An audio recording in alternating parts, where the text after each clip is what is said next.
Located just south of Starr County is a 170-acre island that Texas law enforcement calls the most dangerous spot in the Rio Grande. It's a place where violence has become the norm, and where those living nearby have been forced to get used to a life in which they have two choices: lead or silver, a bullet or a bribe. Welcome to Frontin Island, though a more accurate name would be Cartel Island. This is the story of how the Mexican cartels took over a U.S. island, turned it into a drug and human trafficking hotspot, and the raid by U.S. law enforcement to finally take it back. So what is Frontin Island anyway? Located in the middle of the Rio Grande, which forms the natural border between Texas and Mexico, between 1852 and 1926, the flow of water slowly cut away at the land to the river's north.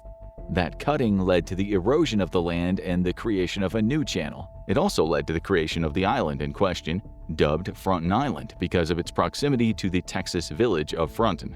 By 1959, the island was a fully formed entity that was acknowledged as Mexican territory, but was placed under the joint control of Mexico and the U.S. arm of the International Boundary and Water Commission, or IBWC. And it's this joint control that would end up paving the way for cartel operations. Squabbles between the IBWC and Mexico started almost immediately, resulting in the IBWC choosing to delineate the international border to America's south, citing the terms of the 1970s Boundary Treaty. In other words, the IBWC attempted to place the island entirely under American jurisdiction, creating a legal gray area. Neither Mexico nor the U.S. would offer up troops or law enforcement officials to patrol the island, and so Frontin Island became a no man's land, though it wouldn't remain one for long. But at least in the early days of this territorial dispute, life on the island was fairly peaceful. The 1980s saw Mexican ranchers using the island to feed their cattle, aided by its lush vegetation and thick bamboo cover. Again, territorial disputes arose. Angered by Mexican ranchers using the island, the Cisneros Ranch of Texas staked its own claim. Again, the island became no man's land, with ranchers from neither side truly using it. And it's around this time that the first criminal activity happened on Frontin Island. On June 10, 1983, a group of 7 armed fugitives escaped from Mexico's Miguel Alemán Municipal Jail. Now serving as an immigration detention center, the jail has a small capacity of just 6 people, and it lies not far from the banks of the Rio Grande. It was larger in the 1980s, though it generally served the same purpose. Still, it wasn't so large that a group of prisoners would have to break through multiple layers of defense. The fugitives would take advantage of this small stature during their escape. Having been sent to work in the prison, the escapees hatched a plan: use their tools to attack a guard before stealing his weapon to aid them in making their escape. Suitably armed, they then escaped from the prison via a gate that had been left open for a lumber delivery and then fled toward Frontin Island, making use of its dense bamboo-laden foliage to hide from the authorities. A potential international crisis was brewing. The escape was worrisome because 3 of the 7 men were being held in connection with the murder of 2 Mexican federal police officials. They were already established as dangerous. Now they were armed. Authorities from Mexico and the U.S. cooperated to arrest the fugitives, though to little avail. Helicopter patrols proved fruitless thanks to Frontin Island's wild and unkempt foliage. The attempted escape was almost successful. Unfortunately for the fugitives, they would eventually have to leave the island. This wouldn't have been a problem if Frontin Island was under the control of the cartels, who would have been able to smuggle them away, but that wasn't the case in 1983. The fugitives were on their own. 3 attempted to leave the island on June 12, 1983, just 2 days after their escape. All were captured. As for the other 4, there is little information about what happened to them and whether or not they were ever captured again. A dangerous precedent had been set, though. The territorial disputes surrounding Frontin Island had resulted in it being poorly guarded and practically unmanned. The perfect place for cartel members to transport drugs, guns, and even people. Enter the Gulf Cartel and the Cartel del Noreste, or CDN, 2 rival gangs who both wish to use Frontin Island as a safe haven and a lookout point. Both are dangerous, murderous gangs that wouldn't blink at the idea of putting a bullet in your head. The Gulf Cartel traces its roots to 1984, which is when Juan Garcia Abrejo took control of what was at the time a relatively small-scale marijuana and heroin smuggling business from his uncle. By the time Garcia was arrested and deported to the United States in 1996, he built a multi-billion-dollar drug empire, with think tank Insight Crime stating that he typically took 50% of the profits from every deal the cartel made. The cartel would only get more dangerous from there. Following Garcia Abrejo's arrest, Osiel Cardenas Guillen took control of the Gulf Cartel. Militarization of the group would follow, with Cardenas recruiting at least 31 former Mexican Special Forces soldiers to serve as enforcers for their gang, as well as train other members. Each of the 31 was tempted by far higher wages than they'd ever seen before, with Guillen offering them 3 times the amount that they'd be earning from the Mexican army. A far more brutal regime was now in place, one that would continue beyond Guillen's 2003 arrest and into the Gulf Cartel's use of Fronten Island. CDN is a newer cartel, though no less dangerous. The group started its life within the Los Zetas cartel, another of Mexico's most dangerous gangs, though it splintered away in 2015 after the capture of the Los Zetas leader, Omar Trevino Morales. That capture led to conflict within Los Zetas, especially when Trevino's brother, Juan Francisco Trevino Morales, tried to ascend to the head of the cartel. Backlash followed. Many Los Zetas members believed the departed Trevino had snitched on other cartel members, and Los Zetas divided into the Zetas Vieja Escuela and CDN factions. CDN took a similarly militant approach to the Gulf Cartel. For instance, the cartel carried out 38 separate armed attacks on Mexican military bases between its 2015 formation and 2022. In addition to an attack on the United States consulate, the message was clear: get in our way and we will fight. It was a message that the group took to Fronten Island and would embody as it battled with the Gulf Cartel for control over the island. Those battles would result in numerous terrifying incidents from 2006 onward. Both identified Fronten Island as prime real estate due to the territorial disputes between the US and Mexico. They saw that neither would send law enforcement or military troops to the island. Each was wary of raising tensions that were already simmering, creating an opening for criminal activity.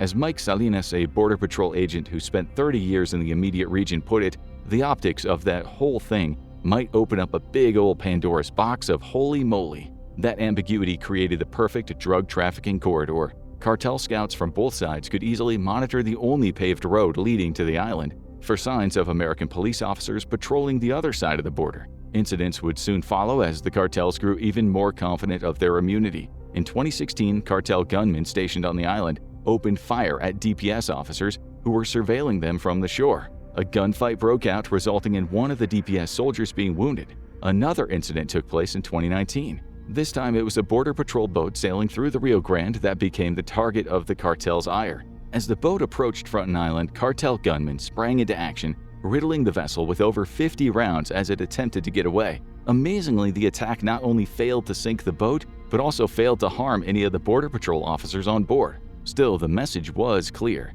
stay away, we control this island. The problem was that this control was split between two cartels, both engaged in human trafficking as well as drug and gun running. That's according to Jason Jones, a former DPS Intelligence Division officer, who said he's heard several stories of the cartel using this island to sneak people into the U.S. The Center for Immigration Studies, or CIS, expands on Jones's claims, noting reports of 8 parents who brought single children over the border via Fronten Island. Each paid $9,000 to the cartel to facilitate their moves from Honduras to the U.S., but the price could vary. The CIS notes that 2 of the parents to whom it spoke said their journeys had cost them $15,000 each. The residents of the Texan village of Fronten didn't have it much better. While the 2 cartels raked in the cash from their drug and human smuggling activities, they also turned their sights toward the 180 residents of the riverfront village that lent their island its name. The village, which is home to primarily ranchers and farmers, was under constant observation.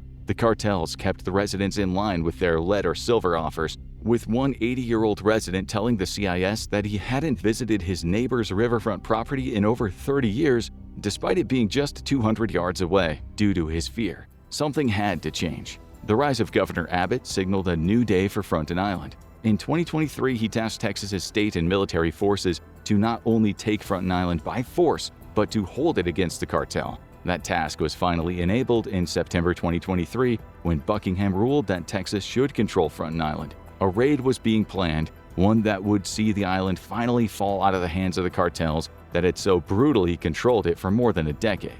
Dawn broke on October 2, 2023. Abbott stood in front of the assembled forces to deliver words of encouragement. Most were equipped with M4 rifles, shuffling from side to side as Abbott told them that he had prepared medical evacuation plans and that there was extra blood for transfusions available, in case we do get engaged and someone is shot or something.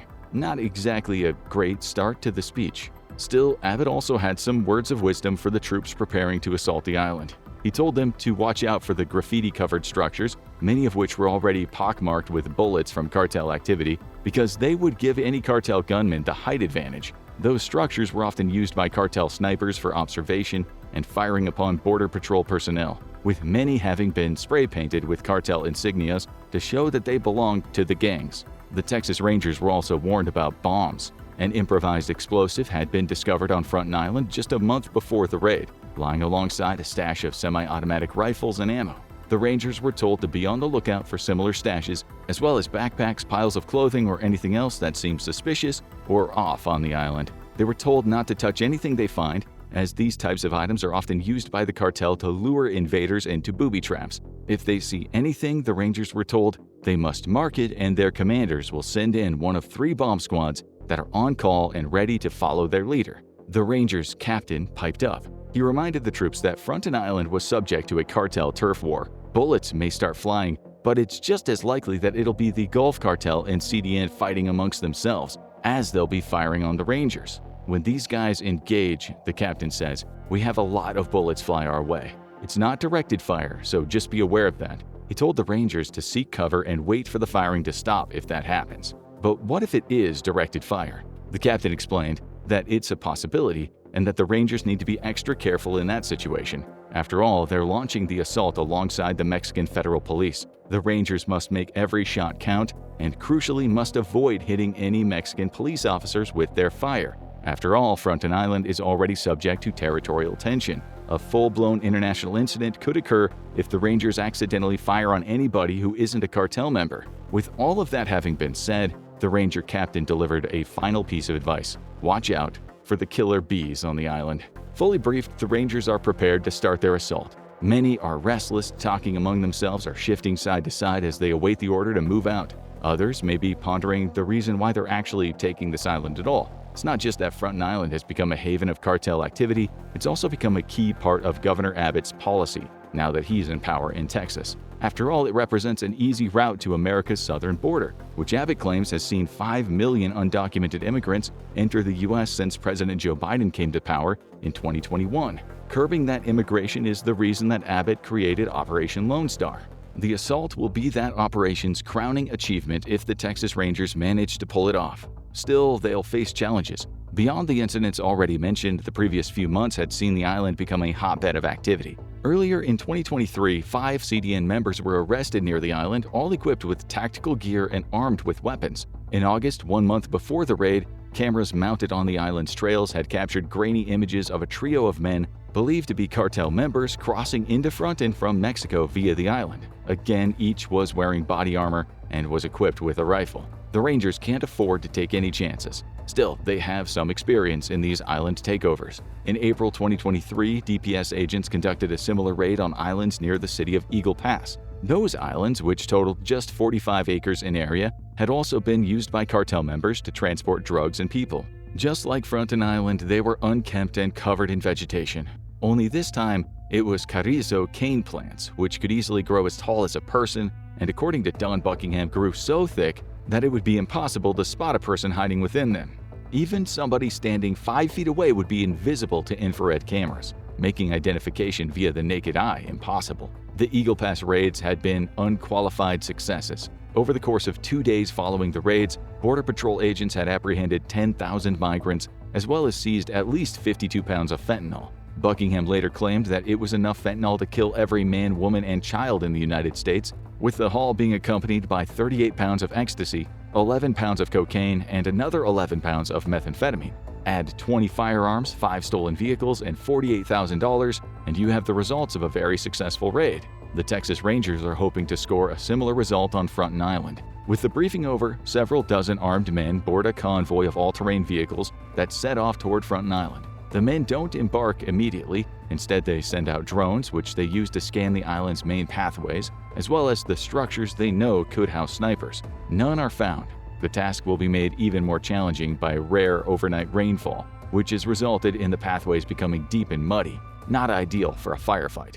The drones return to their vehicles. Already sweating profusely due to the humidity, the Texas Rangers finally head out on foot. They're wearing heavy body armor, as they begin their patrols, with these vanguards being responsible for securing the island for the later arrival of the Texas National Guard engineers. Those engineers will denude the island, cutting away at vegetation and destroying the makeshift structures the cartel has been using. They'll also set up concertina wire before working alongside the Rangers to prevent the island from ever falling into cartel hands again.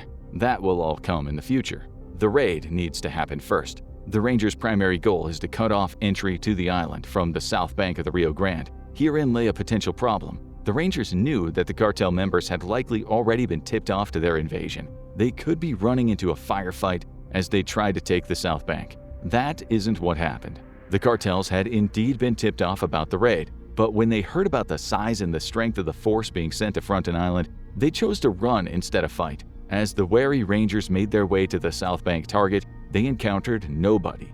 No snipers waiting for them in structures, no explosive devices or cartel members with small arms to fight on the ground. Just an empty island, evacuated by the cartel members who had been using it as a safe haven for years. The raid was a success. The Rangers moved from point to point after securing the south bank access, ensuring that no trace of the cartel remained on the island. Satisfied, they gave the all-clear for the Texas National Guard engineers to follow. Those engineers brought with them more than 1.5 miles of razor wire, which they used to start building fortifications. Foliage was also chopped down, with the goal being to ensure that no cartel members or undocumented immigrants would ever be able to use Fronten Island's dense bamboo to hide from authorities again. This secondary aspect of the taking of Fronten Island would later be called Operation Flat Top. Texas controlled Fronten Island, and not a single drop of blood was shed. Victory was declared on October 3, 2023, marked by the Texas Rangers posing for a photograph with the Texas state flag. The next 2 months or so were taken up by Operation Flat Top, which was completed on November 27, 2023. Fronten Island was finally free of its dense vegetation, as well as being fortified to such the extent that border crossings using the island as an intermediary would become more dangerous than they were worth. The Texas General Land Office triumphantly claimed that there has been a 100% decrease in cartel activity since the completion of the operation. This was all great news for Governor Abbott. Though Abbott wasn't able to declare that same type of haul seen on the Eagle Pass Islands, early warnings to the cartel likely led to a clear-out. He could still claim the taking of Fronten Island as a success for Operation Lone Star. As of December 2023, that operation has seen the apprehension of over 491,100 undocumented immigrants, which includes over 37,800 arrests. Of those arrests, 34,300 have led to felony charges. Operation Lone Star has also taken a big bite out of the fentanyl trade. The Texas government website claims that the operation has seized more than 450 million doses of fentanyl alongside other drugs. Controlling Fronten Island means that Texas has finally cut off a key cartel access point into the U.S., and Abbott doesn't intend to stop there. In February 2024, he announced that work had begun on an 80-acre military base on the banks of the Rio Grande, located 6 miles from Shelby Park. The base will be home to at least 1,800 soldiers, according to Abbott, who will not only enforce his stringent border policies, but also provide support to the Texas National Guard personnel on Fronten Island and in similar locations. That camp will include individual rooms for the soldiers stationed within it, as well as a dining room and built-in Wi-Fi. But there is one final problem to confront: territorial politics. The 1970s boundary treaty mentioned earlier in the video could put some pain to Abbott's efforts to control Fronten Island. That's according to the IWBC, which states that it's in the process of identifying and prohibiting the construction of several structures by Texas. Land bridges, unapproved building work, and the 1.4 miles of razor wire were all falling onto the IWBC's radar as of May 2024, as all can create blockages during flood events. Those blockages could cause a deflection of the Rio Grande's waters toward Mexico, constituting a violation of the 1970 treaty. Dawn Buckingham seems unconcerned. She says that those concerns were merely political. She also claims that Texas is ready to fight any federal officials who attempt to take the island away from the state after Texas Rangers worked so hard to secure it. If they did take that property, she claims, I would invite them to actually secure the border. Abbott faces similar political concerns in the wake of the Rangers' Fronten Island operation. Immediately after he announced his plans for a military base close to Fronten Island, Abbott was mocked by Mexico's president, Andrés Manuel López Obrador. The Mexican president denounced the planned military base as not serious, before adding that it wouldn't do anything to stop undocumented immigration. Abbott disagrees. He believes that this militarization is essential to stopping illegal immigration, noting that actions like installing razor wire had reduced migrant encounters on Texas's border from between 3,000 and 4,000 to just 1% of that number. On the wider level, Abbott's actions have raised tensions between Texas and Mexico, as well as the U.S. federal government. That's according to PRISM Reports, which says that the enacting of Senate Bill 4, or SB 4 by Abbott, has triggered a diplomatic crisis. SB 4 enabled Operation Lone Star by allowing local police to arrest people believed to have crossed the border illegally without seeking prior authorization from their superiors. Though the bill is now tied up in litigation, it seems apparent that Operation Lone Star will only grow bigger if it passes. All of which brings us back to Fronten Island. Right now, it's under Texas control to the point where it's being regularly patrolled by members of the Texas Rangers and the Texas National Guard. However, the territorial disputes that turned it into a no-man's land that enabled cartel usage haven't been resolved. Texas claims ownership, Mexico disputes. And if neither country is careful, we could see another situation in which the island again becomes a safe haven for cartels in the decades to come, as diplomatic infighting undoes the work accomplished since the raid. January 2, 2010. It's a warm night in Mexico's Sonora state when 36-year-old Hugo Hernandez is taking an evening walk. He has no idea that in the next few days his name will be in newspapers all over the world for the most horrifying reason imaginable. As he walks, he barely registers the van approaching from behind until it pulls up next to him and the side panel slides open. Several men in ski masks pile out and make a run for Hernandez. They beat him down, zip-tie his wrists, and pull a black sack over his head. In a matter of seconds, the human cargo is bundled up into the back of the van, which speeds away from the curb with a screech of tires. He's just been kidnapped by sicarios from the Sinaloa drug cartel, one of the most feared and powerful drug cartels in all of Mexico. But Hugo's ordeal isn't over, not by a long shot. He's about to find out exactly why the Sinaloas command so much terror. When Hugo Hernandez wakes up, he's in Sinaloa territory. The sicarios beat him viciously, while one among their numbers readies a chainsaw. This is where everything gets messy, both in the room where Hernandez is being held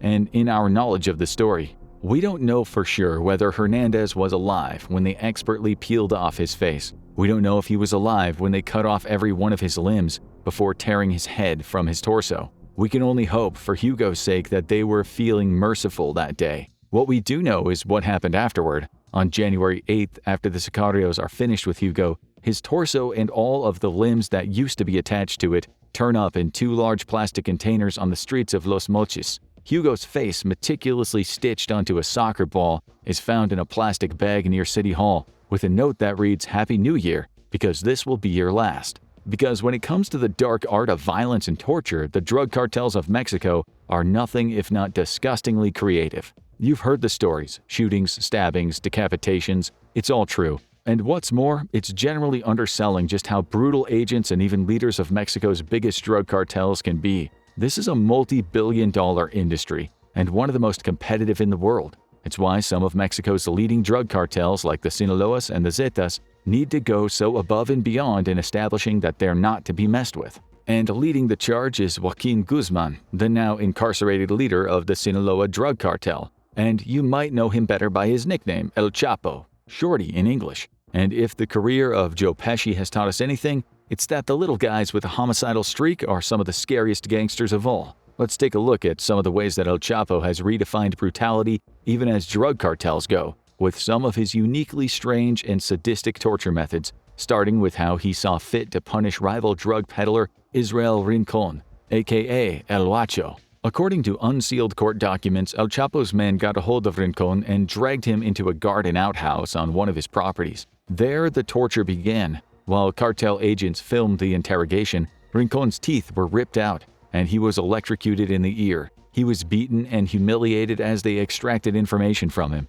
But eventually the pain got to be too much for Rincon to bear, and he fell unconscious. At this point, the Sinaloa torturers called in a doctor to treat and revive El Huacho so they could continue torturing him. Once the torturers got bored, they murdered Rincon and disposed of his body in Culiacan, before posting the footage of the brutal torture to the internet. And what happened to Rincon was only the tip of the iceberg. El Chapo is a hands-on torture enthusiast. While he often delegates his acts of brutality to some of his countless underlings, he's also more than happy to roll up his sleeves and get to torturing himself. According to one eyewitness, he beat two people with a branch until their bodies were, quote, like rag dolls from so many broken bones, before having them thrown into a bonfire. Another incident had him non-fatally shoot a rival cartel boss before ordering that the man be buried alive to slowly suffocate. A witness at El Chapo's trial, Isaías Valdez-Rios, described the latter's torture as follows. He had burns made with an iron on his back. His shirt was stuck to his skin. He had burns made with a car lighter all over his body.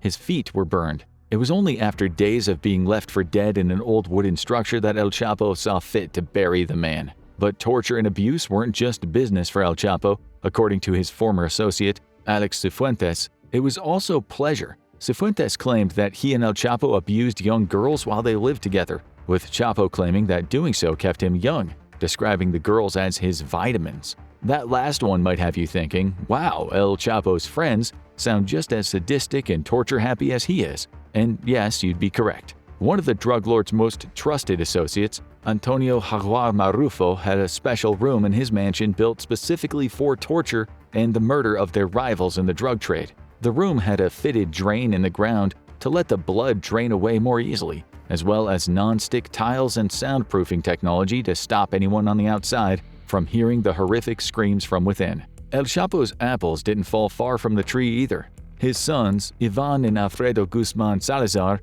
and Joaquin and Ovidio Guzman Lopez, formed their own Sinaloa splinter cartel known as Los Chapitos or Little Chapos, along with close El Chapo associate, hitman Nestor Isidro Perez Salas, aka El Nini. As you probably predicted by now, they share their old man's love of horrific torture and keep a ranch in Navolato where the worst of it takes place. People close to the matter have reported that they twist corkscrews into the flesh of their victims before yanking them out and then rubbing hot chili peppers into the open wounds. Some are fed, either dead or alive, depending on how lucky they are, to the tigers some of El Chapo's sons keep as pets. They're also known for making drug mules out of the local civilians, in many cases killing them and their families if they refuse the offer. But Mexico's cartel community isn't going to let the Sinaloa syndicate have all the fun. There are plenty of horrific instances of violence and torture from El Chapo's many competitors. And now we're going to take you on a traumatic crash course through some of the worst ones. Seriously, we're begging you, put down that sandwich.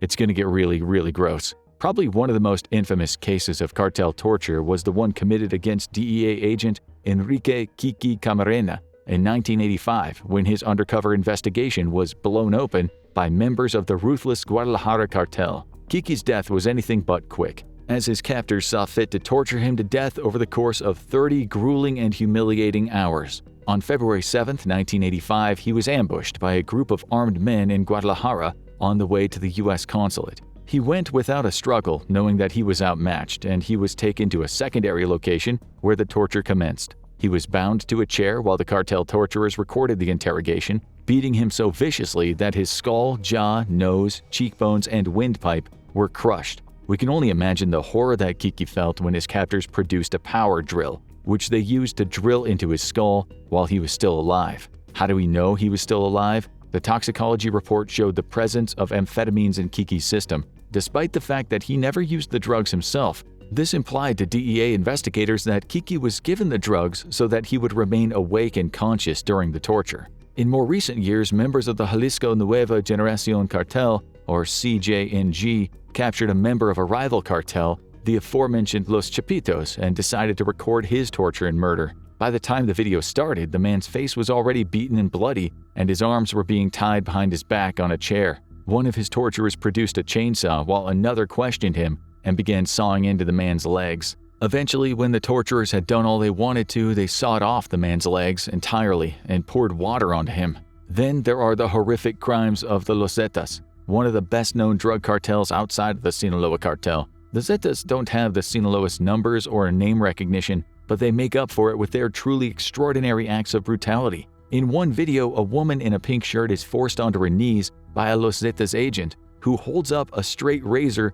before saying, "Well, gentlemen, this is what happens to all those in the Gulf Cartel," on behalf of Los Zetas. The woman does not resist, seemingly drugged as the man holds the razor to her throat and slices off her head over the course of a brutal 40 seconds as her perforated throat wheezes air. When the slicing is complete and her body falls to the floor, the Zetas assassin holds up her severed head like a trophy. This particular video understandably garnered massive controversy when it was leaked on Facebook. Much like Los Chapitos, the Zetas even have their own murder, torture, and body disposal ranch, La Gallera Ranch in northern Veracruz. After taking it over in 2011, the Zetas have used it as a hub of mass cremation, incinerating their victims to avoid evidence of their crimes ever coming to light. These cremations were performed in the ranch's 12 kitchens, in a scene described by witnesses as something far worse than any horror movie could ever conjure up.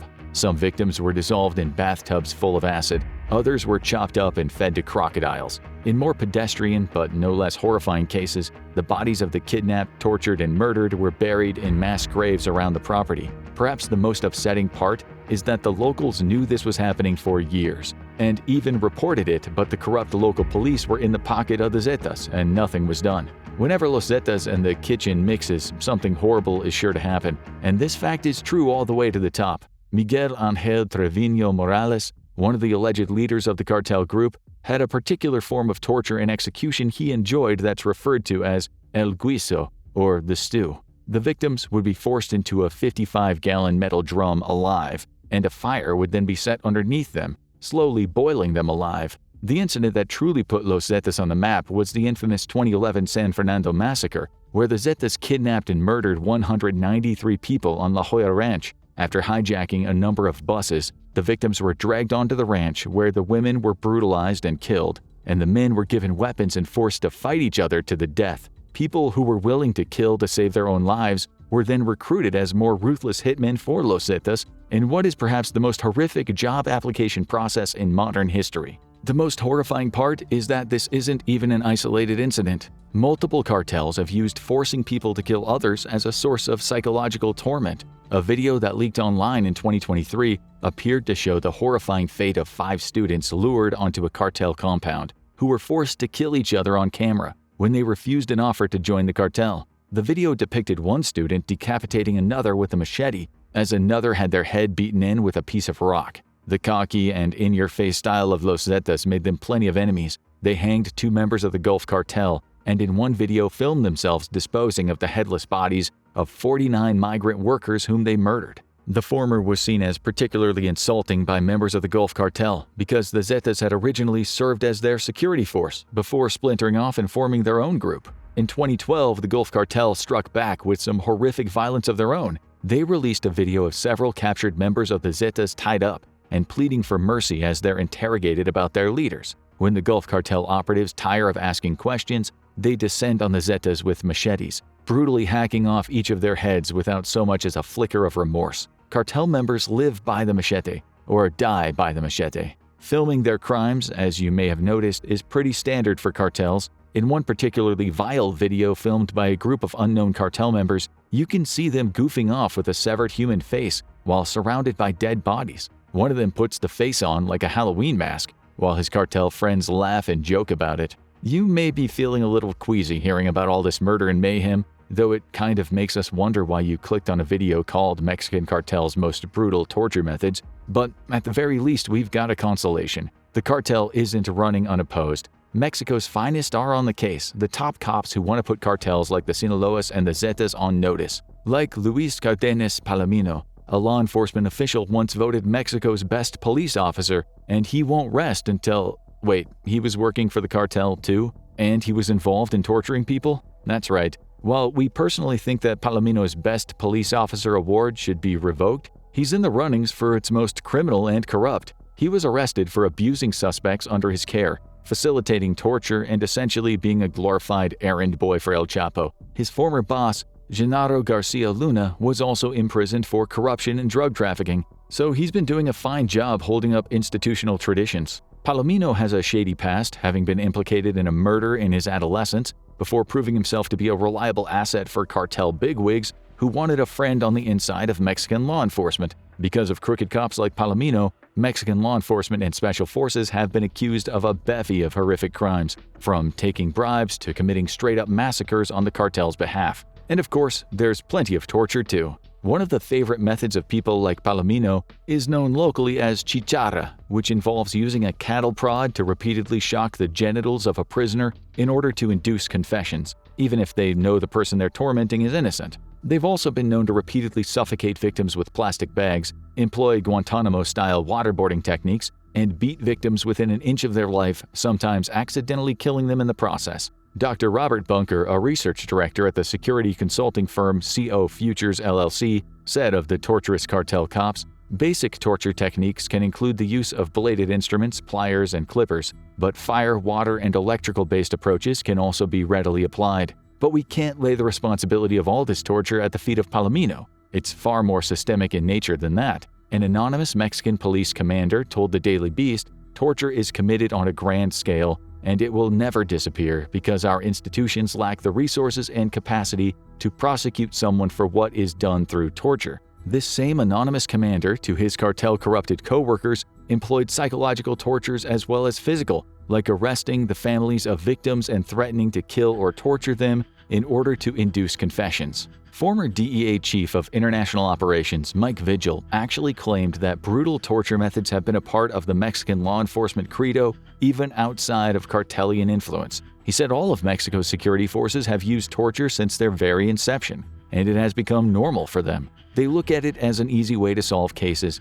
and don't understand that it's a violation of human rights or that anyone will confess when tortured. Of course, Mexican drug cartels don't have an absolute monopoly on disturbing cartel violence. After all, one of the most feared and infamous drug kingpins of all time, Pablo Escobar, was Colombian. However, one of the most popular factoids about how Escobar's Medellin cartel liked to torture people is actually an urban legend, the dreaded Colombian necktie. Now, we don't mean that it was a total myth like the Iron Maiden. It was very much practiced on people for a number of years. The torture involved slitting the victim's throat and yanking the tongue out of the wound so it rests against the upper chest like a bloody necktie. However, while it's commonly misattributed to Pablo and his gang, it was actually a feature of a brutal period of the Colombian Civil War, known as La Violencia, which went on for a decade between 1948 and 1958, predating the 1976 rise of the Medellin cartel by decades. For all our torture and mutilation fans out there, La Violencia was a goldmine of atrocities, from the Colombian necktie to the flower vase cut, where victims' limbs were cut off and stuffed into their body, to a torture where, much like the Mexican cartels, victims' genitals were cut off and shoved into their mouth, and perhaps most upsetting of all, cases where pregnant women had the fetuses cut out of their wombs and replaced with a rooster. The cruel irony of all the coverage of Mexican cartel brutality, including this video, is exactly what the cartel wants. The theatrical brutality of the cartel is a brutal but sophisticated PR move, advancing their image as feared and unstoppable gangsters who rule their respective territories. Very similar to the tactics employed by terrorist groups, like Al-Qaeda and ISIS, with their own traumatic videos of horrific violence. But the acts of torture and murder are often so audacious, how could they not provoke some kind of reaction? But if this video has taught you anything, it's hopefully this. If you find yourself taking a vacation to Mexico anytime soon, and you happen to run into someone involved in a drug cartel, remember to be polite. If we make another one of these videos, we'd hate for any of our subscribers to appear in the sequel. It's August of 2019 and you are a DEA agent patrolling the southern border after reports of drug activity in the area. To be a little more specific, they're reports of activity from the Sinaloa cartel, one of the most powerful drug cartels in Mexico. They've been moving literally tons of product here in the last several years, and you just can't figure out how. They're slipping right past you, almost like they're invisible. That's when it hits you. They're not moving past you, they're moving under you. That's because right under your feet, there's a 4,309-foot cartel smuggling tunnel stretching from Tijuana to a warehouse district less than 20 miles south of San Diego. And we're not talking about a Shawshank Redemption-style tunnel with only enough space to crawl through. The tunnel, on average, is 5.5 feet tall and 2 feet wide. It's 70 feet below the surface and comes with a number of sophisticated features. These features include a state-of-the-art ventilation system to keep the subterranean tunnel well aerated, an impressively effective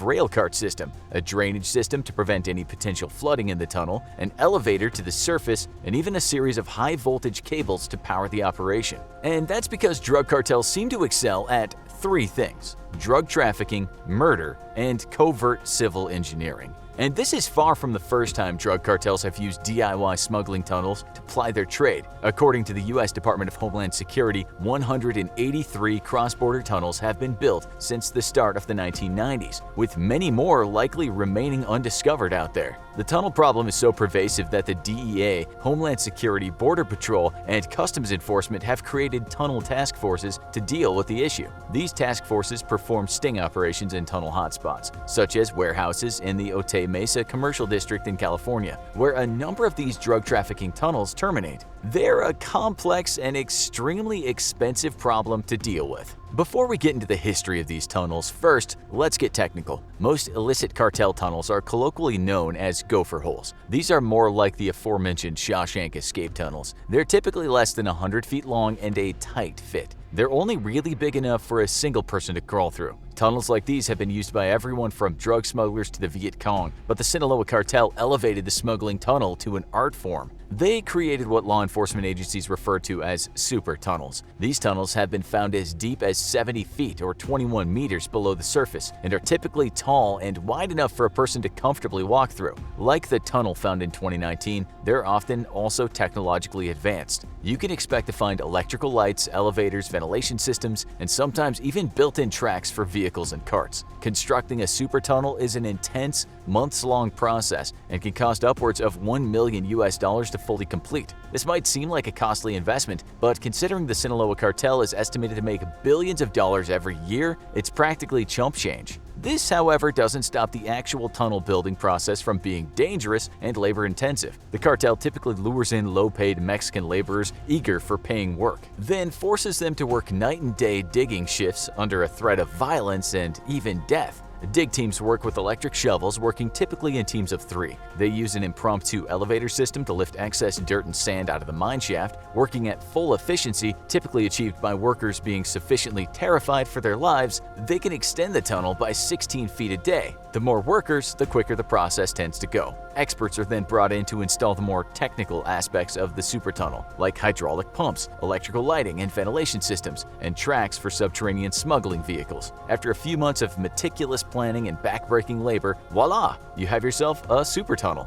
Now, how might you use your brand new super tunnel? Well, let's take a look at some examples. The first recorded sophisticated cartel super tunnel, also known by the way as a narco-tunnel, was reported to the public in May of 1990. It was a relatively quaint 300 feet running from Agua Prieta, Sonora all the way to Douglas, Arizona. The entrance to this tunnel was hidden underneath a pool table in an unassuming Mexican household. In true Breaking Bad style, the exit point was a secret hatch inside a false drain in an abandoned warehouse. While it wasn't nearly as advanced as a modern-day super tunnel, it still featured an impressive level of craftsmanship for a first attempt. The tunnel contained an advanced hydraulic pump system that opened the tunnel's secret entrance by making a portion of the ground rise up by around 8 feet. The plan was effective too. It's believed that at the lowest estimate, around 2,250 pounds of cocaine was smuggled through this tunnel before it was discovered and decommissioned. The mastermind behind this tunnel, a name you're definitely going to hear again in this video, was Joaquin Guzman Lorea, better known as El Chapo, the legendary ex-leader of the Sinaloa cartel and the man who put smuggling tunnels on, well, under the map. The 1990s were a heyday for drug smuggling tunnels. Here are some of the Sinaloa cartel's greatest pre-millennium hits. In May of 1993, a partially completed 1,452-foot tunnel was discovered in Otay Mesa, California, once again coming all the way from Tijuana. This tunnel was more advanced than their first offering. It included air conditioning and electrical power. 3 more tunnels were found in Nogales, Arizona in 1995 and 1999. In an act of cartel theatricality, the 1995 tunnel led to an exit hidden inside an abandoned church. In 1999, the latter 2 tunnels were found by law enforcement on the same day. Nogales served as a popular location for the exits of cartel smuggling tunnels, with another one found in a storm drain several months later, and even more scattered throughout the early 2000s. The smuggling tunnels being constructed by the cartel grew significantly more advanced in February of 2002.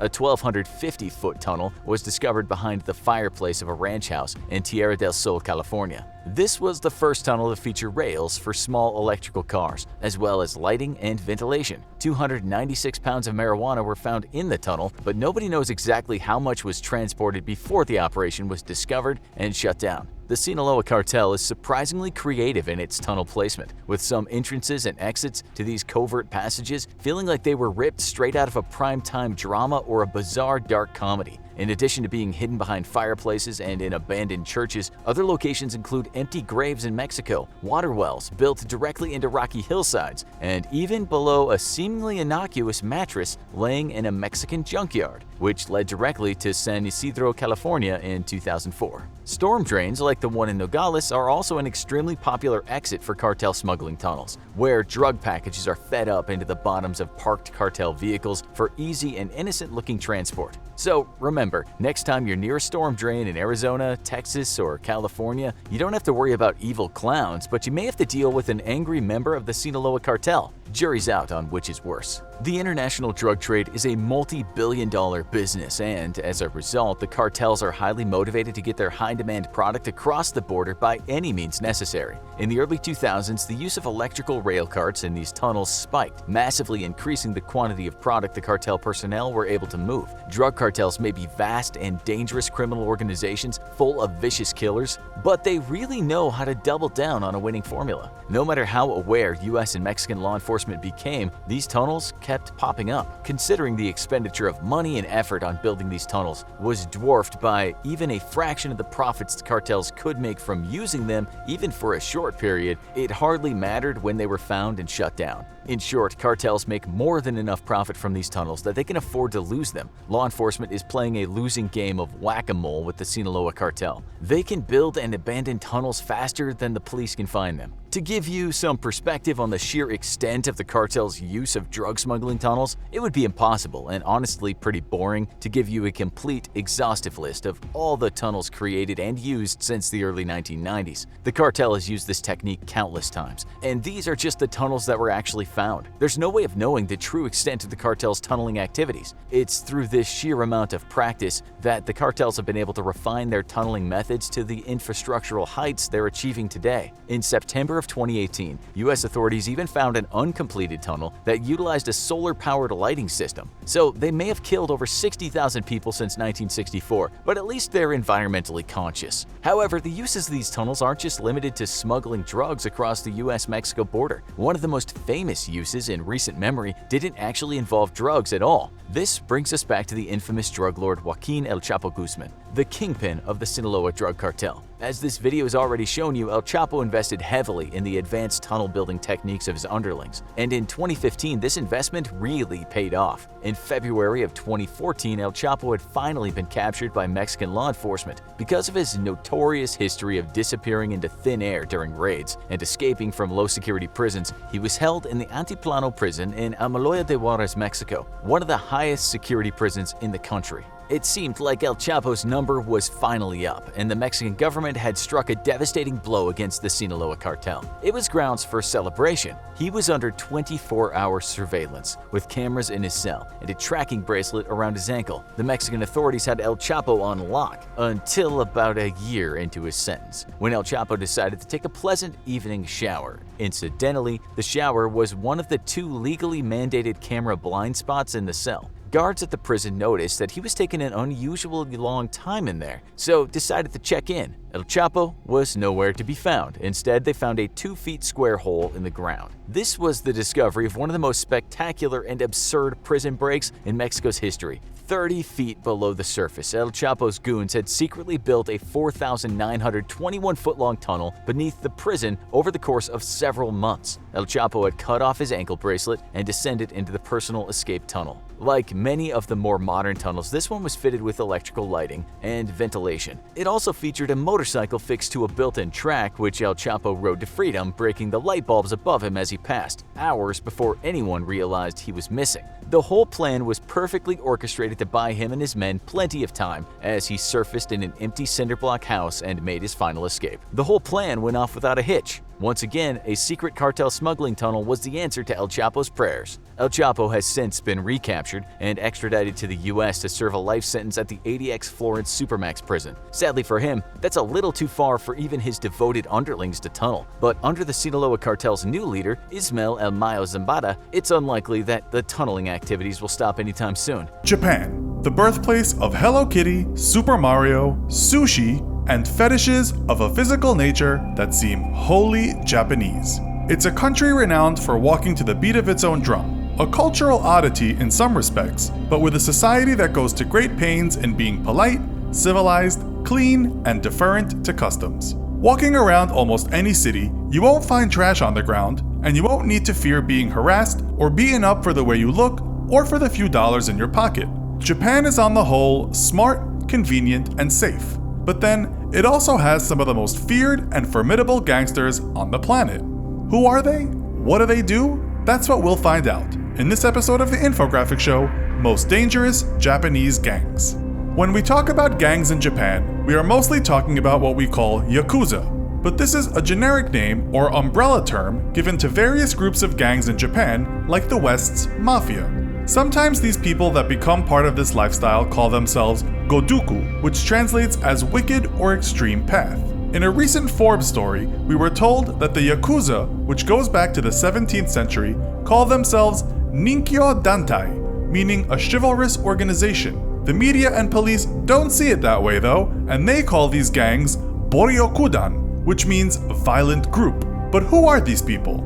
In a paper called History of the Yakuza from 2014, it's written that in Japan, there are somewhere between 2,000 and 3,000 gangs that we might call Yakuza. Forbes writes that in all, there are 80,000 separate Yakuza members, although different sources give wildly different estimates. These gangs belong to a number of conglomerates. You might think of these larger gangs as crime families, or even what the Mexicans call cartels. According to historians, some of the Yakuza like to romanticize their beginnings, comparing themselves to ancient master samurai known as Ronin, although others say the roots of Yakuza come from gangs that defended villages from marauding Ronin. It's more commonly thought that most of these past gangsters were merely men that peddled sketchy goods and ran gambling outfits, as the word Yakuza is actually related to gambling. They do have codes of conduct though. The past, and rituals associated with the past, is important to Yakuza. In fact, some scholars tell us that Yakuza have an unwavering moral code, that they are makoto, or heroes, driven by money but also a will to do good. In that sense, we might call them moral gangsters, or sometimes ethical hitmen. That's one side of the tale though, and many of the Japanese public don't see it that way. Carrying on with our history lesson, one professor that has studied Yakuza tells us, like the mafia in Italy, gang traditions that are still influential today in Japan had their origins within the feudal structure of the pre-industrial society. Outlaws and bandits emerged, but so did stories of Robin Hood type Yakuza. This seems to be a common theme in most cultures, the honorable criminal fighting oppression. We are told in Japan this was and still is a common thread, that the gangsters are neo-samurai that have basically put down their robe and donned a business suit. The sword is now a gun, but the principle is the same. But if you think dealing in prostitution, extortion, drug trafficking, smuggling, gambling, blackmail, and other shady businesses is honorable, well, that's up for debate. Are these modern-day samurai really robbing from the rich and giving back to the poor though? We'll soon find out. First, let's look at the big four organizations in the Yakuza. They are the Yamaguchi Gumi, easily the largest and now split into two, the Sumiyoshukai, the Inagawa-kai, and Eizu Kosetsu-kai, the oldest group. These groups are well known to the Japanese people. They have large headquarters known by the cops and everyone else. They work almost like a normal corporation, except much of their work is of a criminal nature. Let's have a look at the biggest of these groups, the Yamaguchi Gumi. First of all, like all Yakuza, there is a strict hierarchy. At the top, you have the boss, Oyabun or Kumicho, and you have his family, gang members or Kobun. They are all part of a hierarchy, having elders and youngers. Below the Kumicho is a senior advisor, and below him is the chief. Below them are the smaller gangs associated with the family, and these smaller gangs have their own bosses, Shate Gashira. By comparison, it's rather like the Italian mafia. It's thought in Yamaguchi Gumi there are around 500 separate Yakuza groups. It's so large, the Yamaguchi Gumi is said to be the richest criminal family in the world by a long shot, with an estimated yearly net revenue of $80 billion. The group, which accounts for just less than half of all Yakuza, has its fingers in many pies. Yes, they might traffic drugs as most worldwide gangs do, but they also traffic arms, invest in and manipulate the stock market, have a large hand in Japan's huge pornography industry, build buildings, run gambling operations, and extort money. The group started as a labor union for dock workers in Kobe in the early 1900s, by none other than Mr. Harakuchi Yamaguchi. But today the boss is a man by the name of Kenichi Shinoda. He's been jailed for murder, been involved in Yakuza wars, and is seen as a great businessman, having expanded the Yakuza during his reign. He believes, in spite of murder, the Yakuza is honorable. He's gone on record before, stating how many times Yakuza have helped the public, mainly after the Second World War and also after natural disasters. He's right, too, which is why perhaps the Japanese people put up with these shady businessmen who once were outcast scoundrels and gamblers. After the 1995 Kobe earthquake, around 1 million Japanese folks were left without a home. Who stepped up? First the Yamaguchi-gumi, and then all 4 of the Yakuza's main syndicates. After the massive tsunami in 2011, the Yakuza again came to the rescue of many people by offering housing and many tons of food. One journalist wrote, "I'll remain endlessly fascinated by the charity of the Yakuza when natural disasters strike. It's such an idiosyncratic, paradoxical thing for a group of criminal syndicates to engage in." The Yakuza have a lot of rules, and if you break them, there are 2 main penalties you can receive. One is death. The other is expulsion with no way back into the world of Yakuza anywhere. For the lucky ones, they have a finger cut off, usually just above the joint. This practice is known as yubitsume. If you mess up again, off comes another finger until some people have few left. The offender cuts the finger himself with a really sharp knife called a tanto. He then wraps it up and hands it to the boss. In the past, this would weaken sword grip, but in the present, it's more of a symbolic statement. This has happened to a lot of people, some of whom have left the Yakuza and gone in search of a prosthetic finger. One clinic told the press in 2013, "I started to see a gradual increase in people who were asking for prosthetic pinkies. They weren't the standard small, medium, or large, but custom-made pinkies." So yes, this is a strict group. It has inviolable laws, unlike most criminal organizations that are more chaotic, and most people abide by them. Are we talking about angels that fly over natural disasters, or shrewd men that order hits and run brothels? A bit of both, but it seems they are trying to clean up. No more drugs, either used or sold, was made law in 2011 by the Yamaguchi-gumi. You can read that on their official website and see their official logo and offices. They are trying hard not to kill each other or any of the public, though it does still happen. Today you have to seriously mess up in order to get whacked. You could almost compare it to the triads in Hong Kong, in that a blind eye is turned to illegal activity if blood stays off the streets. Even when the Yamaguchi-gumi split and the Kobe Yamaguchi-gumi was formed in 2015, there were few murders. Perhaps the most high-profile murder was in 2007, when a mayor was whacked for not playing ball with a Yakuza boss. The groups are well aware that if business looks too messy, the government and police put you out of business, just as has happened with criminal syndicates all over the world. Perhaps the Yakuza are not just the richest gangs, but also the smartest. So what are these guys like? Well, Vice magazine had a journalist spend a bit of time with some of the gangsters. Apparently, they like fine food, fine women, and exquisite tattoos. According to that interview, these smartly dressed men seem to think they've been maligned by the media relating to their image. They see themselves as upstanding gents. The public sees otherwise, says Vice. Many believe them to be a stain on the proud legacy of Japanese morals and decency. People don't want to talk about the Yakuza or acknowledge their existence. As for violence, these guys said the Yakuza prevent it, not start it. The Yakuza keep everyone in line. They can stop chaos, said one gang member. He said they help the young, tough love if you like, and if they step out of line, they get in trouble. But that, he believes, is better than ending up in jail. The interviewee said the police and politicians are also corrupt and just envious the Yakuza has so much power. Lastly, what about those tattoos? What do they mean? We looked at a Japanese website for the answer and found out that you don't have to get tattoos if you are in the Yakuza. You might just get the name of your boss, or you might go for one of those beautiful body tattoos. Sometimes you just have outlines and no color. That means your journey is just starting. What about those koi fish? They symbolize strength and courage in times of adversity, following a myth that a koi fish swam up rapids in the Yellow River in China and turned into a dragon. A samurai picture is also common, and we don't need to explain why. You may also see these flowers, a chrysanthemum, a lotus, or a peony. Respectively, this might mean longevity, growth, and wealth. Animals each have their symbols, as do monsters. The food dog mean protection. Water can symbolize change, while clouds or plants also have symbolic meanings. Colors mean a lot too. A blue dragon is gentle and forgiving, but a black dragon is wise. A severed head? Well, that just means don't mess with me or you'll end up like this guy. they should always be hidden too. This year, a former boss of the Yakuza was arrested in Thailand as an old man, only because someone photographed his amazing tattoos and stuck the ex-gangster's photos online. Oh, and he was missing a pinky finger. It turned out the 72-year-old was wanted in Japan in connection with a murder.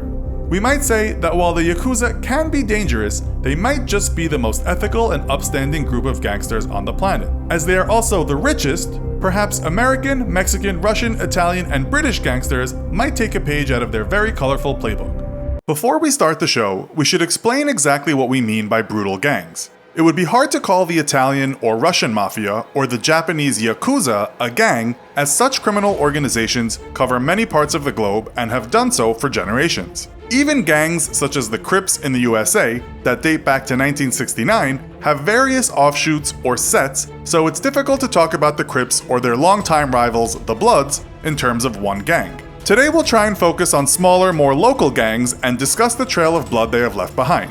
So, without further ado, welcome to this episode of the infographic show, Most Brutal Gangs in History. We'll start with some gangs from a long time ago, and while they may not have huge body counts to their name, they were met with much fear. You could even say they've been exalted in modern times, having been the focus of films and TV series, not always accurately we might add. Another thing we'd like to do is move around the globe in this show, and while Mexican gangs and white supremacist gangs in the USA alone have been known to be extremely violent at times, we just can't include them all. And as we said, we're reluctant to use the word gang to describe international crime syndicates like Mara Salvatrucha or MS-13, Russian-based Solntsevskaya Bratva, Chinese triads, the 18th Street, the Hells Angels, or the Aryan Brotherhood. These are more like global corporations, and so in no way can you compare one faction in one country to another faction in another country. They have similar laws and allegiances, but are not one gang.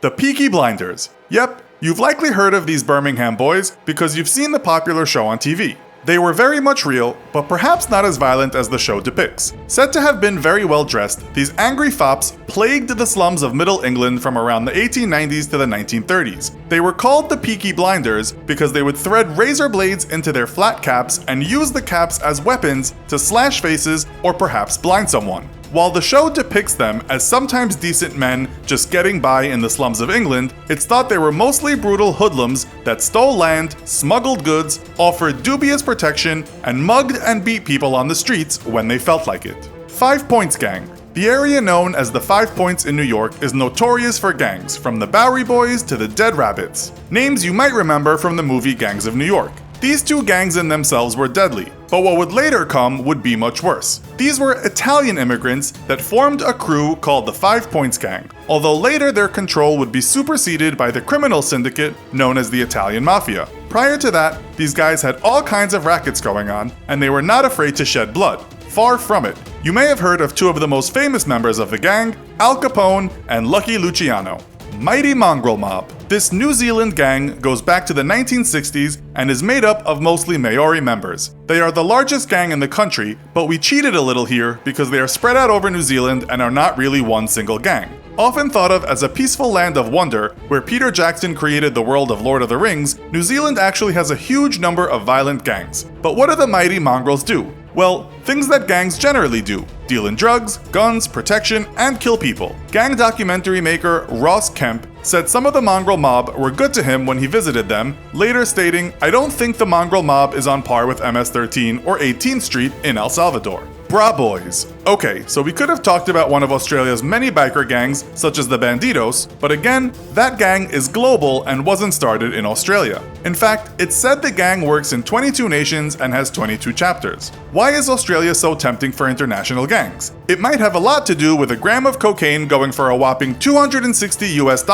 on the streets in some areas. Nope. The gangs certainly don't want that to change, nor do they want drugs decriminalized. But let's downscale a little bit. The Bra Boys are unlike other gangs in that they were formed mainly by surfers in the beachside area of Maroubra in Sydney. They've been tied to murders, heaven knows how much violence, and of course, that lucrative cocaine trade. but they've also started a clothing label and have been involved with community activism. Okay, they are not the deadliest gang, but they are the most interesting. The Richardson Gang. England has had many famous gangs. We might remember the Sheffield Gang Wars, or look at how many gangs in Liverpool fight over the heroin trade there today. Or all the gangs in the 90s in Manchester, then nicknamed Gunchester. But we can't do this show without talking about one of those London gangs that the British film industry has been exploiting for years and years. Who was the worst of those gangs? That's impossible to say, but one of the most infamous is certainly the Richardson Gang, started by Charlie and Eddie Richardson in the 1960s in the East End of London. The sadistic Richardsons had a penchant for torture, they were sometimes called the Torture Gang, pulling out people's teeth for fun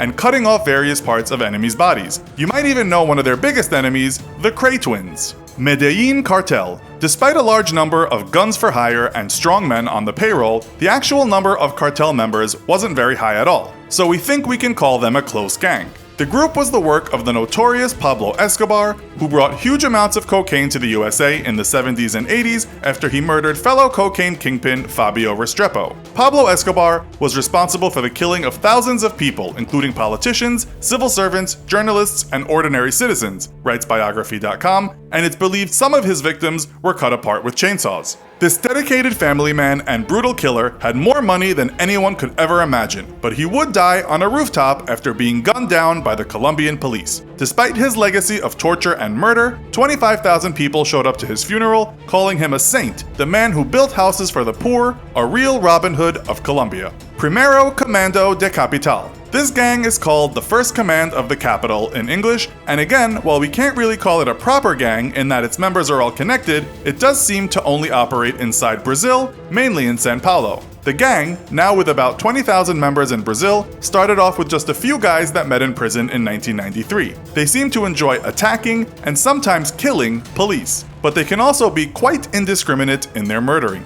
Los Zetas. This Mexican cartel might be breaking the rules again, as it's not just one gang of people, but its leading members, many of those are now in prison or dead, are a small group, often hiring mercenaries from the military to do their dirty work. These soldiers are often not gang members, so it's much more of a closed gang than something like 18th Street that would give any thug from the streets membership. Los Zetas is perhaps the most feared gang, taking over where the Sinaloa cartel left the space. They deal in extreme violence, execution-style murders and beheadings, and it's usually over the movement of narcotics. They have police and politicians on their payroll and hold training camps for anyone desperate enough to become a hired killer or drug trafficker. Former leader Miguel Trevino was nicknamed the Stew, apparently because he would boil some of his victims alive in hot oil. Yep, those Mexican gangs are brutal, if not medieval. Flaying their enemies' faces is a hobby of theirs, including the removal of eyes. Don't look for that online. In one instance, a man's face was peeled off, stitched to a football, and then his head and severed limbs were sent to members of another cartel.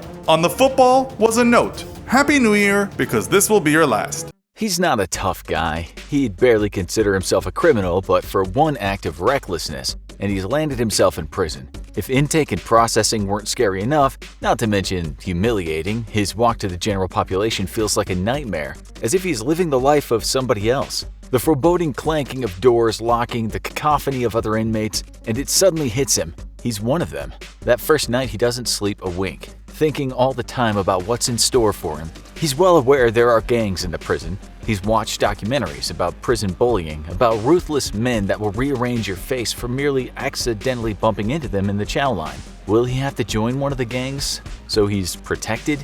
God forbid he'll be asked to put work in for them. Just the thought of that is unbearable.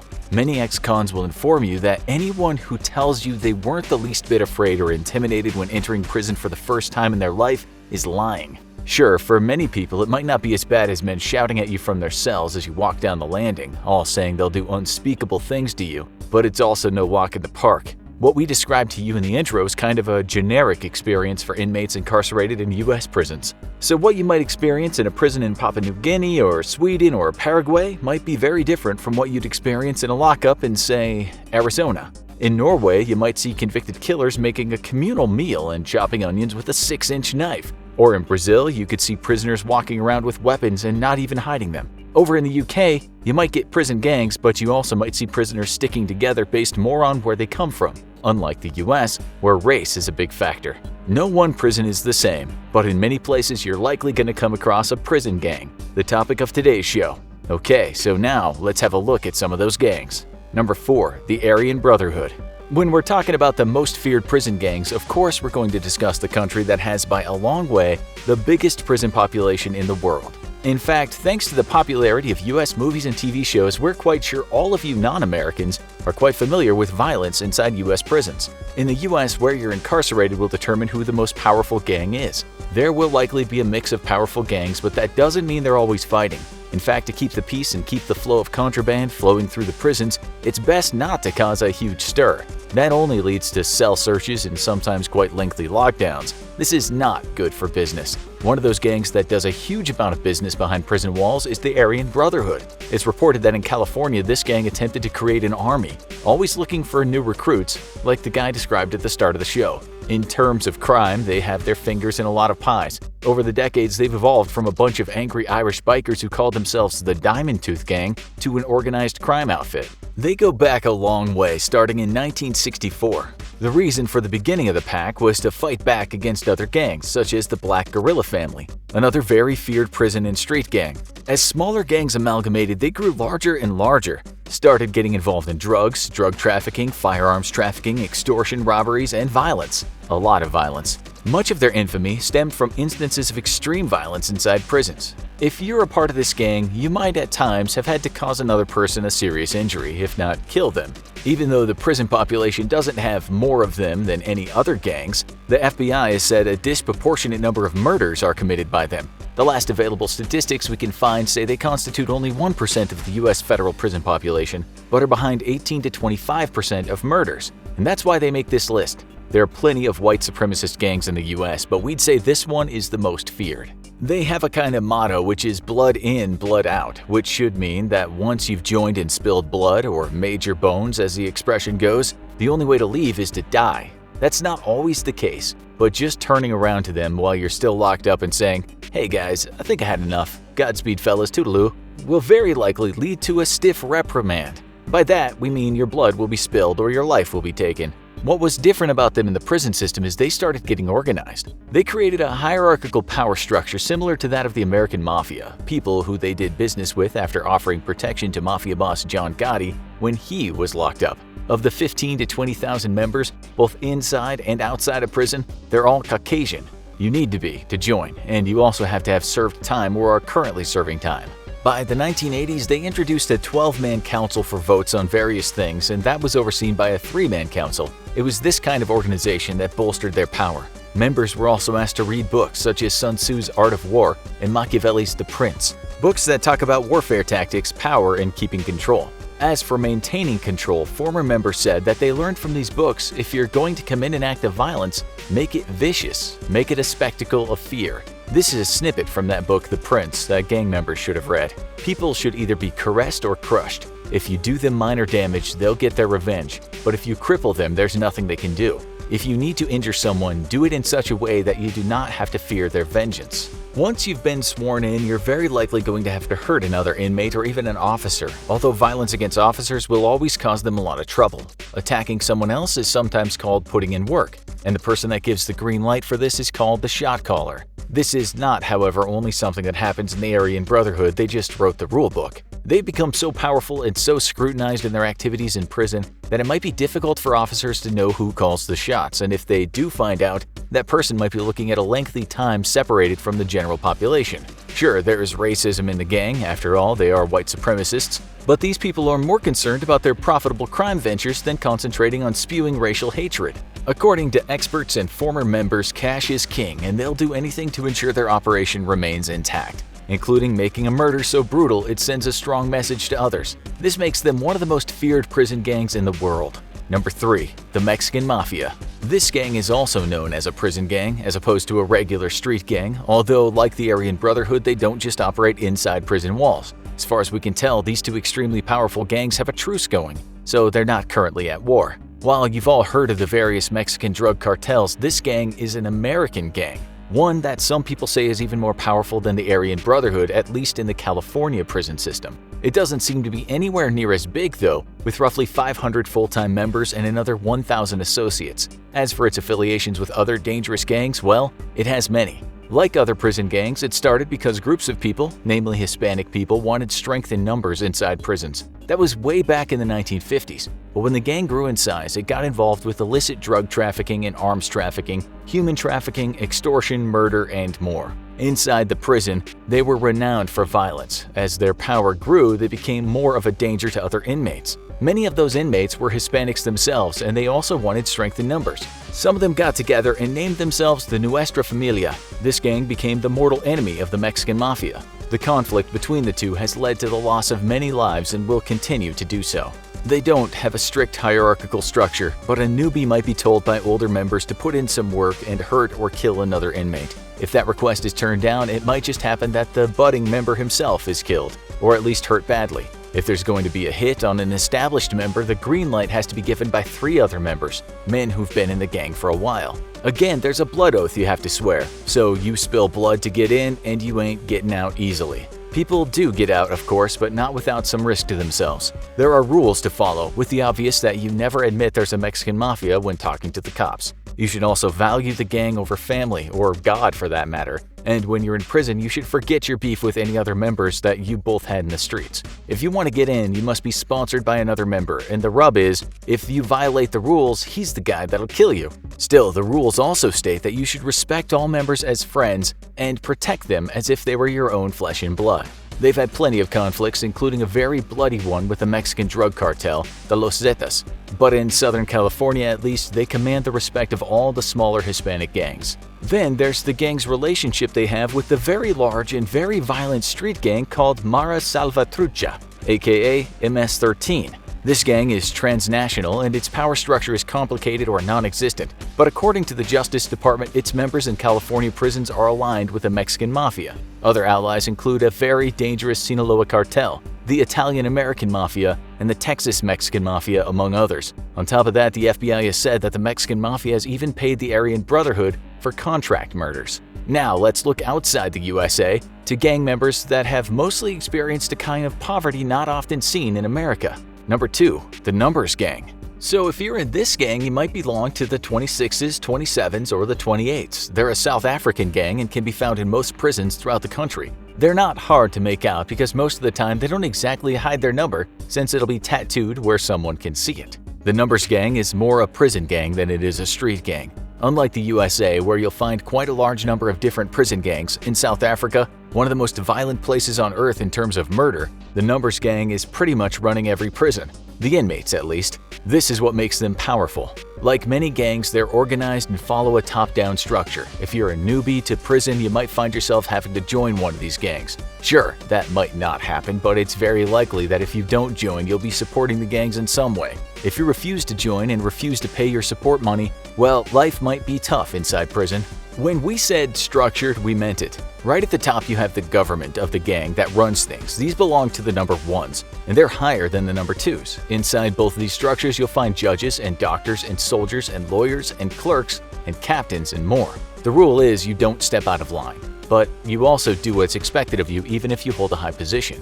Heavy is the head that wears the crown in this gang. In short, the 26s control wealth, and that's why you'll often see a money sign tattooed on them. The 27s protect and enforce the many rules of the gangs, and the 28 mostly concentrate on spilling blood. It's all very complicated.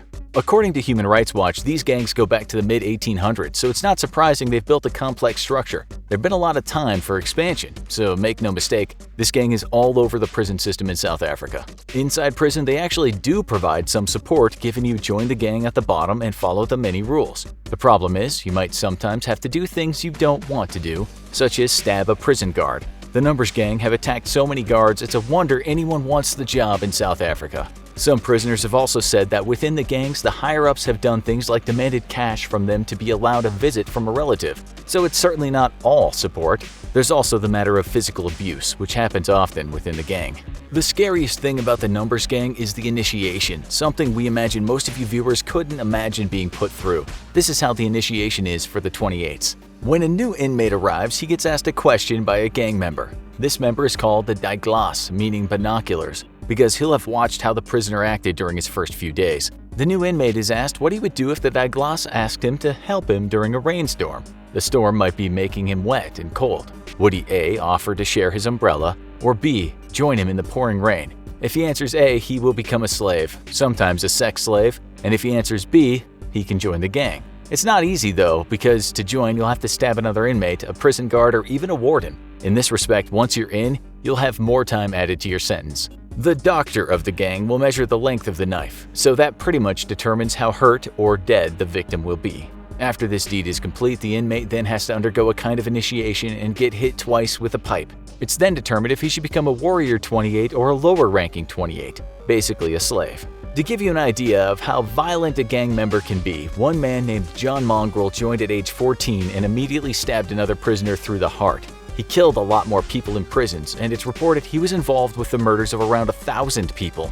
He also once cut the eye out of a guard and committed many brutal assaults. Of course, if you break the rules, you will get punished. One punishment is having your throat slit. Another is to ensure you'll be infected with HIV.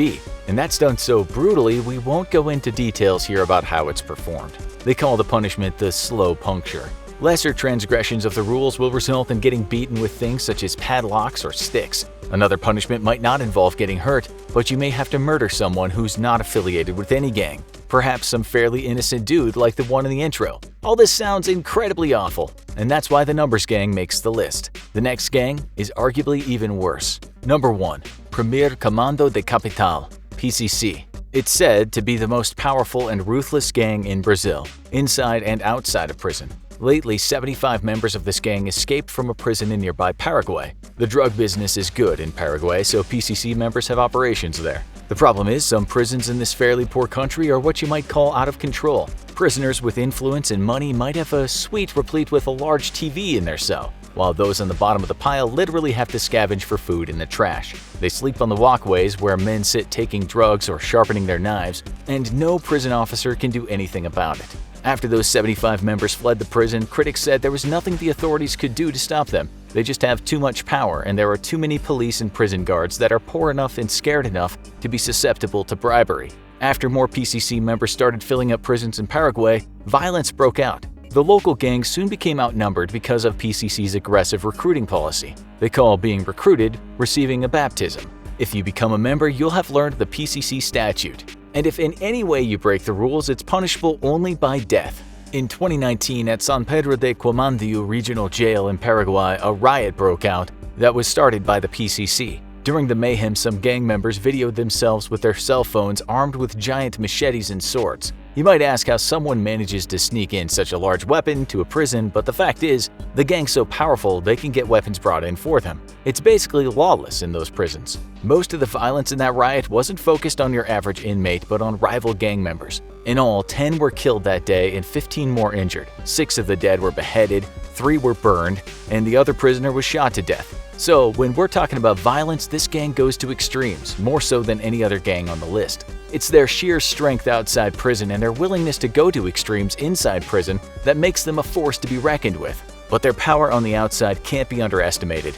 This is how one top cop described how they work. There's no way that anyone can stand up to this. They identify your family, they coerce your relatives, judges, prosecutors, and police. Of the 20,000 people belonging to this gang, around 6,000 of them are in prison, not only in Brazil and Paraguay, but also Venezuela, Ecuador, Bolivia, and Peru. In 2006, PCC gang members were sent on a rampage in the city of Sao Paulo. They attacked any public authority they deemed their enemy.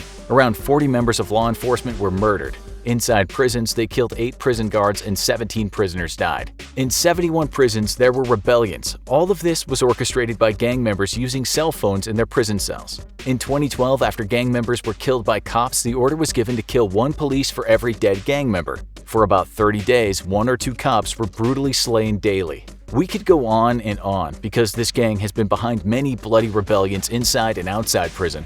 We'd argue that this is the most feared prison gang in the world. In 2011, the FBI released the results of their second in-depth national gang threat assessment, which showed that gang-related activities were on the rise and gang membership was at an all-time high. Gang activity is changing, too. Criminal organizations are becoming increasingly sophisticated and beginning to pivot away from high-risk activities like drug trafficking and weapons smuggling, and turning toward activities with lower visibility and detection rates like human trafficking and white-collar crime, making it harder than ever to prosecute gang crimes. Gangs are also increasingly infiltrating law enforcement and military organizations in an effort to gain intel on rival gangs and anti-crime operations. Even more terrifying, more and more gangs are gaining access to high-powered military-grade weapons and equipment to use in their nefarious activities. With millions of members and tens of thousands of organizations to monitor, which gangs are the ones keeping the FBI up at night? Let's find out by taking a look at 10 of the deadliest gangs in the USA. Number 10. California's 18th Street Gang. With 15,000 members and counting, the 18th Street Gang is the largest street gang in California. The gang has expanded rapidly in recent years and now has a presence in 32 states, strong ties to the Mexican Mafia, and has even infiltrated the military. The 18th Street Gang is responsible for at least one robbery or assault per day in LA County, but they've also been known to be involved in murder, extortion, auto theft, drug smuggling, and human trafficking. Number 9. The Florencia 13. The Florencia 13 are another South LA Sureño gang with ties to the Mexican Mafia, and they are the bitter rivals of the 18th Street Gang. The Florencia 13 are notorious drug smugglers known to commit murder and other violent crimes, and also have ties to the U.S. military. In 2010 alone, of the 94 Florencia 13 gang members who pled guilty to their charges that year, 6 members were sentenced to life in prison for their violent crimes. Number 8. The Los Aztecas. The Los Aztecas started in El Paso, Texas, and many of its members are recruited from within the notorious Texas prison system. Some of the gang's activities actually occur inside Texas prisons, including the production of heroin. The Los Aztecas' strict military structure and ties to the Mexican cartels help maintain order, and members are known to participate in drug running, illegal alien smuggling, and murder, including the brutal 2011 murder of a U.S. consulate official and their family. In total, Los Aztecas killed 3 American consulate officials, including the pregnant wife of one of the workers.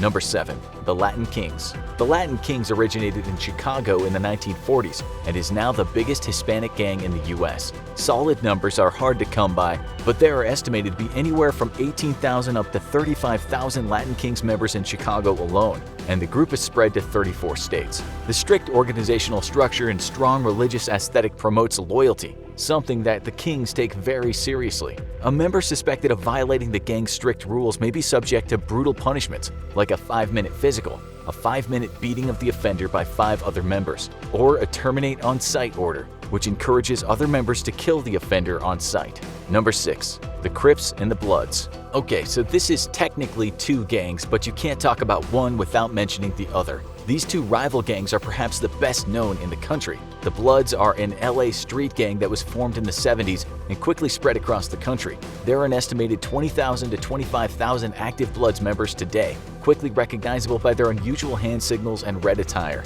The Crips were also founded in California in the 1960s before spreading throughout the US, and they now have a strong presence in New York City. There are up to 50,000 active members of the Crips in the US. Both the Bloods and the Crips have been involved in murder, racketeering, and drug trafficking, and the bitter rivalry between the 2 gangs leads to frequent conflict and violent retaliation. Number 5. Somali gangs. Many gang members who are recruited from the Somali immigrant community adopt Crip or Blood membership upon arrival in the US, but recent years have seen a rise in independent Somali gangs, leading to tension with other more established gangs. These smaller outfits are able to commit major crimes including alien smuggling and human trafficking, prostitution, and credit card fraud. You might be surprised to learn that the biggest pockets of these Somali gangs can be found in Minnesota, Washington State, and Missouri, proving that gang violence is not just a big city problem. Number 4. The Simon City Royals. The Royals were formed in Chicago in the 1950s and are the oldest and largest white gang in the US. The stereotype that gang members are predominantly people of color is wildly inaccurate. In reality, up to 40% of gang members in the US are white. Up to 53% of gang members in Mississippi are white, even though all 97 people prosecuted for gang crimes in Mississippi between 2010 and 2017 were African American. According to Babe Howell, a criminal law professor at City University of New York, who focuses on crime and race, police tend to underestimate the percentage of white gang members and overestimate the number of black and Hispanic members. Police see groups of young white people as individuals, each responsible for his or her own conduct, and hold young people of color in street gangs as criminally liable for the conduct of their peers, she says. Number 3. The Aryan Brotherhood. Many of the predominantly white gangs like the Simon City Royals were formed when white people, after being denied membership in typically Hispanic or African American gangs, began forming their own copycat gangs. But that's certainly not the case for all of them. Some white gangs were founded on extremely racist, white supremacist views, and the most notorious of these groups is the Aryan Brotherhood. The group, also known as the Brand Alice Baker AB or 1-2, was founded in California's San Quentin State Prison more than 50 years ago by Irish bikers as a form of protection for white inmates in newly desegregated prisons. The group maintains a thriving prison network to this day. Although the Aryan Brotherhood members make up just a small percentage of the country's prison population, they're responsible for up to 25% of all prison murders. The Aryan Brotherhood dabbles in the typical gang activities, like drug smuggling and prostitution, but their penchant for racially motivated violent crime makes them one of the most dangerous gangs in the US. Number 2. The Outlaws. The Outlaws are one of the most dangerous one-percenter outlaw motorcycle gangs in the country, second only to the notorious Hells Angels. The Outlaws are the HA's biggest, toughest rivals, and with more than 1,700 members and hundreds of chapters, they're thought to be the biggest outlaw motorcycle gang in the world.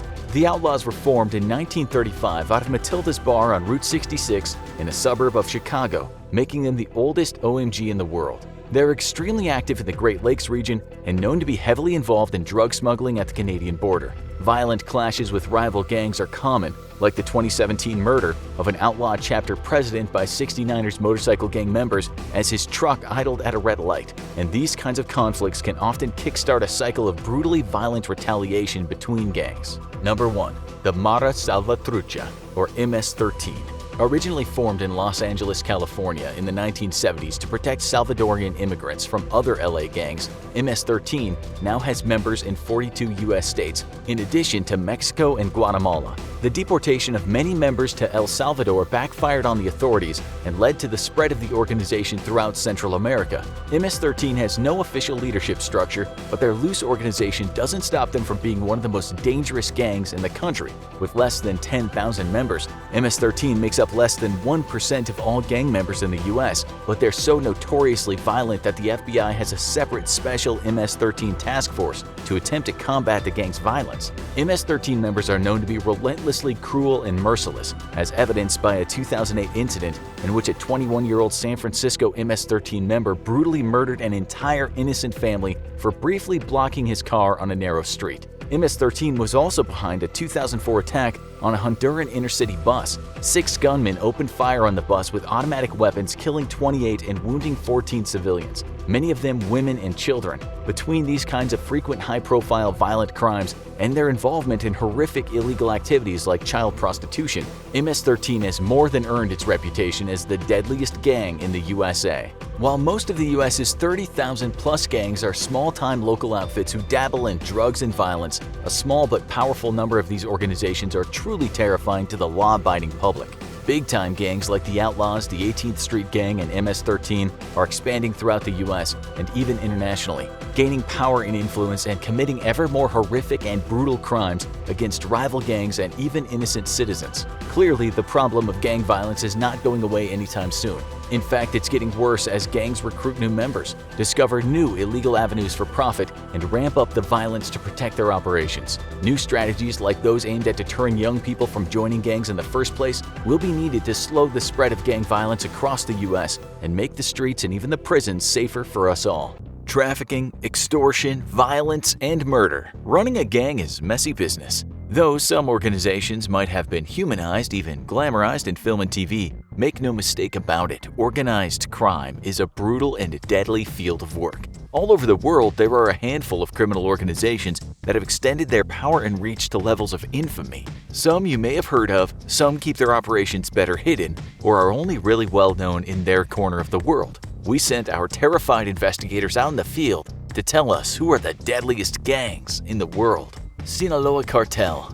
Let's start with an organization that seemingly can't keep themselves out of the news, the Sinaloa Cartel, the most powerful gang in Mexico and at this point world famous for its drug trafficking activities. The Sinaloa cartel has unfortunately made some parts of beautiful Mexico almost unlivable for locals. Their leader, nicknamed El Chapo, real name Joaquin Guzman Loera, has profited so much off the violence that Forbes included him on a list of the most powerful people in the world. Loera ran Sinaloa with an iron fist and was so well connected and powerful, corrupting so many of the country's politicians, judges, and policemen that he managed to escape high-security prisons twice. In fact, the Sinaloa cartel is so unafraid of legal repercussions that they post videos of their murders online to serve as warnings to rivals. The cartel has been directly or indirectly responsible for the deaths of tens of thousands of people, at least. Just one turf war with Juarez cartel over control of Ciudad Juarez trafficking routes resulted in the deaths of 5,000 to 12,000 people.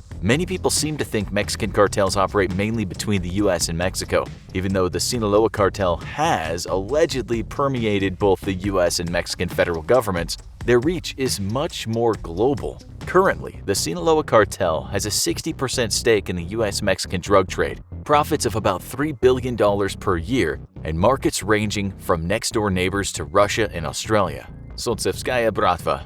If a gang is feared by Russians, you know it has to be one of the world's deadliest. This is the case for Solntsevskaya Bratva. Named for the Solntsevo district in Moscow, which was founded in the 1980s by Sergei Mikhailov, this gang started as a rough-and-tumble street gang. They reunited local, unemployed, aggressive young men as foot soldiers and got their start in not-so-legal car import businesses. However, during the 90s, Solntsevskaya Bratva moved up into banking.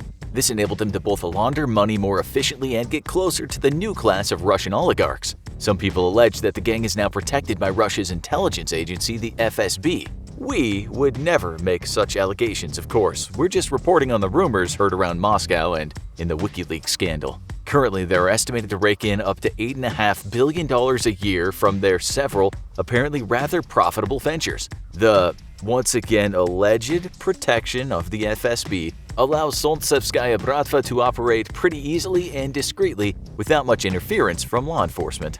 MS-13, Mara Salvatrucha. No list of deadly gangs would be complete without MS-13.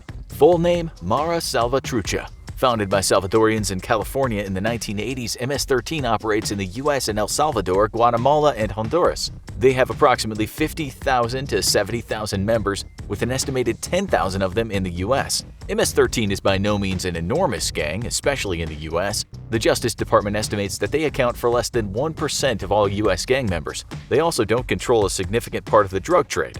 Unfortunately, they are particularly well known for their extreme violence, which frequently gets them placed in nationwide headlines. However, those who intensely study and report on MS-13, including Hannah Dreier from The Washington Post, emphasize that the public widely misunderstands the group's reach, targets, and ambitions. Unlike other organized crime families whose bosses dress in $5,000 suits, many MS-13 members work minimum wage jobs in the daytime, which is why they mostly meet at night. They're not raking in profits from drugs, nor are they planning high-stakes international power plays. In fact, most are teenagers or at most in their early 20s. That being said, they can be shockingly violent and brutal within their local communities. They also mostly tend to target other Latino immigrants, especially undocumented workers who don't feel they can report to the police. Why the name? Mara means gang, Salva references their Salvadorian origins, and Trucha is slang for savviness. Cosa Nostra. Next up is Cosa Nostra, aka the Italian Mafia. This is probably the first gang most people in the US hear of growing up, especially if those people are Scorsese fans.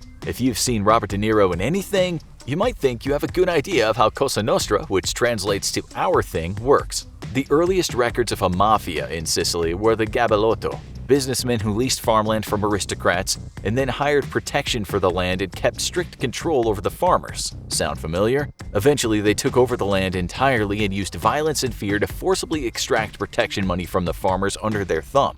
Perhaps the biggest power move the mafia made was understanding that having a foothold in government and alliances with politicians would help them grow exponentially. During the unification of Italy in 1861, the Italian government actually relied on the mafiosi to control the Sicilian government. During Mussolini's fascist rule, eliminating the mafia seemingly as violently as possible was made a priority. Many mafiosi were either killed in the 1920s or escaped to the United States. U.S. intelligence agencies ended up guaranteeing Cosa Nostra bosses like Vito Genovese and Lucky Luciano their freedom in exchange for them helping in liberating Italy from fascist rule.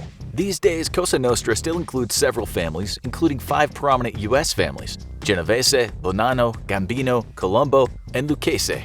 Some are allied and some are at war with each other. The mob retains around 25,000 members and 250,000 associates around the world. They mostly deal in extortion, racketeering, gambling, smuggling, and sale of illegal goods, and let's just say, settling some disputes by making sure one side is never heard from again.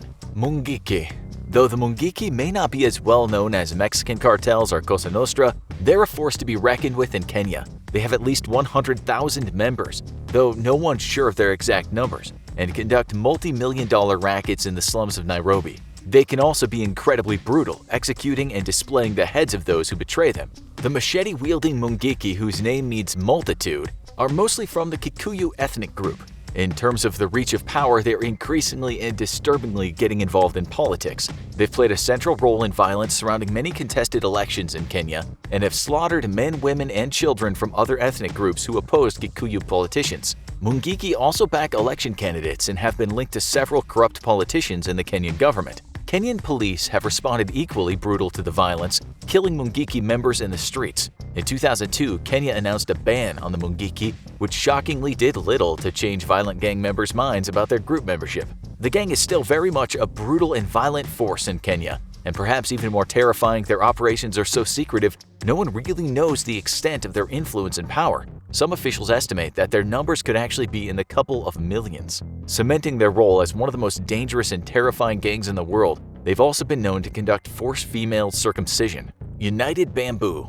Though its name might sound like a Benetton competitor, United Bamboo is no joke. Locally, they're known as Zhulingbang.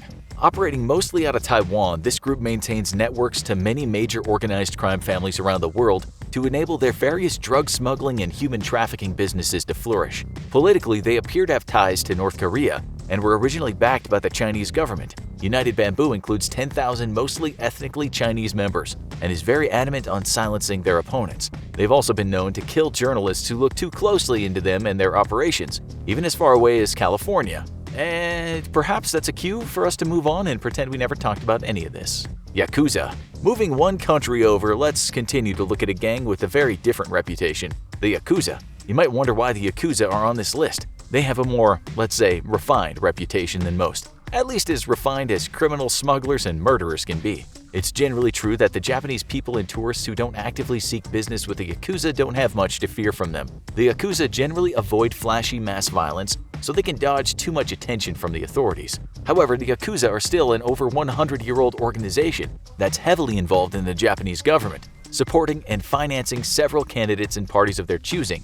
Moreover, the Yakuza are one of the wealthiest gangs in the world, with estimated revenues of over $10 billion per year. Their wealth and power makes them quite dangerous to anyone who opposes them. Since Japan doesn't have an equivalent law to the RICO Act, Racketeering, Influenced, and Corrupt Organizations Act in the US, it's hard for the legal system in Japan to tie Yakuza bosses to the crimes of their organization. Though the Yakuza try to project a noble image in Japan, with members generally dressing well and speaking politely, it's important to remember that they're still criminals responsible for thriving trafficking, prostitution, much of it forced, extortion, and other drug and gambling businesses in Japan. Aryan Brotherhood. Back to US soil. Founded in 1964 in San Quentin Prison, the Aryan Brotherhood has mostly been a prison gang for the majority of its existence. Though they only have around 15,000 members, a tiny percent of the prison population, U.S. authorities believe they're responsible for around 25% of all prison murders. Because their sphere of operation is mostly within jail cell walls, many citizens underestimate the power, extent, and influence of the Aryan Brotherhood. However, anyone who's been in jail is probably aware of the brutality and extreme violence this particular gang inflicts on those they hate. In fact, the Anti-Defamation League has given them the title of Most Violent Extremist Group in the US. Their neo-Nazi beliefs translate to them generally only accepting white members. Many people have to either kill or aid in the killing of another inmate to gain entry into the gang. The Aryan Brotherhood is engaged in drug trafficking, prostitution, including forced inmate prostitution, and murder for hire. We know this list of activities is starting to sound repetitive, but it turns out dangerous gangs aren't very creative with their income sources. They're also pretty easy to spot, thanks to things most of society has thankfully rejected, like prominent swastika tattoos. 14K Triad. The Hong Kong-based 14K Triad gang might not be very well known outside East Asia. However, it's estimated to be the second largest drug trafficking syndicate in the world, dealing mostly in exporting heroin and opium from China and Southeast Asia to the rest of the globe. In addition to the usual prostitution, weapons trafficking, etc., the 14K Triad has very effectively infiltrated Chinese police ranks and even some government offices. This not only protects their operations at home, but also enables them to extend their influence internationally. The gang operates in Africa, South America, Europe, North America, even Australia and New Zealand. People in these countries aren't necessarily safe from the 14K Triad's dealings if they stay away from drugs. The gang has kidnapped high-profile and rich families in the past, killed bystanders in Macau, and recklessly engages in drive-by shootings and car bombings. Bloods and Crips. Though the Bloods and the Crips are two separate gangs that operate as enemies, we group them together as people usually don't mention one without mentioning the other. Many high-profile rappers, especially from the West Coast, litter references to the Bloods and Crips in their songs to show their street cred. These gangs originally started in Los Angeles, even though they're now boasting members and sets, or what their chapters are called, all over the US. As we're certain some friends told you in middle school to sound cool, Bloods wear red and Crips wear blue. You can't walk into some neighborhoods if you're wearing the opposite colors. The Bloods were actually created in 1972 in order to fight the increasing power and danger of the Crips. Did you know that both Bloods and Crips are acronyms? Better yet, there's almost no way you can guess what these acronyms stand for. Bloods stands for Brotherly Love Overrides Oppression and Destruction, while Crips stands for Community Revolution and Progress. Originally, these two organizations were meant to help oppressed black communities throw off the yoke of police brutality, but sadly devolved into the petty street gangs there today. Currently, the Bloods are estimated to have around 25,000 members, while the Crips number closer to 50,000.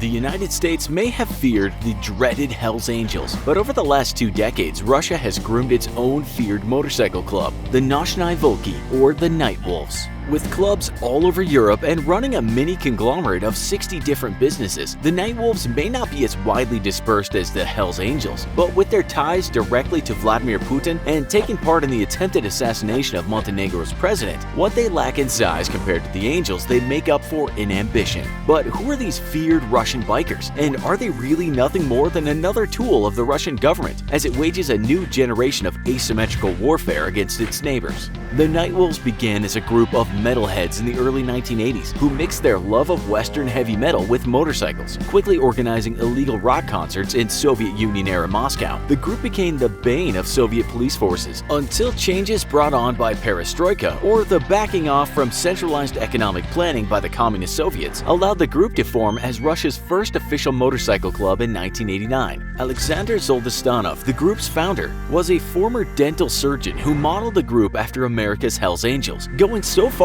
as to translate the Hells Angels rulebook into Russian and adopting it fully, while also making sure all members rode American Harley-Davidson motorcycles. Delving into the criminal underground, the Night Wolves also displayed a hard nationalistic streak, and when in August 1991 hardline communists sent tanks to try to topple Gorbachev's government, the Night Wolves manned barricades that helped secure the Russian parliament. For their efforts, Gorbachev awarded Zoldystanov a medal and began a close relationship between the Russian government and the outlaw motorcycle gang that lasts to this day. With the fall of the Soviet Union and the adoption of free market ideologies in Russia, the Night Wolves quickly expanded their operations and opened a club called the Sexton in Moscow, modeled after a club with the same name in West Germany, in which Zoldystanov had worked as a bouncer. They also launched the Wolfwear clothing line and a tattoo parlor and biker shop, while also starting to offer their services to local Russian rock bands as security. Following the Hells Angels playbook, page by page, the Night Wolves quickly began offering security services and protection for businesses, trying to avoid shakedowns from corrupt local police and other gangsters, eventually running their own protection racket. Business owners faced a simple choice: pay the Night Wolves to protect you from corrupt police and gangsters, or be at the mercy of these corrupt police and gangsters, as well as the Night Wolves themselves. Starting in the early 2000s, however, Zoldystanov began to transform the group, ditching many of their ties to Western organizations and traditions based on Western motorcycle clubs, such as the Hells Angels. Their transformation saw them become staunchly anti-Western and adopt a hardline nationalistic ideology that promoted extreme Russian patriotism. At the same time, they adopted strong ties with the Russian Orthodox Church, even sponsoring motorcycle pilgrimages to Orthodox holy sites and using the imagery of a 14th century Orthodox monk named Alexander Parisviet.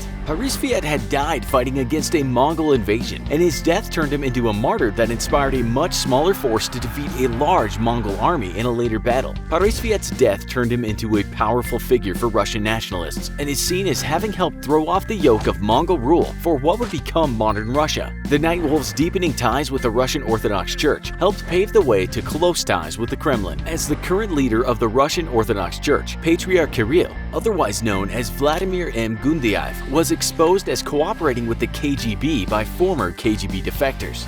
We're sure that the head of the largest religious group in Russia being a former Russian intelligence asset is a complete coincidence, however, and not an obvious attempt to manipulate Russia's religious people. Whatever the case, the Nightwolves found themselves growing increasingly closer to the Russian government, with the motorcycle club participating in a rally to commemorate the election of Dmitry Medvedev as Russia's president, with Vladimir Putin conveniently named prime minister. Putin would go on to ride with the Nightwolves at motorcycle rallies in Sevastopol and Novorossiysk in 2010 and 2011, although Putin would use a three-wheeled Harley trike with neon lighting, which the world's motorcycle fans immediately pointed out was hardly badass. For a man who regularly takes shirtless pictures of himself horseback riding and shooting guns, the image of himself on a neon-lit tricycle definitely missed the mark on badassery. However, Putin's grooming of the Nightwolves as an extension of the Russian government began in earnest during these public ride-alongs, with Putin publicly thanking Zaldostanov for his service to Russia. In 2013, Putin would go on to award him the Order of Honor Medal for his efforts in youth patriotic education and for honoring the memory of the fallen from the Great Patriotic War, or World War II, as it's known to the rest of the world. If the words youth patriotic education make you feel a twinge of revulsion and fear, then that's probably because you don't live in a third world dictatorship. The Nightwolves' form of patriotism proved to be just as toxic as any tin-pot dictator's brand, with their education to the youth involving the rejection of Western culture, despite proudly riding American Harley-Davidson motorcycles, strong anti-feminist views, and violent, hateful gay propaganda. The deepening ties between the Kremlin and the Nightwolves were made all the more obvious when Zaldostanov was chosen as a torchbearer at the 2014 Sochi Olympics. Because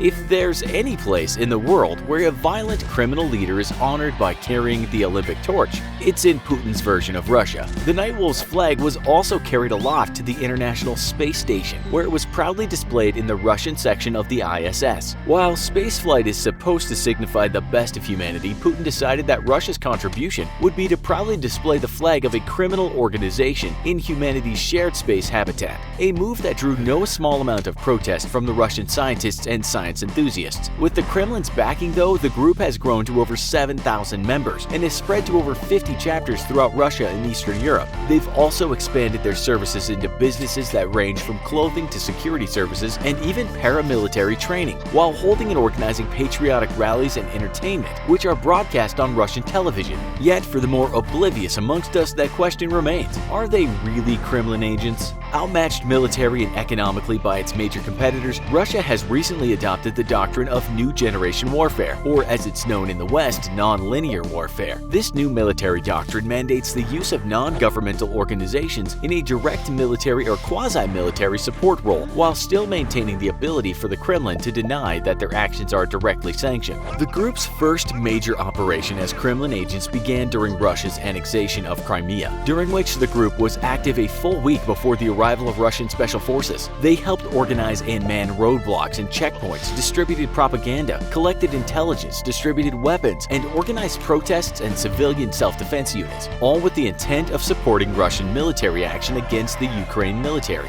They were also active in intimidating local Ukrainian government officials and even captured and detained Ukrainian military officers. After the arrival of Russian special forces, they participated in a raid on a Ukrainian naval base in Sevastopol and the takeover of a natural gas distribution facility. They were also directly observed carrying automatic weapons of military caliber and participating in joint operations with Russian Spetsnaz units during March of 2014. After the successful annexation of Crimea, Zaldostanov and 10 other members were awarded the official military campaign medal for the takeover, a move which makes it a bit difficult to believe the Russian government wasn't directly sponsoring and ordering their activities. Since the initial campaign, though, the group has continued to carry out the Russian government's orders, being awarded a contract by the Russian-occupied city of Bakachasarai in Crimea to provide youth patriotic education, which is code speak for Russian patriotic brainwashing with threats of violence. They also used their local chapters and social media platforms as a front across Eastern Europe to recruit fighters to serve in pro-Russian militias, and have even fought and died alongside these militias. Members of the Night Wolves are even being used by the Ministry of Internal Affairs of the Luhansk People's Republic to provide police and security services, to include securing critical infrastructure. The Night Wolves also routinely produce patriotic festivals and television productions under the official guise of youth patriotic education. These productions are broadcast on Russian television and often feature blatantly anti-Western, especially anti-American themes, with heroic Russian figures pitted in battle against corrupt and degenerate Western antagonists. In one such production, which was broadcast to millions of Russians on television, a character that looks exactly like the Statue of Liberty attempts to kidnap the Snow Princess Snegorochka, a popular character in Russian fairy tales, only to be thwarted by the Night Wolves. Reminiscent of Stalin's propaganda, the Night Wolves have also adopted strong Soviet values and ideology, even promoting Stalin as a national hero, a move which doesn't sit well with elder Russians who still remember Stalin's purges and the mass murder of millions of Russian civilians. In 2015, the Night Wolves were assigned a new tasking by their Kremlin bosses with the creation of a Russian anti-Maidan movement, the intent of which is to prevent the reoccurrence of the famed color revolutions that brought down the Soviet Union. Championing individual rights and democratic values, the color revolution weakened the Soviet Union's hold on its satellite states, and a modern and increasingly authoritarian Russia sees the potential for a new revolution as fatal to its ambitions to remain in power. Thus, the Night Wolves were tasked with protecting from any such potential revolution, with the express instructions to show resistance to the global Satanism, the growing savagery of Western Europe, the rush to consumerism that denies all spirituality, the destruction of traditional values, all this homosexual talk, this American democracy, as stated by Zaldistanov himself.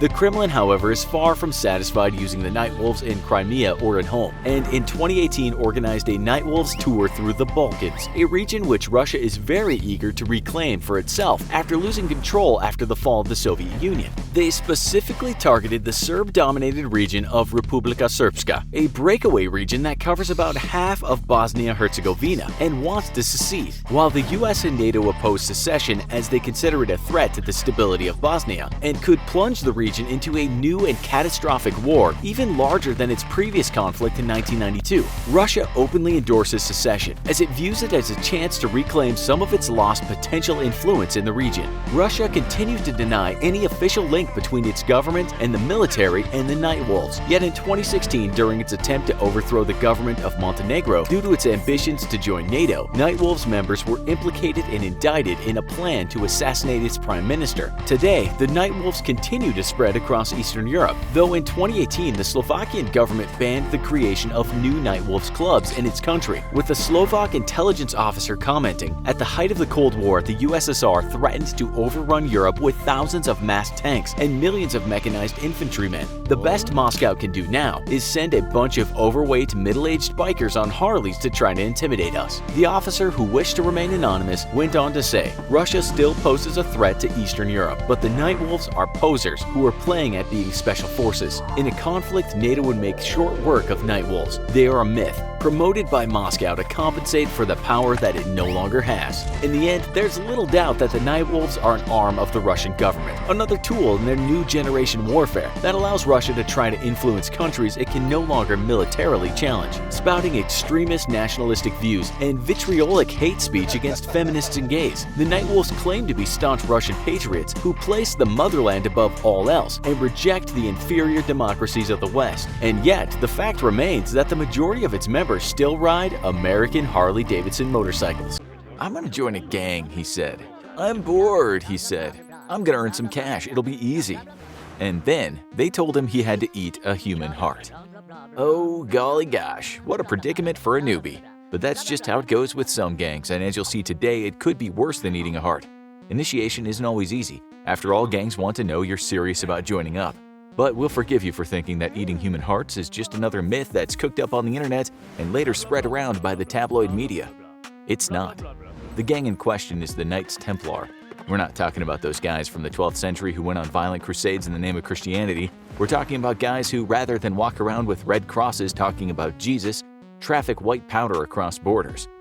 They're a Mexican cartel out of the state of Michoacan. They do all sorts of things cartels do: traffic drugs, extort, kidnap, and kill. Still, the Knights Templar is quite unique among the cartels in Mexico.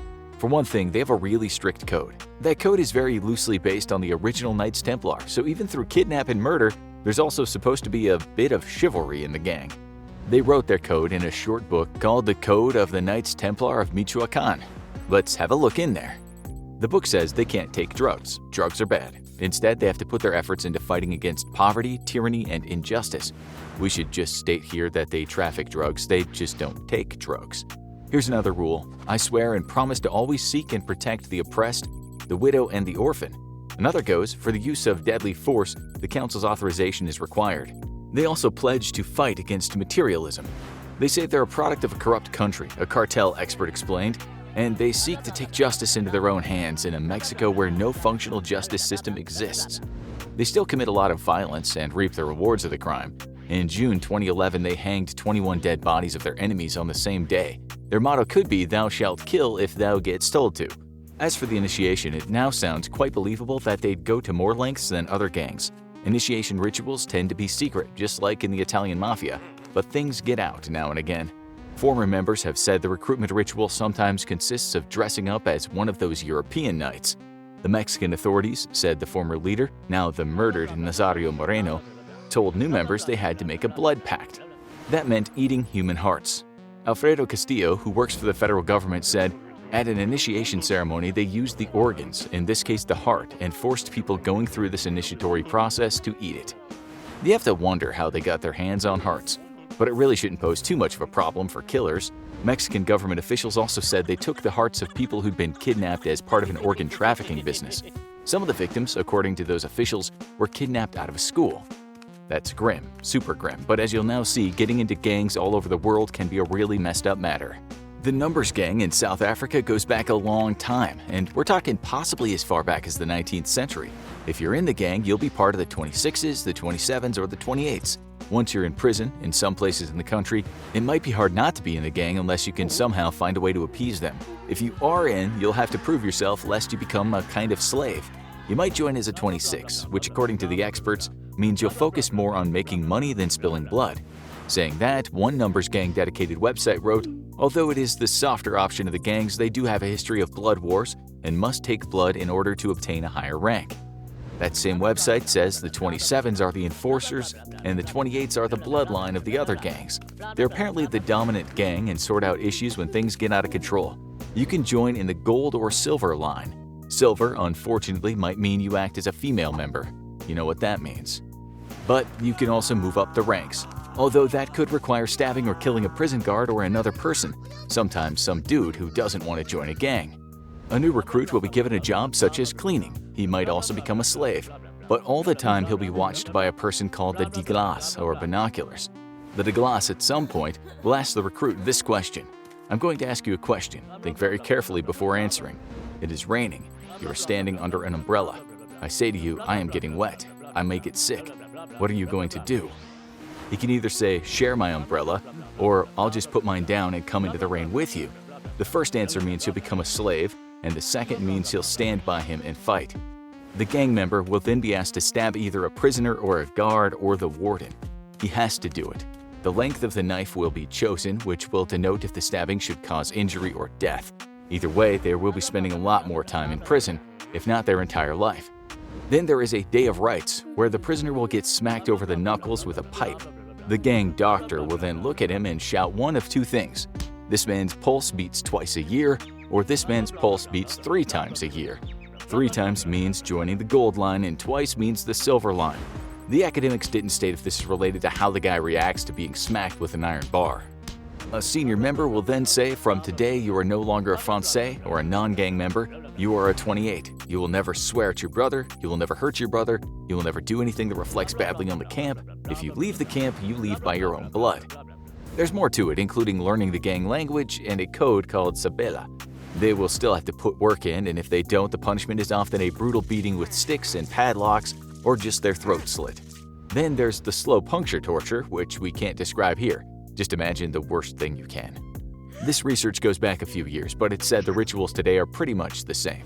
Now for something completely different. Japan's Yakuza gangs aren't really known for out-and-out violence. They're your smart kind of gang, embracing the sensible thing of trying to keep your head down while making money from illegal activities. Still, they have a very strict code of ethics. First of all, they cover their bodies with tattoos. The tattoos tell a story using symbolic pictures, but they also stand for loyalty and courage. After all, if you're going to ink much of your body, you better be dedicated to the cause. When you join as a child, kobun, and you have your father, oyabun. You'll drink from a special cup during a ceremony and you'll share cups with your father. This is all sounding pretty great so far, getting one of those really cool tattoos and having a drink. But for all of you guys out there thinking how you'd like to join and make some fast cash, you need to know that you cannot have any more contact with your family once you're in. You are a Yakuza, and your only loyalty is to your boss. Imagine telling most American gang members that they had to lose their family for good. It's a big deal. And if you mess up, you can't just say you're sorry. You have to show that you're sorry. This often means having your finger partly chopped off. Yubitsume. Mess up again and lose another finger or more of the same finger. You'll never play golf the same again. In the past, it meant the person would not be able to use their sword properly again. You'll have to do the amputation yourself, and try not to look like a wuss when you're doing it. Once you're finished, you wrap up your finger in white cloth and present it to your boss. You don't hear much about Asian organized crime gangs, but make no mistake, they are very powerful. They control much of the world's drug trade, even though a while back Turkish gangs took over the heroin trade in Europe and Latin America gangs did the same in North America. The Asian gangs that ran the heroin trade was the Chinese triads. They've been around since the 18th century and today do business all over the world. Like the other gangs, they employ young thugs, but the higher-ranking guys look like regular businessmen. They have members that are not initiated called Blue Lanterns, but if you want to be more than an associate, you have to go through the motions. There are lots of ranks, ending with the Dragon Master up on top.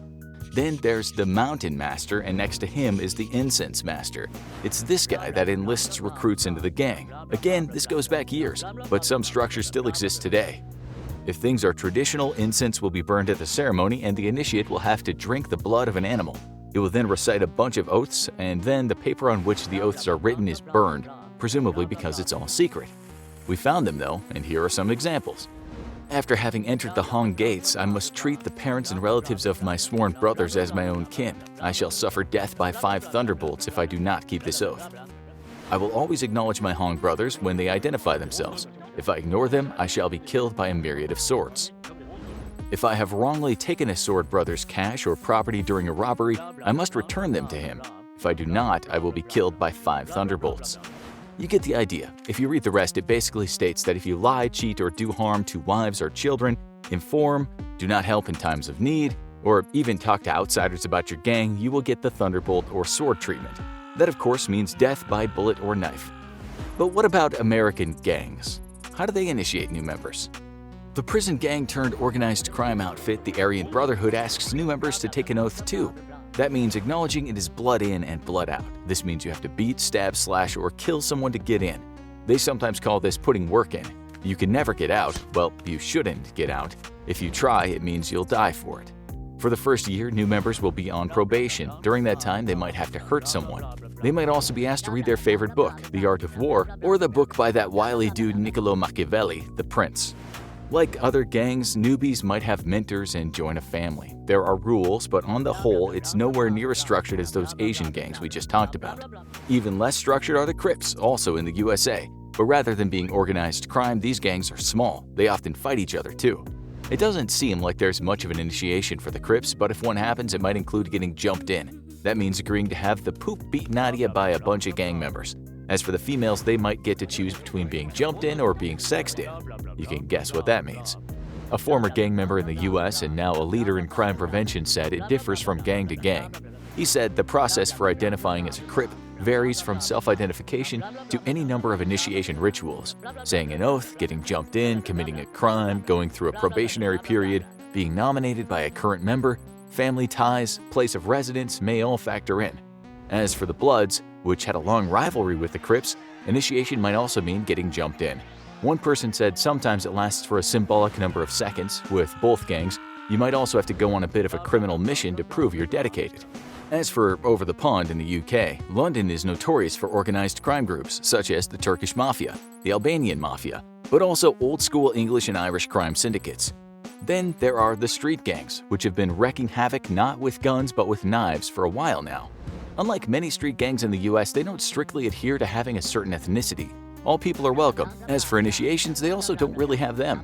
Although there are reports of late of new recruits stabbing a random person in the street to get notches on their blade. In 2021, there were reports of innocent folks just walking down the street and getting stabbed to death because someone in the gang was being initiated. In one case, a mother walking down the road with a pushchair was stabbed in the leg. She didn't die, thankfully. What this amounts to is the absolute opposite of a code of ethics. Shame on them. Couldn't they just beat each other up like the US street gangs? Today we're talking about criminals and gangs. Gangs come in all shapes and sizes, and you can hardly compare MS-13 to a bunch of middle-class guys that hang around skate parks and occasionally sell dime bags of weed. We'll discuss all kinds of gangs though, big and small. In this episode of the Infographic Show, why do gangs exist? First of all, gangs have been around forever.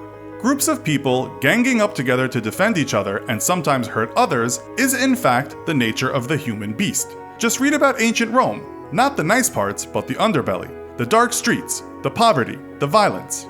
Read the grim poems of Juvenal, where the dimly lit streets were full of dangers and roaming gangs. But then look at the stories of heroic outlaw Robin Hood and his band or gang of supposedly merry men. Did such a noble outlaw exist? It's doubtful, but we mythologize such outlaws because we often detest the cruelty of a sometimes greedy establishment. Remember that Pablo Escobar was seen as a hero by some, in spite of cutting up his enemies at times. To the poor people he helped, he was a modern-day Robin Hood. Other criminals and gangs have similar origins. The Italian Mafia, for instance, started when peasants rebelled against feudalistic oppression, and so its origins could be said to be noble, depending on what literature you read. So when we ask why gangs exist, we should be careful not to judge.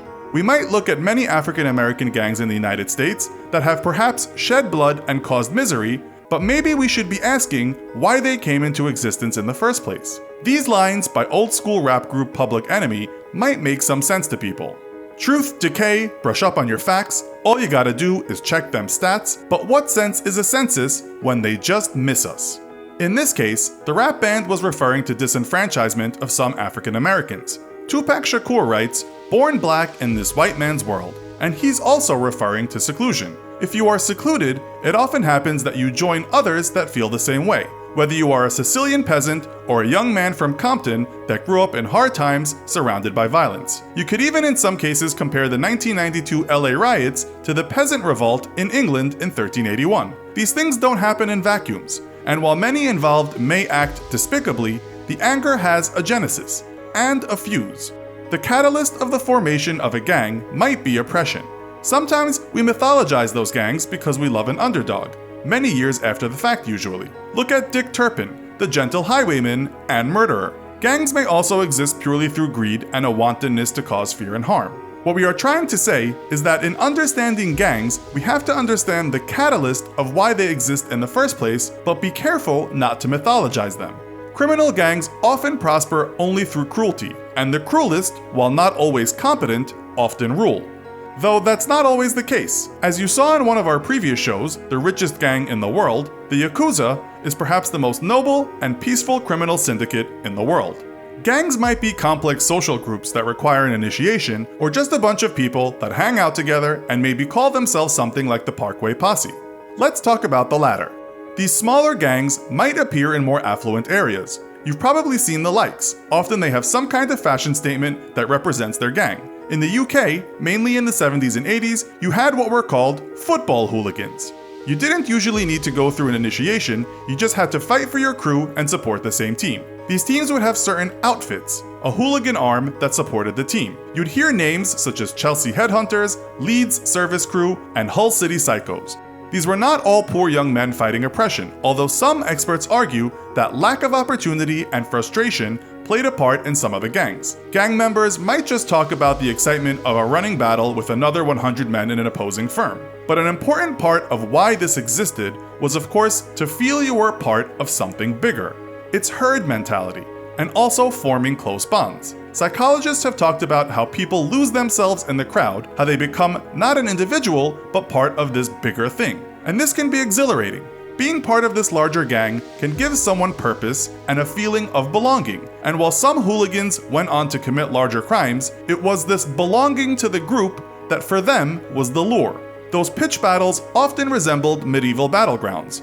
To win or lose, life had purpose. The 9-to-5 seemed futile in the face of that camaraderie and the excitement of violence. On a smaller scale, those ketamine-dealing skaters in the park are also forging an identity, just as grunge fans did, or men that have decided to wear a man bun. This is herd mentality, peer pressure, being part of a group. Being an individual is hard work. It is a painful thing not to feel part of something bigger than ourselves. You might not call these people criminals, but it's still part of the reason people join gangs. This is also why religion has worked so well. You could call religions the biggest gangs in the world, but just as someone born in one area might become a Crip and another area a Blood, many people in one country are adamant that their gang or religion is the right, true one, while on the other side of the world, someone else is equally sure his or her gang is privy to the indisputable truth. We are seeing such divides in the UK and the US at the moment over politics, the left and the right, and a schism with no solution in sight because everyone is sure their gang is right. Gangs give us an identity, and it's hard to let it go. A gang can be our raison d'etre, a French word we use in English that simply means purpose. Some philosophers, such as Richard Rorty, would say we should always be evolving and learning, and that we should always be redescribing what we think is the truth and our purpose. But gangs want loyalty, an oath to a higher truth. Kids grow out of being goths, but they join other gangs, whether political or religious, as they get older. We might also look at another reason for joining gangs: boredom. French novelist Louise Ferdinand Céline once wrote, "Life is a classroom and boredom is the monitor." Young people want adventure for the most part. They want risk. After all, when we are young, we often feel indestructible. In many countries, there was a rave culture which consisted of groups or gangs of young people that attended massive parties listening to electronic music. For a few hours, they danced almost hysterically, possessed by the music, and more often than not, MDMA. These were not criminal gangs for the most part, but people united who wanted to lose themselves for a few hours on the weekend in between pushing paper in a job they hated. And lastly, we come right back to the beginning: oppression and despair and making a buck.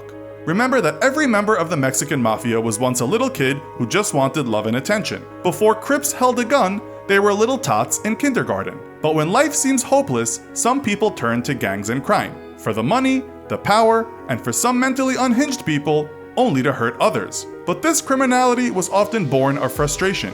Violence begets violence, and many gangsters had violent beginnings. Or as you saw in our Yakuza show, the organizations started as outcasts. They are now businessmen, just as the Mexican cartels are. Greed and chaos pervade the drug trafficking scene in that part of the world, and here we perhaps see the very worst of gangs. We might judge individuals that join these associations because many of us grew up with opportunities, an education, some money, or if we were fortunate, supportive parents. But you can't choose where you were born. It's a controversial point, but perhaps for some, joining a gang was unavoidable.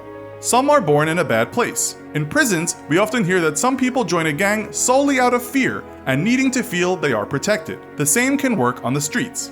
Lastly, as a writer in The Guardian argues, the media does a good job in blowing gang violence up. The narrative sells papers and gets eyes on ads, said the writer. But is it always a bad thing to be part of a gang? Young people join gangs because it is a crucial part of growing up, says the writer. Gangs do not always revert to violence. If there are positive, older role models involved with these gangs, they can hold the boundaries essential to stopping them spiraling out of control and turning violent and crime-driven.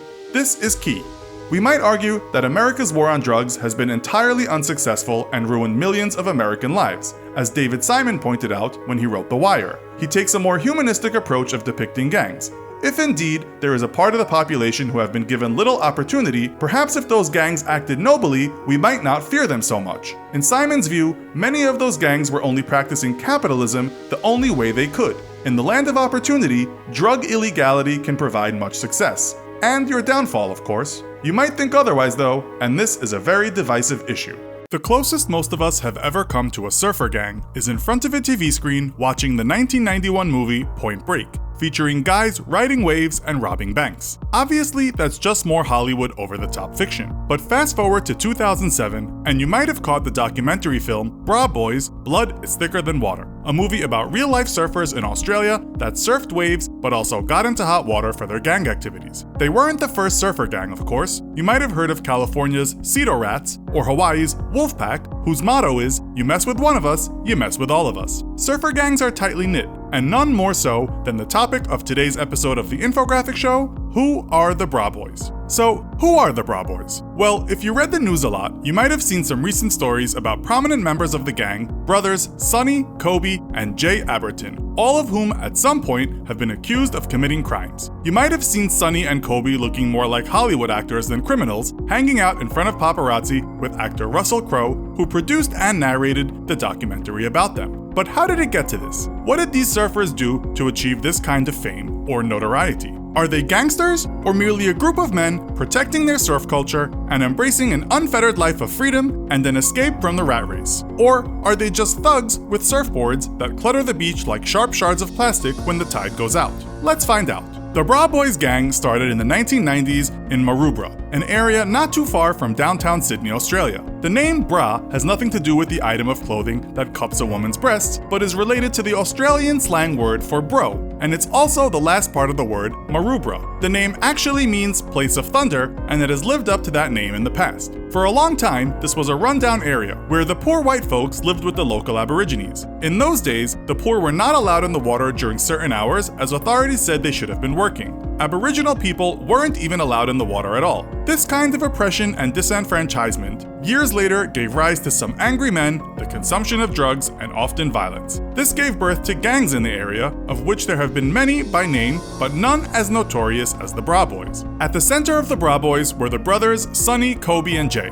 but we will mostly focus on the first two. While we might call them gang members, we must also remember that they were excellent surfers. Kobe, in fact, has been regarded at times as one of the greatest big wave surfers on the planet. While it's said they declared war on society, if you ask some locals, these guys were just boys having fun, with perhaps a few antics going too far in the vein of risky, jackass-type stunts, and obviously the occasionally bare-knuckle beach fight. But does that make them criminals? Well, when people get knifed and shot, we guess it does. The Aberton boys didn't get the best of starts in life, growing up with a heroin-addicted mother and a violent stepfather whose vocation was robbing banks. They didn't get much of what one might call parental guidance, so what they did do, instead of reading history and toiling with math, was go to the beach and surf. As Sonny said in an interview, we pretty much had to fend for ourselves. Only the grandmother seemed like the stable person in their lives, and with a house down at the beach, the brothers and lots of other young kids would hang out there. Many of these kids would later become part of the gang. In fact, Kobe said in an interview that if anyone started Bra Boys, it was her, meaning his grandmother. Her home was a home for boys from a lot of broken homes. They backed each other up and were emotional support for each other. In Kobe's own words, the boys will always be there for you. Around his upper chest, he has a tattoo saying, "My brother's keeper." That was the gang's credo. Also behind the kids, though, were some pretty sketchy older guys, one of whom was called Martin Hines, but we'll get to him later. In the 1990s, when these kids were older and bigger, their patch would often be invaded by other gangs. These territorial disputes led to numerous fights, some of which ended up with guns and knives being involved, the occasional drive-bys, members being shot and stabbed, and bones getting broken by baseball bats. This was regular life at the beach when the guys were not surfing. Later, the gang all got tattoos, developed a special handshake,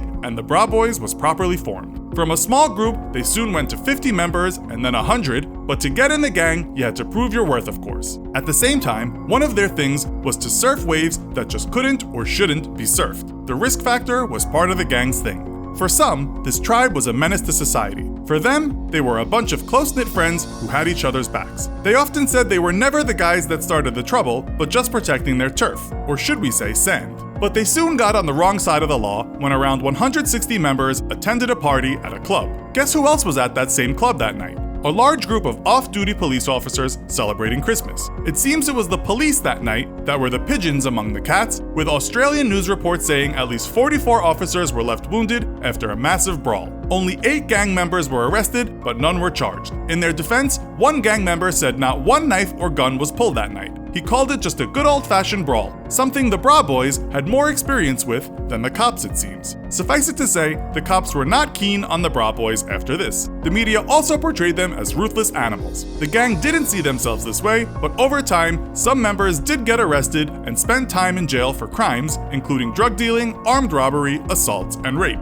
Now back to the name we have mentioned already, Tony Hines, a feared, violent psychopath and extortionist who had killed and beaten people almost to death. He had his differences with the brothers. This culminated with Hines getting in a car with a girl and Jay, the younger brother. He apparently put a gun to Jay's head and said, "We're gonna do this." He meant rape the girl. Jay wrestled the gun from Hines and killed him. Hines' body was later found after 4 days. He'd been dumped over a cliff. Jay was arrested. Kobe was then arrested for attempting to pervert the cause of justice for not helping police with the investigation. He was released on bail, and a week later, he beat the world champion in a surfing competition in the first heat. He said in interviews he wasn't just surfing to be the best, but he had to win to raise money and look after his family. It was make or break, excuse the pun, to keep on surfing. He faced 15 years imprisonment, but was only given a suspended 9-month jail sentence. Jay got out of jail and was later acquitted for the murder. It was ruled he had acted in self-defense. The lawyers defending Jay later said they were given the best party they'd ever had by the Bra brothers. Nonetheless, Jay has been in trouble with the cops many times since, doing more jail time. In 2018, he was charged for a home invasion and grievous bodily harm with a meat cleaver. Many of the Bra Boys were no angels, and later, gang members were arrested for cocaine smuggling. Not the brothers. Then came the riots of 2005, mostly related to warring gangs and racial tensions. Biker gangs, including Lebanese gangs, were causing trouble at various beaches and other places. But not Maroubra apparently, with Kobe once saying, "If these fellas come to Maroubra and start something, they know it's going to be on, so they stay away." But later the Bra Boys were involved in brokering peace deals between these warring factions, and things got better. In fact, we should say that the Bra Boys, despite their violent and criminal tendencies, were sometimes involved in social activism. In 2016, the Australian media said Kobe had converted to Islam and had dedicated his life to peace. He'd also made a good bit of money from surfing. Kobe said in an interview about his new outlook, "Now everything is great, and I have never been so happy. I just want to help young people combat all the negativity and depression and the hate." The brothers created a clothing line called My Brother's Keeper and became celebrities in a way. Kobe even taught Paris Hilton how to surf at one point,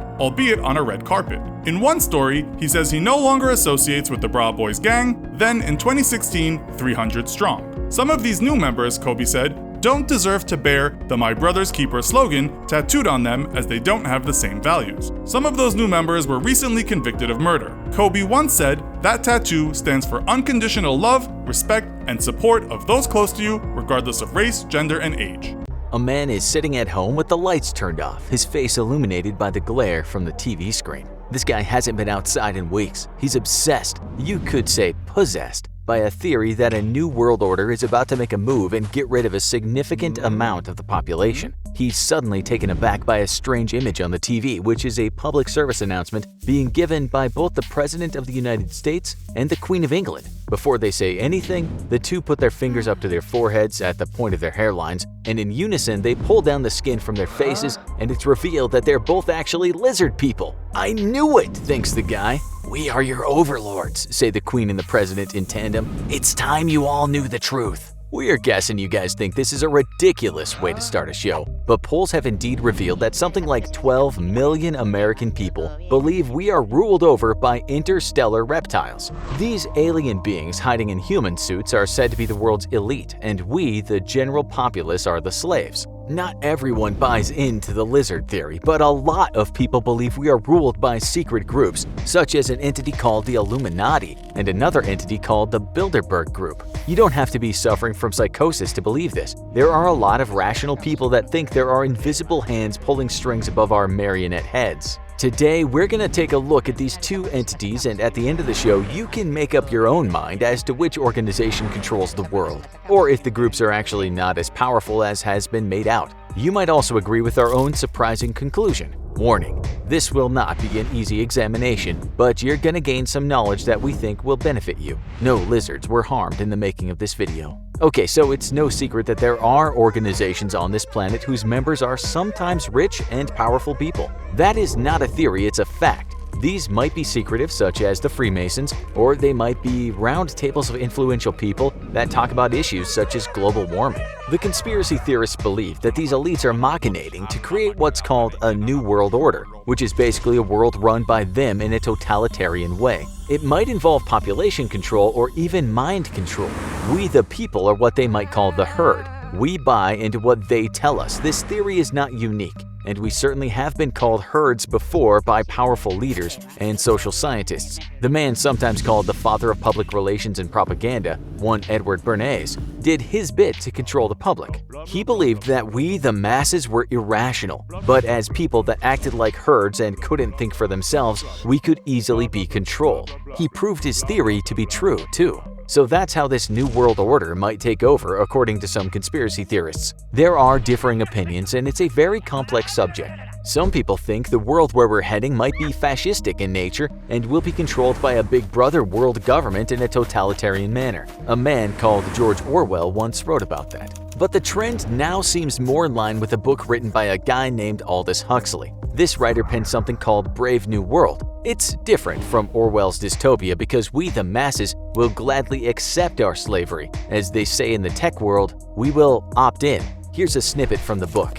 A really efficient totalitarian state would be one in which the all-powerful executive of political bosses and their army of managers control a population of slaves who do not have to be coerced because they love their servitude. We mention this because this is what conspiracy theorists are relating to when they talk about the New World Order and the elites that will rule over us. We need to be controlled, either through force and surveillance, a good amount of public relations, or technological applications that distract us from how fudged things have become.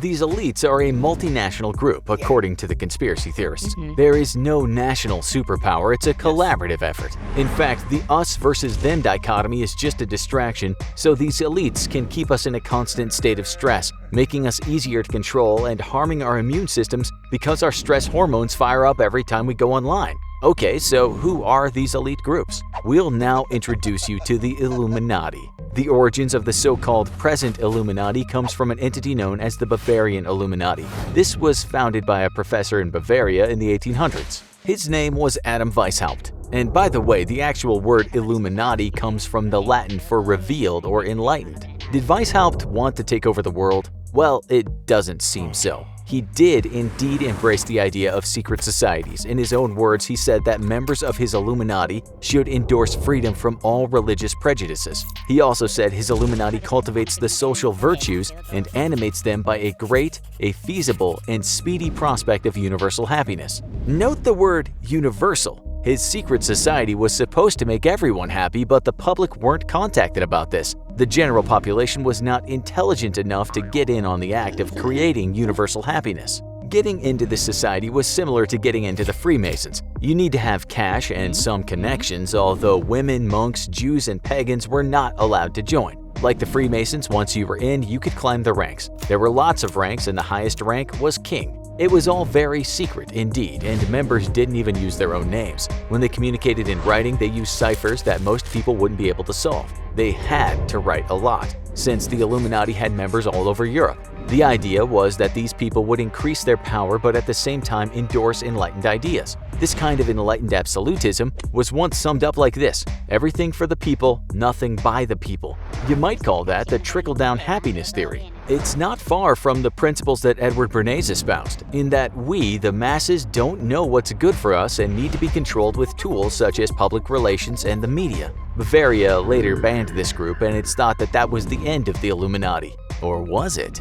Now for your introduction to the Bilderberg group. Okay, so this group is not hidden in some respects, in that you can go to the Bilderberg's website and read about what they do, or what they claim to do, according to those people who believe something sinister lurks in the air when these people get together. They meet every year to discuss certain issues that face Europe and North America. The group says they only talk about the issues and no actions are taken after meetings. It's like a get-together for powerful people, they say, but there are no resolutions at the end. Which powerful people, you might ask? The list is long, so we can't mention everyone who turned up to the 2019 meeting. The attendees were mostly wealthy business people, bankers, and people high up in certain government departments. Some meetings have also included royalty. Quite a few academics were on the guest list too, such as the guy who's been warning us about super artificial intelligence, the director of the Future of Humanity Institute at Oxford University named Nick Bostrom. The governor of the Bank of England was there, as was a politician from the UK's Green Party.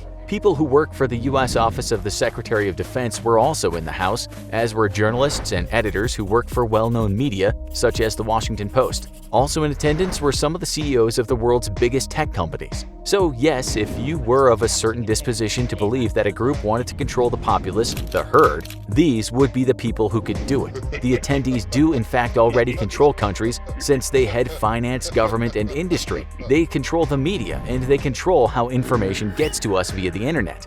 That's not a conspiracy theory though. Okay, so what did those powerful people talk about at the last meeting? Did they, say, discuss how to create a panic on a mass scale in order to convince the people of the world to opt in to mass surveillance technology? Did they discuss mass unemployment that could lead to political changes, lifelong debt, and possibly some population reduction? The answer is no. Here's a list of the discussion topics. Number 1. A stable strategic order. 2. What next for Europe? 3. Climate change and sustainability. 4. China. 5. Russia. 6. The future of capitalism. 7. Brexit. 8. The ethics of artificial intelligence. 9. The weaponization of social media. 10. The importance of space. And 11. Cyber threats. This was no secret. It was published by the Bilderberg Group on its website. But, and this is a big but, what happens at the Bilderberg meetings stays at the Bilderberg meetings. It's also not a conspiracy theory. The New York Times wrote in 2019 that the members heading to the 67th Bilderberg meeting in Switzerland had to promise that whatever was discussed would not get leaked.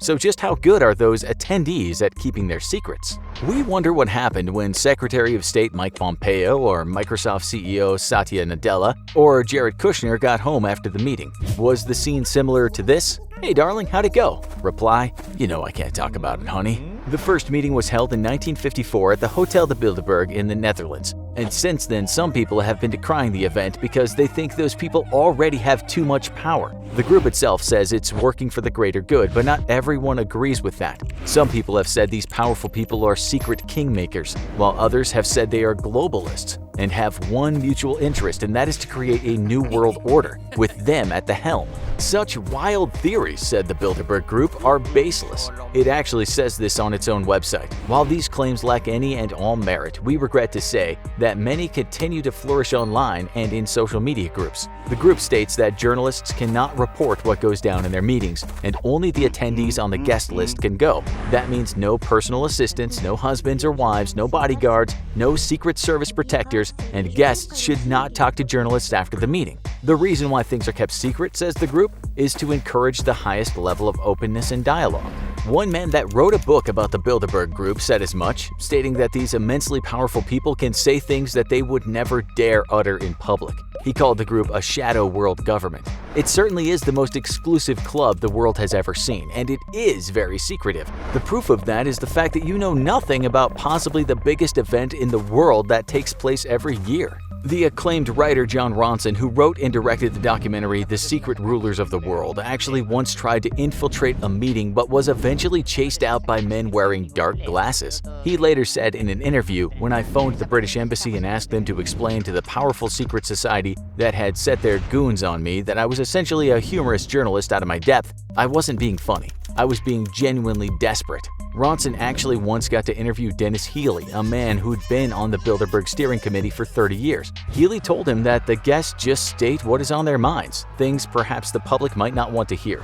They can speak candidly about various issues and won't get outed in the press for their words. Healy also said this, "To say we're striving for a one-world government is exaggerated, but not wholly unfair." He admitted that it was about control, but control in regard to making the world a better place. It's about global policy, he said, but critics might say that these people are there in part to serve their own interests. That's why some critics will say it's about everything from the people, nothing for the people. They might ask why these powerful people have not fixed pervasive poverty or tackled many other issues that help the man in the street.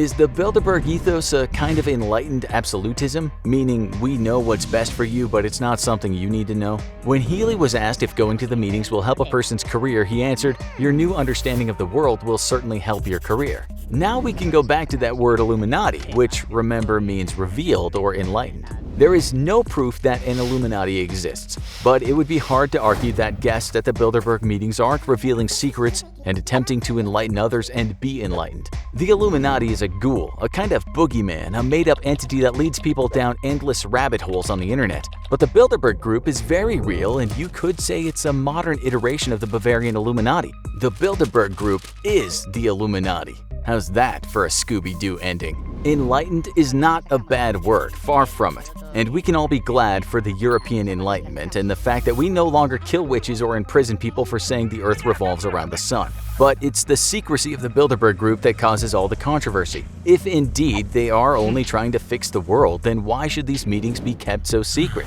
Surely if the truth they speak is for the common good, we need to hear it. Or do they think the common man, the sheep among the herd, can't handle the truth? These attendees might not want to do nefarious things like depopulate the planet. But you might ask if all those apparently saintly attendees do have self-interest in mind. Maybe one day we'll find out. Nazis. Like bedbugs, they're disturbingly difficult to get rid of. We tried in one massive world war, but like cockroaches, they went underground. In the 60s, though, a new generation of Nazis created the infamous Order of the Nine Angles, a group of satanic Nazis, because Satan and Nazis go together like peanut butter and jelly. The Order of the Nine Angles, or ONA, has its origins in a shrouded pact of secret cooperation between refugee Nazi hierarchies fleeing persecution for their war crimes and demonic forces from hell itself. Actually, that's sort of Hellboy's origin story, and we stole it because the truth is, nobody knows the real origins of the ONA. But like any totally serious occult organization, they like it if you think dark magic and demons were involved. We won't be dignifying their ridiculous origin story in this video, but suffice it to say that the group came to public attention in the 1960s after… Oh, fine. We'll tell you their version of the origin story.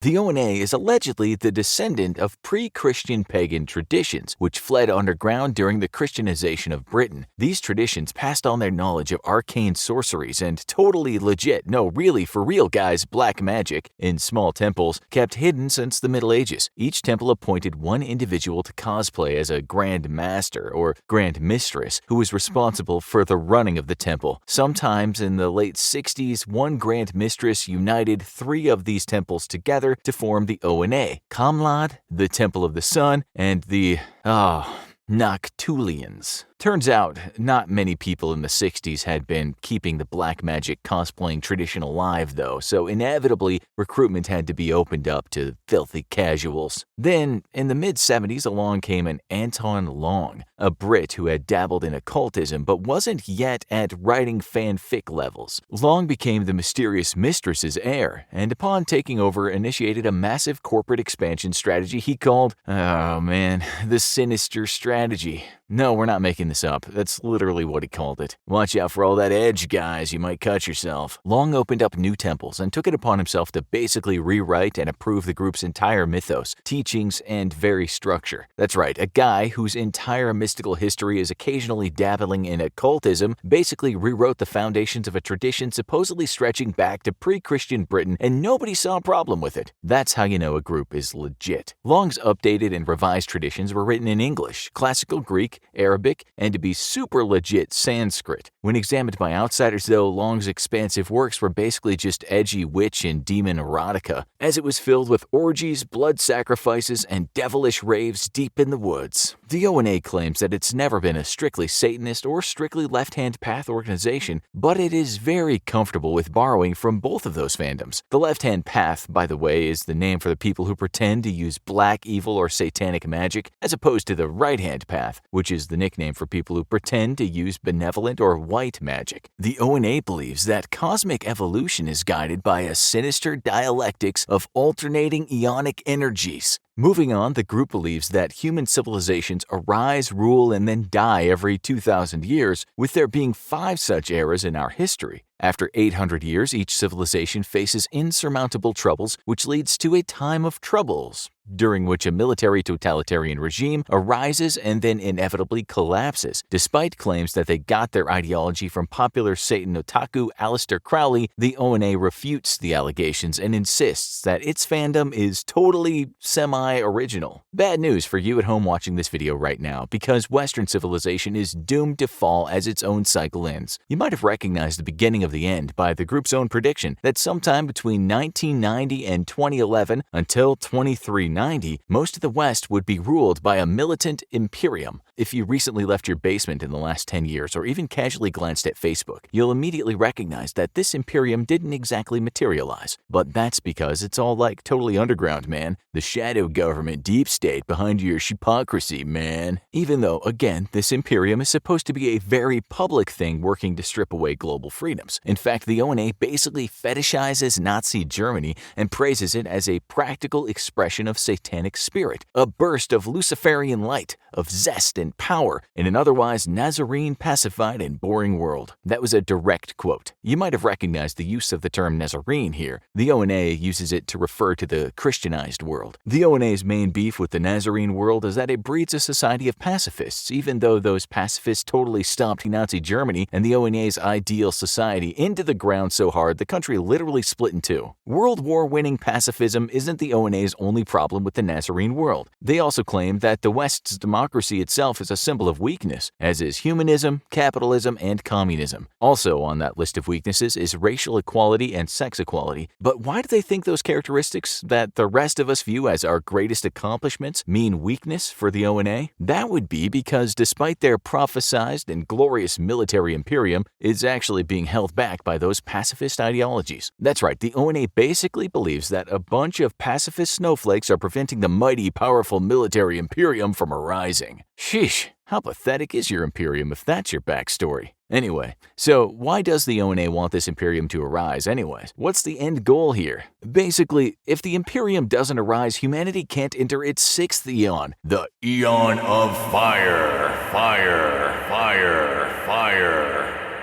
This eon will be characterized by a powerful government, very Nazi in design, and a racially pure civilization which will span the galaxy. That's right, those asshats basically want to overthrow democracy so they can start LARPing Warhammer 40k. Stick to one fandom, guys. In this satanic Warhammer ripoff future, Aryan colonizers will spread throughout the universe, spreading their pasty white genes across every star system in the galaxy. Troubles and woes will be a thing of the past as humanity evolves into one singular superior race. And what's stopping the glorious galactic Reich from arising? You being nice to your neighbor. So, how are they going to install Robo-Hitler as human god emperor? Well, through subverting Western civilization. The ONA believes that if it can systematically pull apart the seams of civilization, then it can hasten the societal collapse that will allow their mighty military imperium to arise. To achieve societal collapse, the ONA encourages its members to learn from anarchist, other neo-Nazi, and Islamist militant groups. It also encourages members to undertake criminal acts. The group has largely failed at inciting any sort of societal disorder, probably because their numbers are so incredibly low. Despite ONA membership being secret, in the 90s it was believed that the group had as few as a dozen or less members. In recent years, it's grown in popularity thanks to an increase in far-right sentiment around the world. Still, the group is only believed to number a few thousand. To no one's surprise, ONA shares members with other far-right and neo-Nazi groups, such as the Atomwaffen Division, National Action, Sonnenkrieg Division, and Nordic Resistance Movement. In 2019, Army Specialist Jarrett William Smith was arrested and charged with distributing of information related to explosives and weapons of mass destruction. He was believed to have been planning an attack to kill federal agents, along with 3 other members. The motivation for the attack? To glorify the ONA and further its agenda of fear and violence. In 2020, paratrooper Ethan Melzer of the 173rd Airborne Brigade planned an ambush of his own unit alongside other ONA terrorists. His goal was to kill as many of his fellow soldiers as possible, but luckily he was discovered and charged with conspiring and attempting attempting to murder military service members and providing material support to terrorists. He was also charged with leaking classified information to the ONA and another Nazi idiot group and now faces life in prison. More military service members would be exposed as ONA members, including Corwin Storm Carver, who was found with ONA paraphernalia, and Shandon Simpson of the Ohio Army National Guard. He had been sent to help deal with the George Floyd protests in Washington, but had a plan to kill protesters to do his part in the racial holy war. The FBI, however, got to him first. In January 2020, Luke Austin Lane and 2 others were arrested for stockpiling weapons and plotting to kill an anti-fascist couple and their children. Lane, along with a dozen other people, had prepared for this by engaging in paramilitary training, sacrificing a ram, drinking its blood, and taking a bunch of drugs. In September of 2020, police in Canada arrested Gilherm William von Newtigam for the murder of Mohammed Aslim Zafis. Zafis had been found dead with his throat slashed open not far from the mosque he worked at as a caretaker. The police also believe that the killing was related to the murder of Rampreet Singh just a few days before and a short distance from where Zafis was discovered. At Newtigam's home, the police discovered an altar with the ONA's official logo adorning a large monolith. He was also known to promote his ONA views on various social media and even had his own Spotify of him conducting satanic chants. The USA isn't the only one with an ONA problem in its military, though, as an investigation in Canada revealed that a Special Forces soldier from its elite Canadian Joint Incident Response Unit was a member of the ONA. Another soldier connected to this SF trooper has been previously revealed as an ONA recruiter. In 2021, a British man, Daniel Hussein, killed 2 sisters as part of his fulfillment of a demonic pact. He too was known to be closely affiliated to the ONA. Today, the ONA is only growing in popularity because of the large numbers of social outcasts who need to feel empowered. Membership offers a community of individuals who accept you just the way you are, as long as that way is straight and white, and this can be a powerful lure for the growing number of disenfranchised youth. The black magic mythology and ritual isn't just great cosplay, it adds to the shadowy, mysterious, and elitist appeal of membership. If you can use magic, you're literally better than people who can't. However, the magic aspect of ONA, like in many similar groups, is merely a way for powerless individuals to feel as though they might have a chance of affecting some real change in their lives or communities that they can't otherwise. Even if all of it's just burning smelly incense and reciting made-up nonsense, the appeal of feeling like you're empowered is a strong allure to many. Despite its lofty ambitions, the ONA has completely failed at its own goals of bringing on some terrible Warhammer 40k global LARP, and instead blames the future of their mighty military imperium to arise on the world's growing snowflakes. Any good otaku will tell you that when your mythos starts not making practical sense, it's time to rewrite your whole fandom.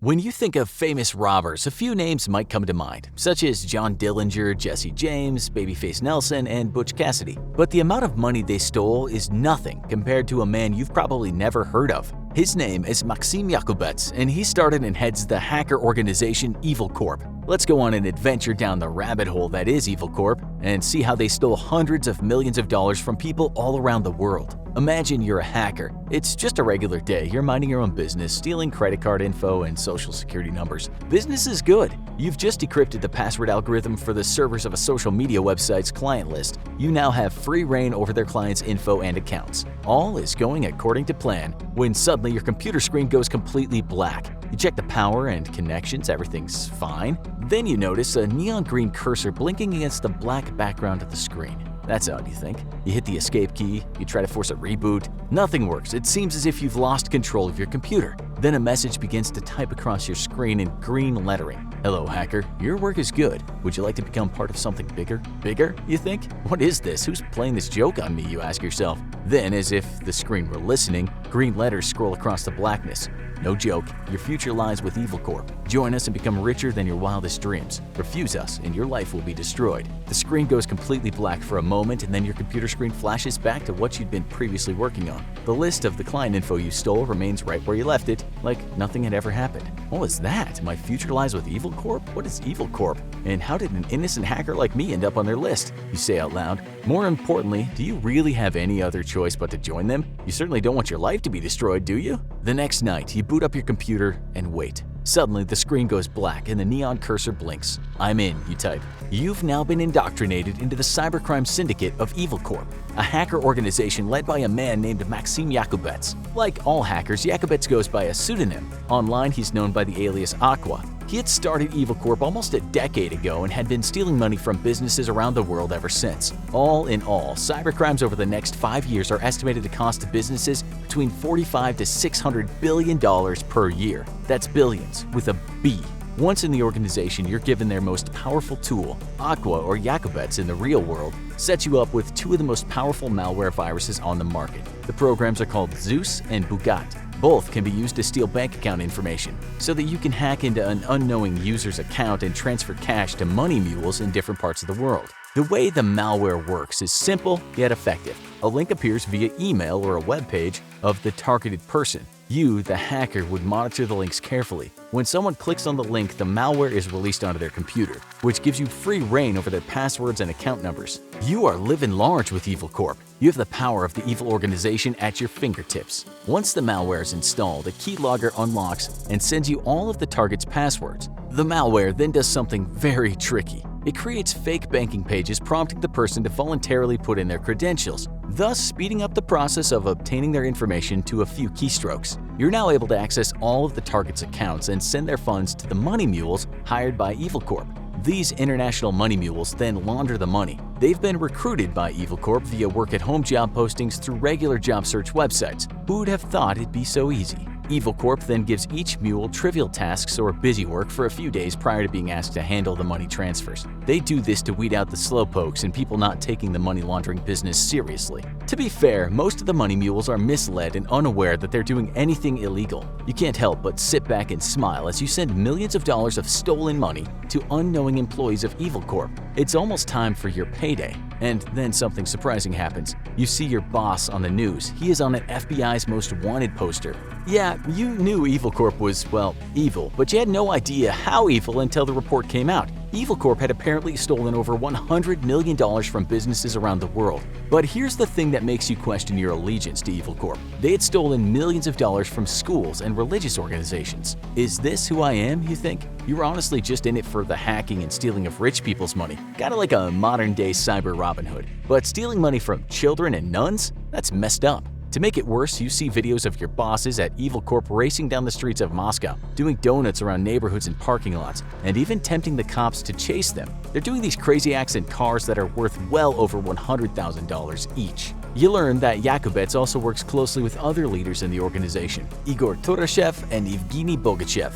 The latter being the mastermind behind the powerful malware that Evil Corp had given you at the start of your hacker journey. All three of the leaders are wanted by the FBI. What's even more astounding is that the cash rewards for information leading to their arrests are all over $3 million. Yakubets himself is worth $5 million, the largest reward ever offered for a cybercriminal. After doing more digging, you find that Evgeny Bogachev, along with other members of Evil Corp, used the malware not just for stealing money, but for more insidious purposes. The team of Evil Corp hackers used the tools of the organization to search for classified information from countries that were of special strategic interest to the Russian government. Evil Corp was meddling in the stability of the world by stealing classified information from Turkey and Ukraine on behalf of the Russian government. This gives you pause. Maybe you'd been going about this all wrong. You could be a millionaire and a hero just for providing information about Evil Corp to the feds. But what would Evil Corp do to you in return? There had been stories of people being let go from their jobs, having their identities stolen, or their lives ruined for getting in the way of Evil Corp. You definitely do not want any of these things happening to you.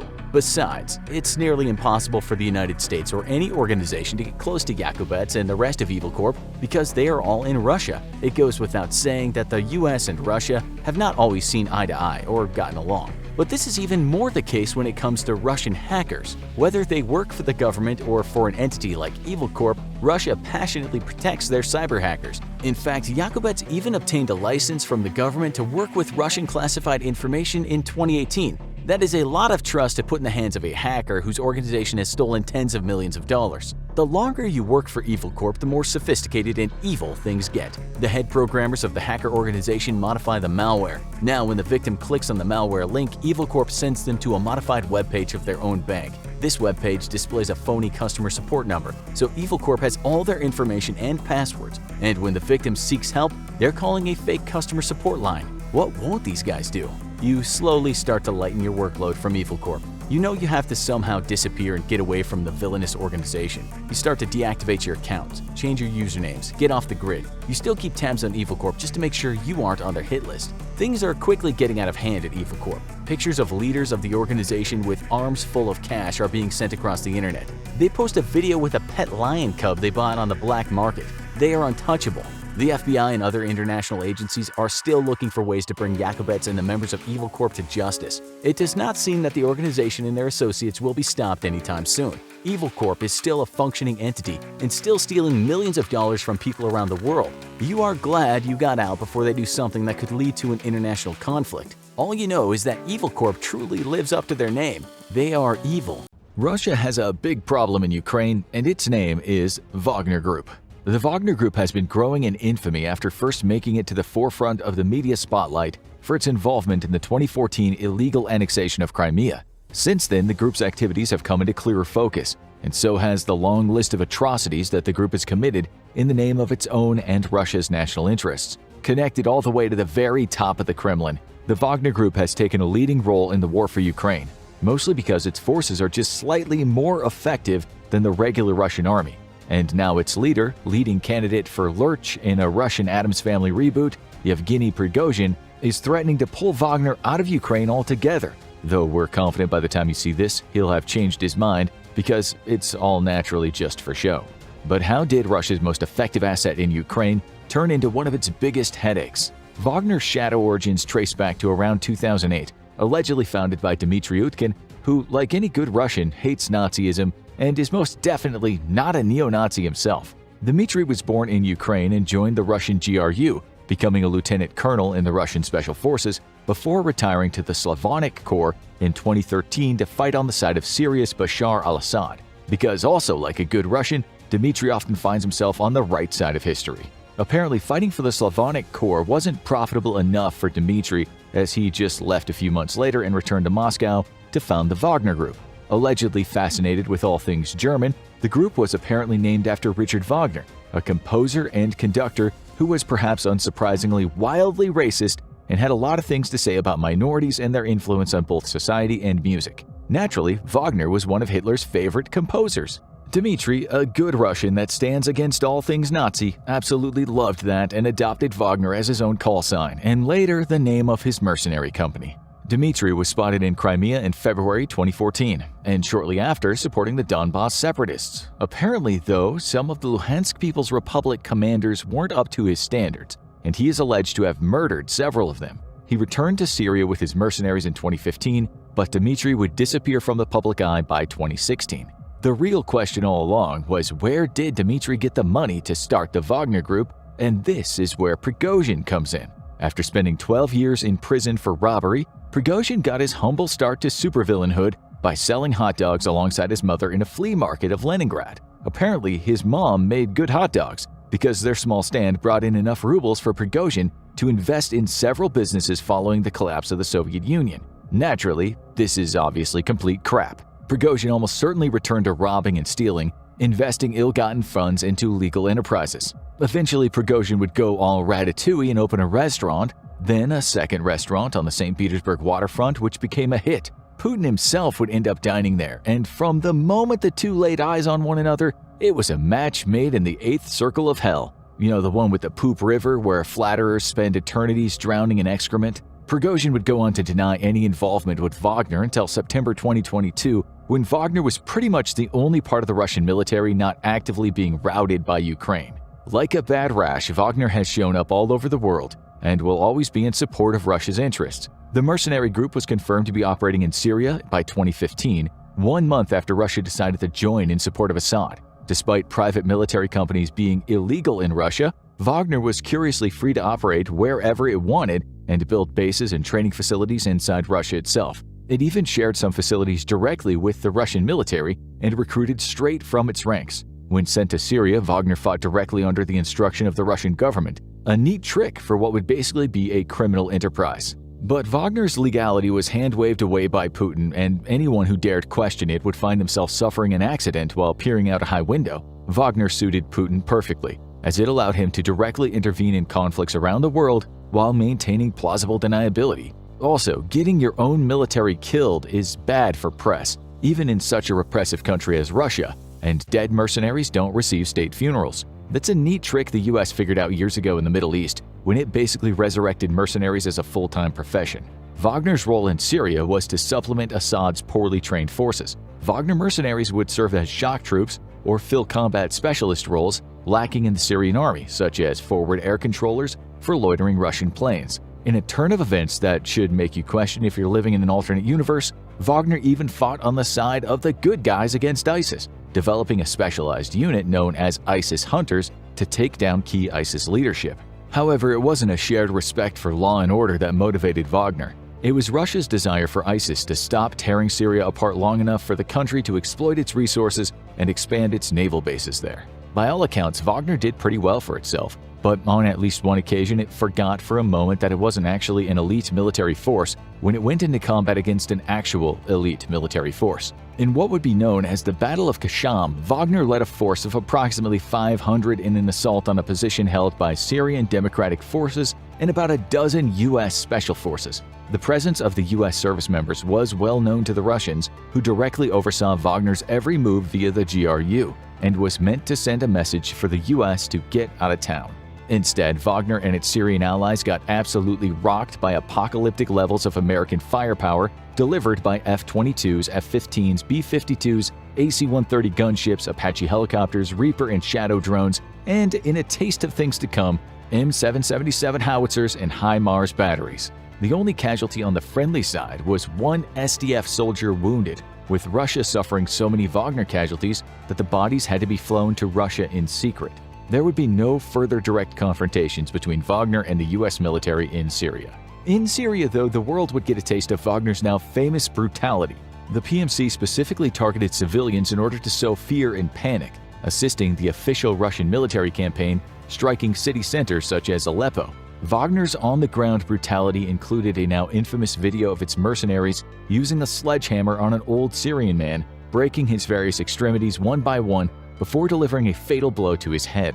This was par for the course for Wagner, and Prigozhin would later send sledgehammers to news organizations and reporters he wished to intimidate. In Sudan, Wagner had been working at the behest of Sudan's president, Omar al-Bashir, to assist in the ongoing civil war. Their presence was rumored by the return of Russian mercenaries to Russia in 2013 for treatment for a severe form of malaria. In December 2017, a video of Wagner PMCs training Sudanese forces surfaced, confirming the group's presence in the country. There, the group helped train regime forces but also directly secured gold, uranium, and diamond mines, with Wagner often using force to secure better deals for Russian companies exporting the extracted minerals. Likewise, Wagner would be deployed to the Central African Republic, where it protected lucrative mining prospects. The companies alleged to control multiple mines directly, earning billions in profits in work conditions that are rumored to be brutal for the miners. UN efforts to gain video evidence of Wagner's brutality have met with failure, as the company has shot down every UN surveillance drone dispatch to overfly the mining sites. The company would also use its famous internet troll farm that interfered in the 2016 US election on behalf of Vladimir Putin to directly attack the French in the Central African Republic. Using social media, Wagner helped spread a deep anti-French sentiment across the country, which would be one of the multiple factors leading to France's exit. Wagner took full advantage of the power vacuum in the country to insert itself and promote Russian interests.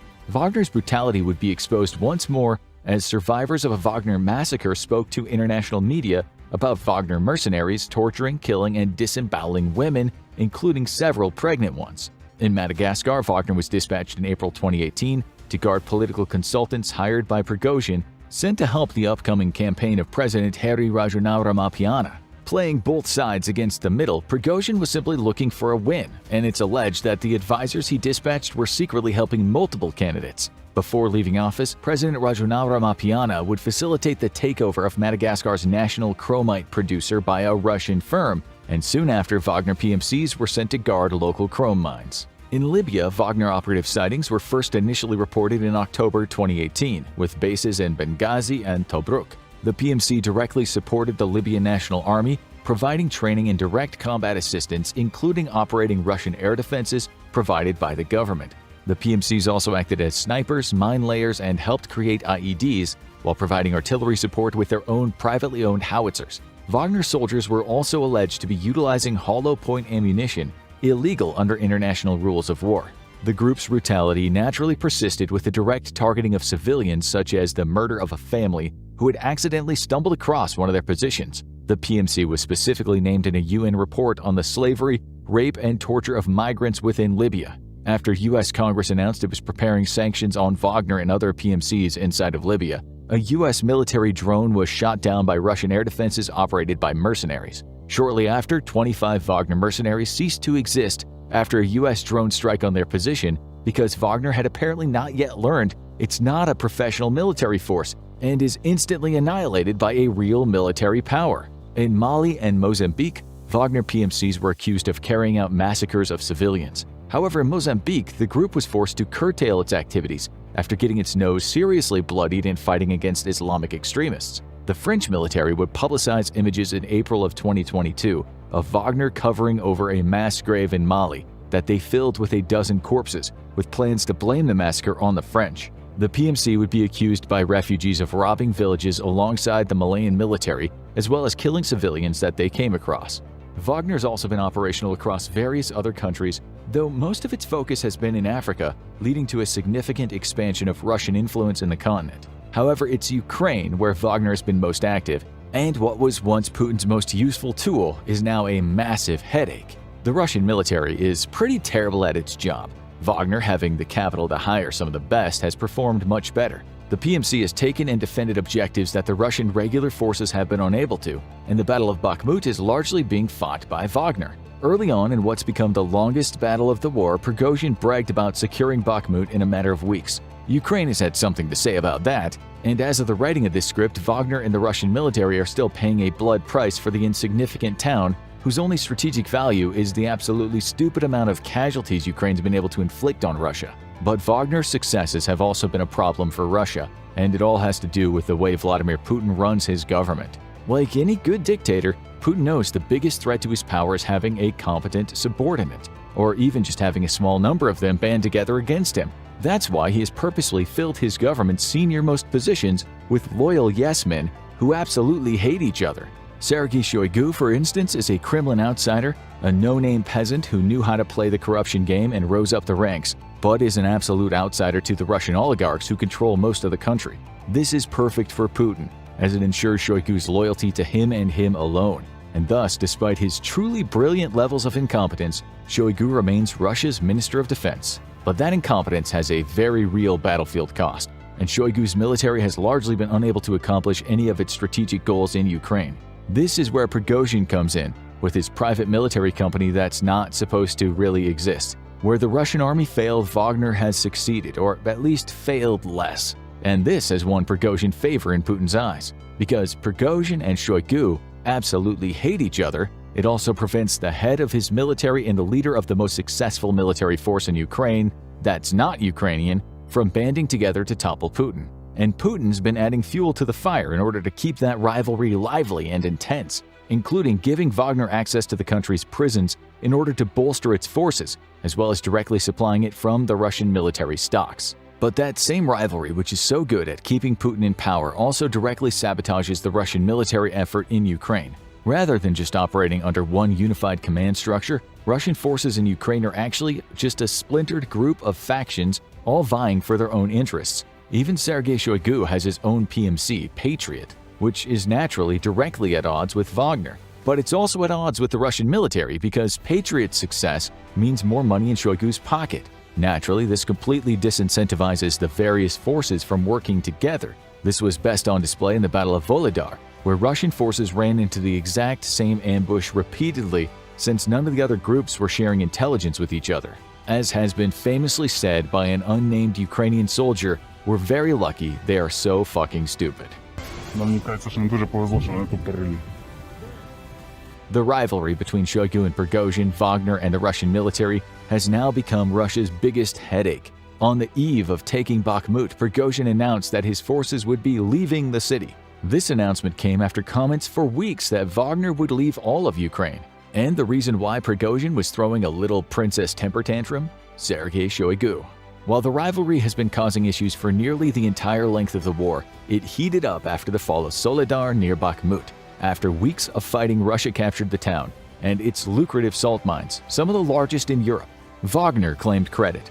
The Russian military refuted this, claiming it had been its forces which had taken Soledar. Prigozhin retorted by posting a photo of himself along with some of his goodest boys deep in one of the salt mines. The Russia MOD fired back that it's been its forces that actually took Soledar, with Wagner playing only a minor role. It's likely that Shoigu desperately needed a public relations win for the beleaguered Russian military, which is why it seemed like Putin backed him up.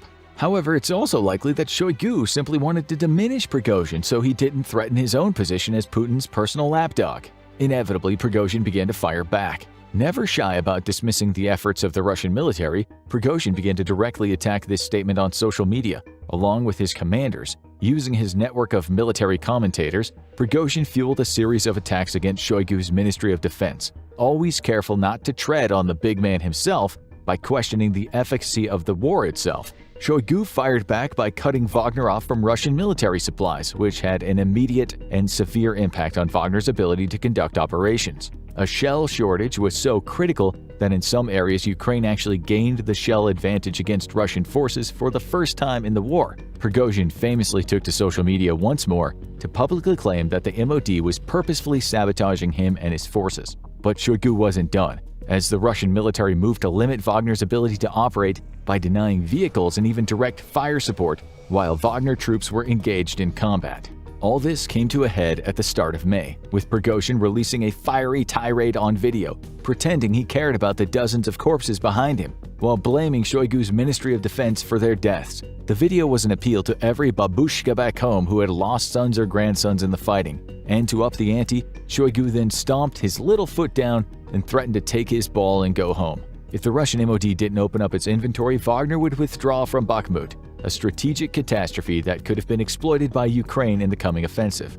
Unsurprisingly, the Russian MOD relented and agreed to supply Wagner once more. However, this is not the end of the story, as Shoigu has now in effect been humiliated by Prigozhin and forced into concessions. Inevitably, the two will continue their bitter rivalry that has in some cases resulted in direct fratricide, with good reason to believe that Wagner and Russian forces have both fired on each other, and Wagner's actually given targeting coordinates to Ukraine for positions with senior Russian military officials. Prigozhin has now set the stage for the coming Ukrainian offensive, going so far as to claim on video for the first time that the war effort simply isn't going very well. However, he has been careful to pin the blame on the Russian military leadership itself and cleverly began to shape a narrative for what's expected to be a devastating Ukrainian offensive. However, as the coming offensive goes, Prigozhin has set the stage to avoid blame for the Russian failures, while setting up Shoigu as the fall guy, and the two's bitter rivalry is guaranteed to heat up at the cost of more Russian lives. On Friday, June 24th, the Russian Federation nearly fell into a civil war,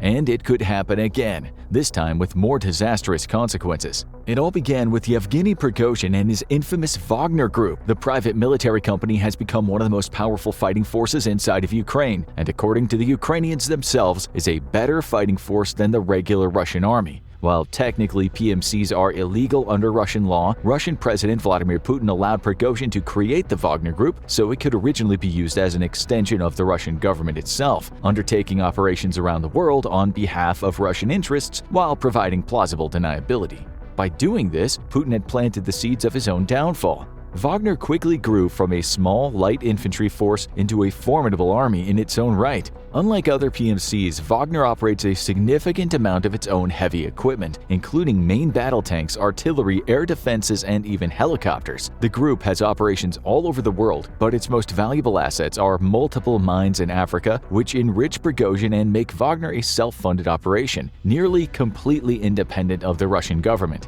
It's this independence that would prove deadly to Vladimir Putin, who hadn't realized that he'd given his favorite dog way too much leash.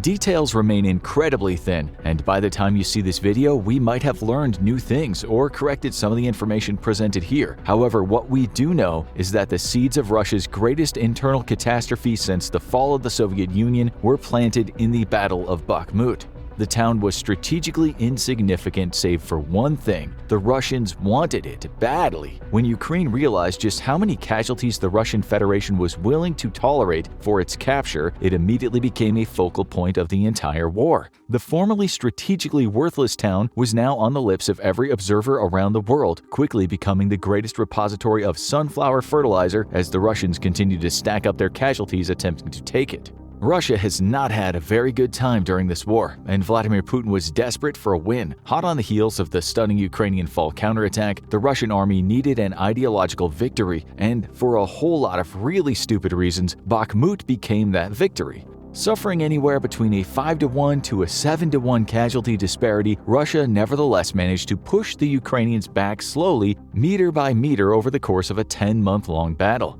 Somewhere around the midpoint, though, as casualties and costs were skyrocketing, Prigozhin attempted to strike a deal with Ukrainian intelligence. Now, Prigozhin has vehemently denied this, but given current events, there's little reason left to doubt Ukraine's intelligence agencies. According to them, Prigozhin reached out and offered a deal. In exchange for Bakhmut, he would give them the precise locations and dispositions of nearby Russian units. This would enable Ukraine to launch devastating attacks against Russian regular army forces, and all they had to do was give up a strategically worthless town that was nothing more than a propaganda victory. Prigozhin and Wagner would be heroes while gaining nothing really, and Ukraine could inflict a serious hurt on the Russian army. The Battle of Bakhmut was too profitable for Ukraine to strike a deal over, with the Russians stacking their dead like cordwood trying to take it. There was little reason to launch surprise attacks against any exposed army units outside of it. Besides, it's unlikely that Prigozhin's intelligence was significantly more valuable and accurate than what Ukraine was already getting from Western intelligence agencies,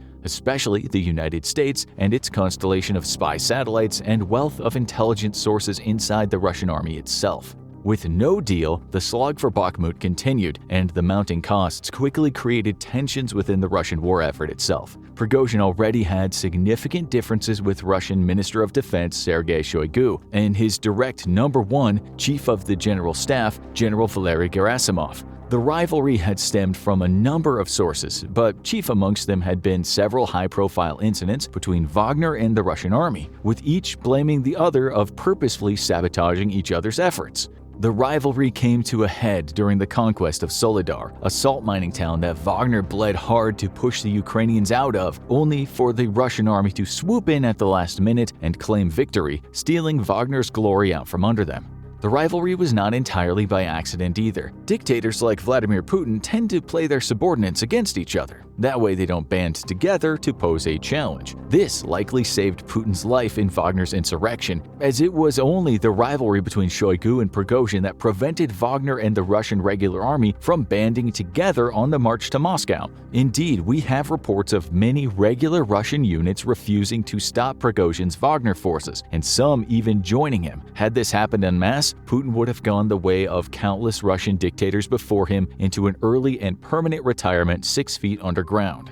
But the rivalry between the army and Wagner was toxic to the Russian war effort and has directly led to Russia's general incompetence in its effort to defeat the much smaller and less well-equipped Ukraine. There are credible allegations of Wagner leaking intelligence to the Ukrainians on the location of Russian officers they wanted to see dead, only for Uncle HIMARS to pay a swift visit with several hundred pounds of high explosives. Indeed, Russia's loss rate for senior officers has been nothing short of apocalyptic. There are also known incidents of Wagner and the Russian army engaging in brief skirmishes, famously with one Russian colonel ordering Wagner's exit route out of Bakhmut to be mined. For Ukraine, the beef between Wagner and the Russian army has been a godsend. It ensures that Ukraine isn't facing a unified invasion force, but rather a multitude of individual armies, all working for their own interests. None of these forces are incentivized to work together, and indeed purposefully keep vital intelligence to themselves so as to sabotage each other. This was on full display during the Battle of Volodar, when Wagner, Patriot PMC, and the Russian army all refused to share intelligence, leading to each of the three organizations' forces falling into the exact same ambushes.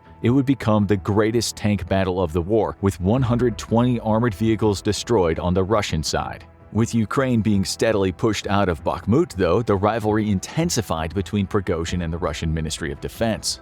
Both sides were out for the glory of capturing Bakhmut. If the 10-month campaign resulting in an estimated 100,000 casualties both in and around Bakhmut could in any way be called glorious. As Wagner pushed the Ukrainians to the very outskirts of town, the Russian army began to launch an attempted pincer attack to beat Wagner there. Prigozhin was furious and began to claim that the Russian army was purposefully denying his troops the ammunition needed to finish the fight. This lack of ammo was costing his men lives, and Prigozhin put out a series of very emotional and very staged videos of himself ranting against the Russian MOD in front of dead Russian casualties. It was all a show, of course. Prigozhin never once cared about the casualties on either side, but the show has recently been revealed to be even bigger than any of us knew.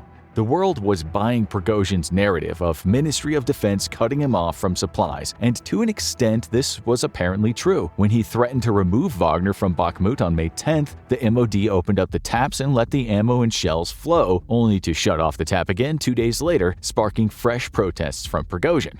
But American intelligence had secretly confirmed that Wagner was not, in fact, facing an ammo shortage. They were simply making it look that way. Instead, Prigozhin had begun to secretly order caches of supplies to be moved to rear areas near the Russian border. While no one yet knows when Prigozhin had made up his mind to attempt a coup, it seems that he was already preparing for it by the start of May. Here is where the details remain very sketchy, and more will come out in time. However, we know the key elements of Prigozhin's brief coup. It all began with what many are convinced was a false flag attack by Wagner forces on itself. Prigozhin claimed that the Russian army had shelled one of his camps, killing many of his fighters. This was backed up by video evidence of the aftermath of what appeared to be an artillery strike, though immediately most observers noted that the footage did not in any way show evidence of a mass artillery strike as claimed by Prigozhin. There was also a significant lack of casualties on video, with only one body and several body parts, evidence of some casualties, but not the mass casualties claimed by Prigozhin. In retaliation, Prigozhin launched what he called a March for Justice. Careful not to term his invasion of Russia a coup, Wagner crossed into Russia via multiple points and headed for the headquarters of the Southern Military District, the city of Rostov-on-Don. We know that some Russian forces were sent to attempt to slow down his estimated 15,000 to 25,000 strong force, but per Prigozhin himself, they allowed him and his forces to simply pass on by. Indeed, there is no evidence of anything but very brief and sporadic gun battles between Wagner and Russian military forces. Upon reaching the city of Rostov-on-Don, Wagner surrounded key buildings including the municipal center, the FSB headquarters, and the headquarters of the Southern Military District. Other than one explosion attributed to an anti-tank mine that may have accidentally detonated, there was no violence reported. Indeed, local police forces were seen on video casually greeting Wagnerites in the city. Prigozhin did claim that the Russian Air Force had attempted to attack his column with a helicopter, which according to Wagner destroyed a civilian bus traveling alongside the Wagner troops. In return, Wagner downed at least 3 Russian helicopters and later a Russian Il-18 aircraft. Leaving a small contingent behind in Rostov, Prigozhin marched north, and hours later was confirmed by British intelligence to have captured the major city of Voronezh, along with all of its military facilities. Here, there were more reports of combat between Wagner and Russian forces, and Russia appeared to attack its own oil facility with a Ka-52 attack helicopter in order to deny the supplies to Wagner. However, any regular army resistance was swiftly overcome, and the march toward Moscow continued. As Moscow scrambled to set up defenses, it quickly became apparent to observers why Wagner was seemingly unstoppable. Having scoured social media for video and footage uploaded by Muscovites themselves, we were unable to spot anything more than a handful of armored personnel carriers and some helicopters being deployed by the Russian army, along with some armored trucks from reserve forces. In just one clip shot by a passerby of the Wagner convoy, however, we counted 4 T-72 tanks, numerous infantry fighting vehicles, a Panzer air defense unit, and multiple towed artillery systems. Basically, Wagner was significantly outgunning the Russian army by any measure according to all available info from the time. With so much of its reserve inventory dedicated to Ukraine, it comes as no surprise that the Russian military was incapable of stopping an invasion of its own territory, begging the question of what would happen if Ukraine were to suddenly do the same thing. However, while Wagner was significantly outgunning anything the Russian army could muster together, there was no political support coming for Prigozhin. This might have been instrumental to him canceling his march on Moscow. After a series of negotiations with Belarus's Lukashenko, Prigozhin announced to end his coup attempt and ordered Wagner forces back into field camps. In exchange, Wagner and Prigozhin received a blanket pardon from Vladimir Putin, and Prigozhin was allowed to leave Russia for Belarus. The question on everyone's mind, though, is why did Prigozhin launch this short-lived coup, and why did he stop it when it was so wildly successful? Details remain scarce, but we can piece together some solid theories based off information available. First, it became evident at the end of the first 24 hours that while Prigozhin lacked political support, he was enjoying a significant amount of popular support where Wagner traveled. After the end of the coup was announced, massive crowds gathered at Rostov-on-Don to cheer on Wagner as it departed the city, with crowds chanting Wagner and Prigozhin's name. There were also very credible reports of Russian army units refusing to engage Wagner, and a small number of soldiers even joining them outright. Online, Prigozhin's announcement over Telegram that he was canceling the operation was met with a flood of negative responses from tens of thousands of people who apparently wanted him to continue. But the wave of popular support wasn't immediately visible to anyone inside of Russia, thanks to the government's crackdown on social media and internet use. Prigozhin might not have known just how many were cheering him on back in the occupied Rostov-on-Don, or the amount of popularity he was gaining on social media. Before the coup, Prigozhin was not well known to most Russians thanks to a media ban on mentioning him or Wagner and the careful curating of news inside Russia to make the Russian army look like heroes. However, Prigozhin has surged in popularity since the coup. Had he known this, perhaps he would have continued marching on Moscow. With no politicians declaring their support for Wagner, though, it might have been prudent to end the march when he did. While he could have easily taken Moscow and forced Putin into exile, Prigozhin would have lacked any serious credibility to establish a new government.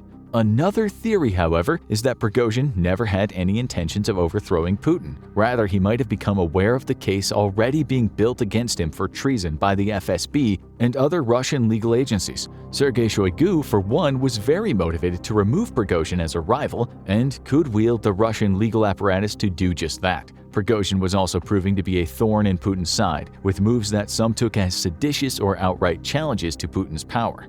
Knowing the consequences of legal charges against him, Prigozhin might have seen an armed insurrection as his only option, and knowing how weak the Russian army was, he could have calculated that all he needed to do was get close to Moscow to force Putin into pardoning him. This would have been a calculated risk, but one very well calculated, and could explain why Wagner opted to launch an attack south toward Rostov-on-Don from the Ukrainian border and north toward Moscow instead of massing for one massive thrust northwards. Capturing a major city like Rostov-on-Don, which housed the southern military district's headquarters, and Voronezh would have rattled Putin significantly, as both cities are of critical importance to the war effort. Further, if Prigozhin had seriously wanted to launch a coup, he could have had coordinated better with Russian partisan forces such as the Russian Volunteer Corps and the Freedom of Russia Legion. Working together, Prigozhin's coup would have been even more devastating, with attacks across multiple Russian regions throwing the government and the military into further disarray. The fact that despite seizing major cities, Prigozhin never took to broadcasting over regular Russian media also speaks to the conclusion that Prigozhin was never serious about removing Putin from power.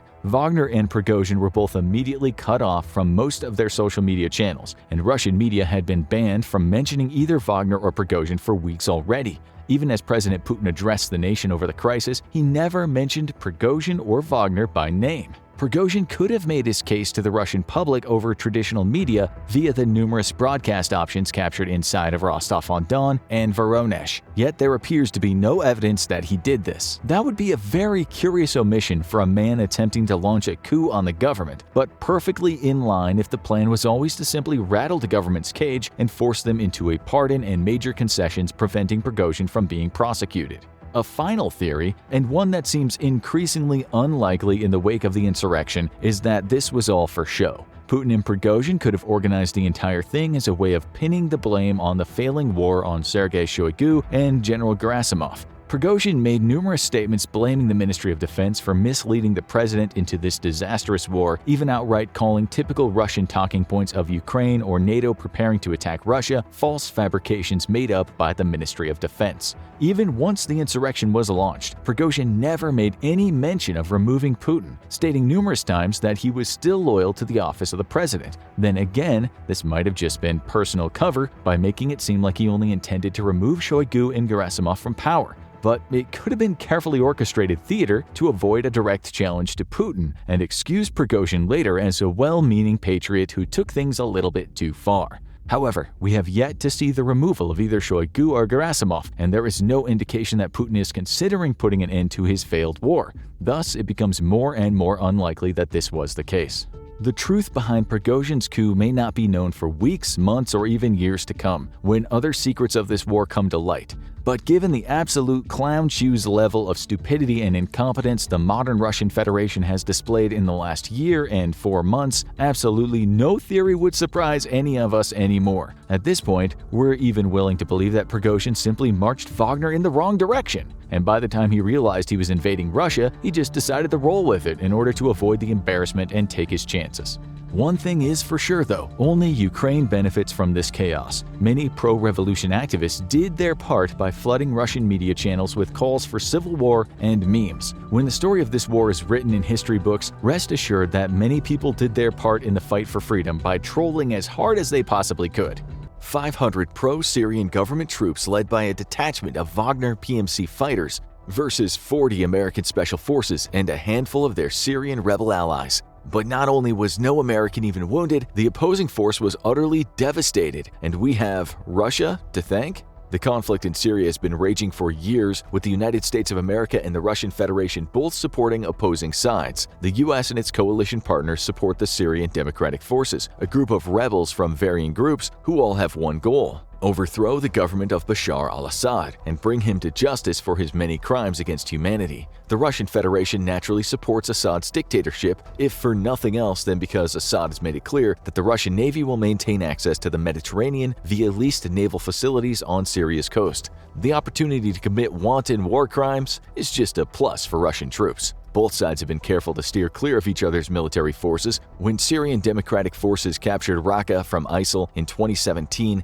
the Euphrates River became a de facto border between US-backed rebels and the Russian-backed Syrian government. A deconfliction line was set up between US and Russia to ensure that neither side accidentally engaged each other's forces, especially vital due to heavy presence of air power on the US side and ground-based air defenses on the Russian side. While the Russian Aerospace Forces provide air support, Russia's main tool on the ground is the Wagner Group, the now infamous shadowy PMC, which acts like an extension of the Russian government, or at least it used to in the good old days before Prigozhin tried to march on Moscow before changing his mind. Back then at least, Wagner acted in unison with the Russian government's wishes, giving the Kremlin plausible deniability as its operatives inflicted mayhem across the Middle East and Africa. The Euphrates had served as a tentative border between pro-government and rebel forces, but the Syrian government had managed to secure a small salient across the river. The US and Russia both agreed that no more than 400 troops could be stationed in that salient at any one time, and while Syria nor Iranian-backed militias were party to this agreement, the Syrian government needed Russian support badly enough to agree to those terms by proxy.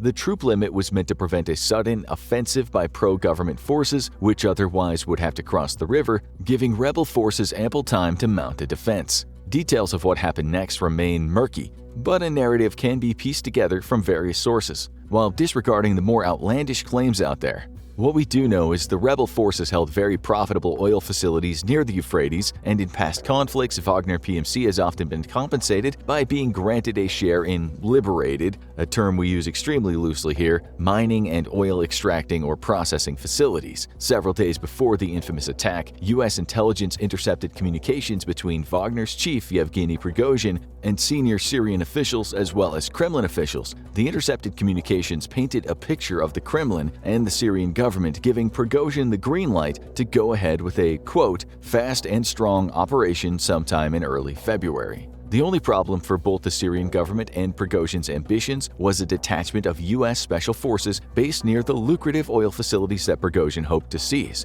Wagner nor the Russian government could launch an all-out attack that couldn't be traced directly back to them, so days before the battle, U.S. intelligence began to note the arrival of dozens of fighters just across the Euphrates. U.S. officials quickly notified their Russian counterparts about this massing of troops, but the Russians claimed they had no control over local fighters. This would fly in the face of intercepted radio communications in Russian coming from the massing troops. Officially, the Russians claimed that the gathering force were Syrian government soldiers and members of various militias fighting on their own initiative. However, U.S. intelligence was extremely confident that a significant number of the fighters assembling in the area were Wagner military contractors. As the force began to move out at around 3 p.m. local time, it was clear it was making its way to a Conoco gas plant near the city of Deir al-Zur. Right in the force's way was a headquarters manned by between 30 to 40 U.S. Delta Force soldiers and rangers, alongside a few Kurdish and Arab allies. If the Wagner-led force was going to capture the Conoco plant, it would have to go straight through the Americans. Watching via drone feeds, the tiny American-led force was not just outnumbered 10-1, but the Syrian force were advancing with 27 armored vehicles, including several tanks. U.S. forces on the ground had nothing that could stop a tank. About 20 miles away, Green Berets and a platoon of Marine infantry also watched the advancing force via drone feed, waiting for the call to roll out. They were equipped with Stryker armored vehicles, but could bring man-portable weapons to bear on the Syrian tanks. Even if the Marines and Green Berets got there in time, they would still be significantly outnumbered and outgunned in raw firepower. Also monitoring the situation was the American Air Operations Center at Al Udeid Air Base in Qatar, which immediately placed all available air assets on alert. Nobody could be sure the Wagner-led Syrian force was truly aiming for a fight. It wouldn't be the first time that they'd attempted to intimidate the U.S. or its allies into concessions. However, the previously intercepted communications made the Americans wary that this was the big move Prigozhin had been asking for permission to make, and the formation's movement toward the Conoco plant seemed to back the suspicion up. As evening began to fall, it was clear that the Syrian formation was making its move. At the mission support site 20 miles away from the U.S. Delta Force and the Rangers, Marines scrambled into 4 Strykers to be ready to provide support if needed. They were still only 16 strong, but the Strykers could deliver a world of pain on their own with great precision. Their equipment was far superior to anything the Syrians or even Wagner forces had on hand, with extra Javelin anti-tank missiles tossed into the vehicles alongside thermal optics and extra food and water. Everyone involved expected a significant and protracted battle to come, but the order to move out hadn't been issued yet. At 8:30 p.m., the spearhead of the enemy formation had made it to a mile from the plant. Led by 3 T-72 tanks, the U.S. forces at the Conoco plant had nothing to match that level of firepower, but the tanks had stopped, and there was hope that the ensuing battle could be averted. Secretly, though, more tanks and vehicles gathered in nearby neighborhoods, using the buildings as cover to remain unseen. U.S. drones, though, watched their every move. Even so, the quick reaction force of Marines had not been dispatched, the Pentagon hoping that a conflict could be avoided. Then suddenly, all hell broke loose. Long-range artillery began to open up on the American position, supplemented by much closer mortars. The T-72s also opened up with their main guns, while armored vehicles strafed with their cannons and heavy machine guns. The fire was largely inaccurate, but dangerous in volume. U.S. forces and their partners ran for cover behind dirt berms, preparing to use their small store of anti-tank missiles on the advancing vehicles. However, the U.S. still attempted to avoid an all-out confrontation. Very confident Russian Wagner mercenaries were amongst enemy troops. The last thing the Trump administration wanted was an accidental war with Russia. For 15 minutes after the attack began, U.S. officials repeatedly called their Russian counterparts, asking them to recall the attacking force. However, Russian officials repeatedly denied knowledge of the attack, claiming that the gathered forces were Syrian volunteers and government troops that they had no control over. The quick reaction force was already on its way though, but driving on very rough roads and with their headlights off to avoid being targeted. Instead, they relied on night vision and thermal cameras, making an already slow drive even slower. With U.S. troops under fire and the Russians refusing to cease the attack, Secretary of Defense Jim Mathis turned to General Joseph F. Dunford Jr., Chairman of the Joint Chiefs of Staff. Deep inside the belly of the Pentagon, they watched via live drone feeds the advancing forces who were now starting to become dangerously accurate with their fire as they drew closer. Secretary of Defense Mathis then gave a simple command: annihilate them. Within seconds, the Secretary of Defense's order had reached American commanders in the region. At the Conoco plant, the Rangers and Green Berets had already expended their small supply of anti-tank weapons. This had knocked several of the armored vehicles out of the fight, but just under 24 more continued to advance, albeit a hell of a lot more cautiously now. The Russians had gotten their first taste of the Javelin, before being served a 3-course meal in Ukraine years later. But U.S. forces were entirely outmanned, and enemy artillery was making it difficult to engage approaching troops. Within minutes of General Mattis's order, the U.S. Air Force began to bring the pain. First to strike were armed drones, the same ones currently overwatching the conflict, but these drones had very limited munitions and could do little to impact the fighting on the ground. Additional Reaper drones began to arrive, carrying out precision strikes against enemy artillery and mortar positions. Next came the waves of American fighters. F-22 Raptors had already been sent near the fighting. Russian air defenses extended well over this part of Syria, and the U.S. could not know how Russia would react once it began to launch a full-scale air operation. The Raptors therefore had been sent to ensure Russian fighters did not interfere, but with none on the horizon, they were turned loose on the ground forces below. F-15 Strike Eagles were hot on their heels, delivering punishing precision strikes against artillery and mortar positions. At around 11:30 p.m., the quick reaction force of Marines had reached the fighting, but forced to hang back due to the heavy artillery. Their own vehicles would be made mincemeat by the enemy tanks and the heavier infantry fighting vehicles, so the Marines were forced to sit back and wait, but they wouldn't have to wait long.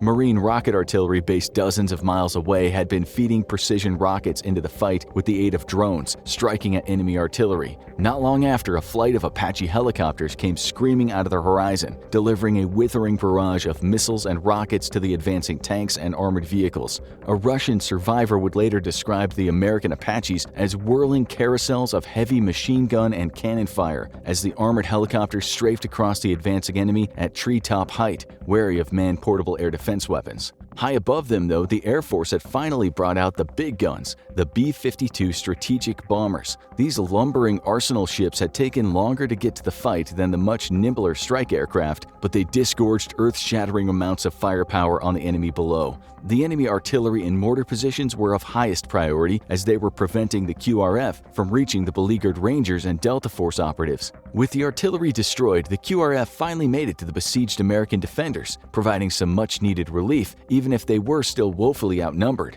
U.S. planes low on fuel or out of ordnance had by now been forced to turn back, opening up a brief window for the Wagner-led attack. Many of the enemy had abandoned their vehicles by now more a liability than a protection, and advanced on foot. The newly arrived Marines fed fresh ammo to the defenders, who by now were nearly out of everything, down to just a few magazines of rifle ammunition. Machine guns and javelins opened up once more, unleashing hell on the advancing troops. From inside their striker vehicles, Marines operated the remote weapon stations, their thermal sensors making it impossible for the enemy to hide in the dark. An AC-130 gunship arrived in the sky overhead, opening up with its howitzer and cannons. Air Force combat controllers began to direct the next wave of American strike aircraft, which had been quickly refueled and rearmed, their weary pilots refusing to be replaced as long as U.S. troops were still under fire. Everything American that could fly in the region was put into the air, the defenders still being massively outnumbered and overmatched in firepower. Every single flight of strike aircraft and attack helicopter was like a flight of guardian angels, delivering righteous fury in the form of precision high explosives and armor-piercing cannon fire. An hour later, the ill-fated attack finally halted. Enemy troops began a hasty withdrawal. In a show of good faith, the U.S. Air Force ceased atomizing the retreating troops. Some were allowed to return to collect their dead. The 500-strong force had been shattered, and the only casualty on the U.S. side was an allied Syrian fighter who had been lightly wounded. So, what really happened, and who was in charge, and how was Russia responsible for this overwhelming U.S. victory? Even years after the incident, there remained significant gaps in the public knowledge over the event. Russia denied all responsibility, claimed that no Wagner forces had been involved in or had knowledge of the attack. This was in direct opposition to released U.S. surveillance footage which showed an airstrike on a Wagner artillery position directly supporting the attack. In the months to come, independent journalists inside Russia confirmed that an unusually high number of dead Wagner troops arrived in Russia after the battle. These journalists also confirmed a large number of Wagner mercenaries flown to Russian hospitals in the days after the battle. However, officially the Russian government stated that only 4 Russian volunteers had died in the attack, though later the Syrian and Russian government would say that it's possible dozens were killed or injured. German publication Der Spiegel would conduct an investigation and allege that no Russians were involved in the fighting. Other sources inside Russia made incredible claims of 200 Wagnerites being killed. A Russian investigative group, Conflict Intelligence Team, would do its own investigation and estimate that as many as 30 Russians died in the fighting. In 2023, The Gray Zone, a Telegram channel often associated with Wagner, published a summary of the infamous battle. From interviews with Wagner soldiers present, U.S. forces first used Reaper drones to take out the lead and rear vehicles of the formation in a classic ambush. Then Apache helicopters came roaring into the confused mess, decimating anyone attempting to retreat. A loitering AC-130 gunship pounded defensive positions into dust even as men attempted to find cover in nearby buildings. F-16s hounded them from above, with one Wagnerite allegedly claiming that in the morning the area was littered with liquefied gun barrels and solidified sand, melted in the intense heat of the American attack and re-solidifying after. The Gray Zone would publish accounts from Wagnerites who rallied against the Russian Air Force, which had jets stationed nearby but did not move to aid them. Allegedly, some pilots asked for permission to respond but were refused. With loitering F-22s and F-15s, it was definitely the right call. The Gray Zone would also claim that Wagner casualties were very high, but far less than the 600 or 200 that other outlets were reporting. We'll probably never know how many Wagnerites or even Russian special forces were directly involved in the fighting, but it's clear that the attack was led by Wagner and Yevgeny Prigozhin, who wanted to seize the Conoco oil field at all costs. However, in a surprising twist, and perhaps one that cemented in Prigozhin's mind the fact that he could no longer trust Putin's government, it was the Russian military itself which ensured the attack would ultimately fail. Russian air defenses were dense in the region and posed a significant challenge for U.S. aircraft. In the years since, the world would learn that despite Russia refusing to recall the attack, they had ordered their air defenses to stand down, giving the green light to the U.S. to use its air power freely. Why this is remains unknown. Perhaps Russia wished to continue its guise of plausible deniability. Wagner is a Russian PMC that works directly in the interest of the Russian government, but as a PMC, it affords Russia the option to disown or disenfranchise itself from any of the group's actions. Turning off the air defenses might have been Russia playing to this plausible deniability. After all, keeping the air defenses on would have essentially married the Russian government to the attack on the Conoco oil field. That would have come with significant consequences, inevitably sparking a significant buildup of U.S. forces in the region and dramatically escalating the possibility of all-out conflict between the two sides. It's also possible that Russia simply significantly underestimated U.S. air power. Air operations are difficult, a carefully choreographed dance of logistics, platforms, and personnel. As the Ukraine war has proven, Russia itself is incapable of coordinating significant air operations, let alone a massive and rapid, extremely time-sensitive response. The Russians might have assumed the U.S. shared this weakness, or that it simply couldn't coordinate so many different platforms so quickly. The Russians bet wrong.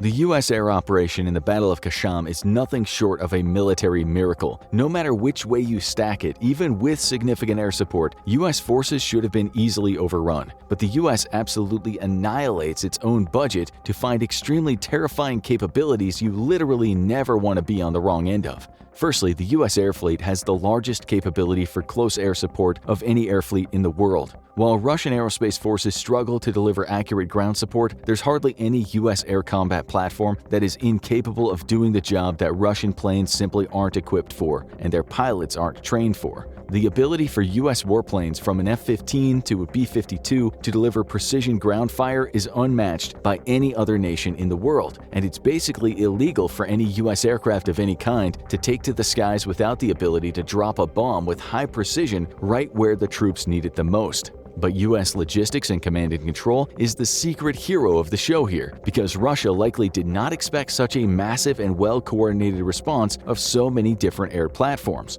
The U.S. threw literally everything, including the kitchen sink, into the sky that day, knowing that its ground forces were hopelessly outmatched. But such massive air operations require significant command and control expertise and resources, especially to deconflict targets, ensuring that one attack wave isn't simply hitting the exact same already destroyed targets that the last wave did. This is a significant problem for Russian aerospace forces in Ukraine. Russia's problems don't just end there, because the nation is incapable of deconflicting its airspace as well. Hilariously, Russian air defenses in Ukraine are in an intense race with Ukrainian air defenses for the highest number of downed Russian aircraft. That's because Russia lacks the expertise and systems to effectively manage large air operations alongside ground-air defenses. It's unlikely then that Russia could have foreseen the expert ballet of command and control that saw U.S. air power hammer attacking forces nearly non-stop for 5 hours. The Battle of Kasham was, well, embarrassing for the Syrian government and for Wagner. But it was also a warning to the rest of the world. If you pick a fight with the US, you absolutely, positively, definitely cannot allow US air power to enter the picture. Now go check out Wagner Group is becoming a big problem for Russia, or click this other video instead.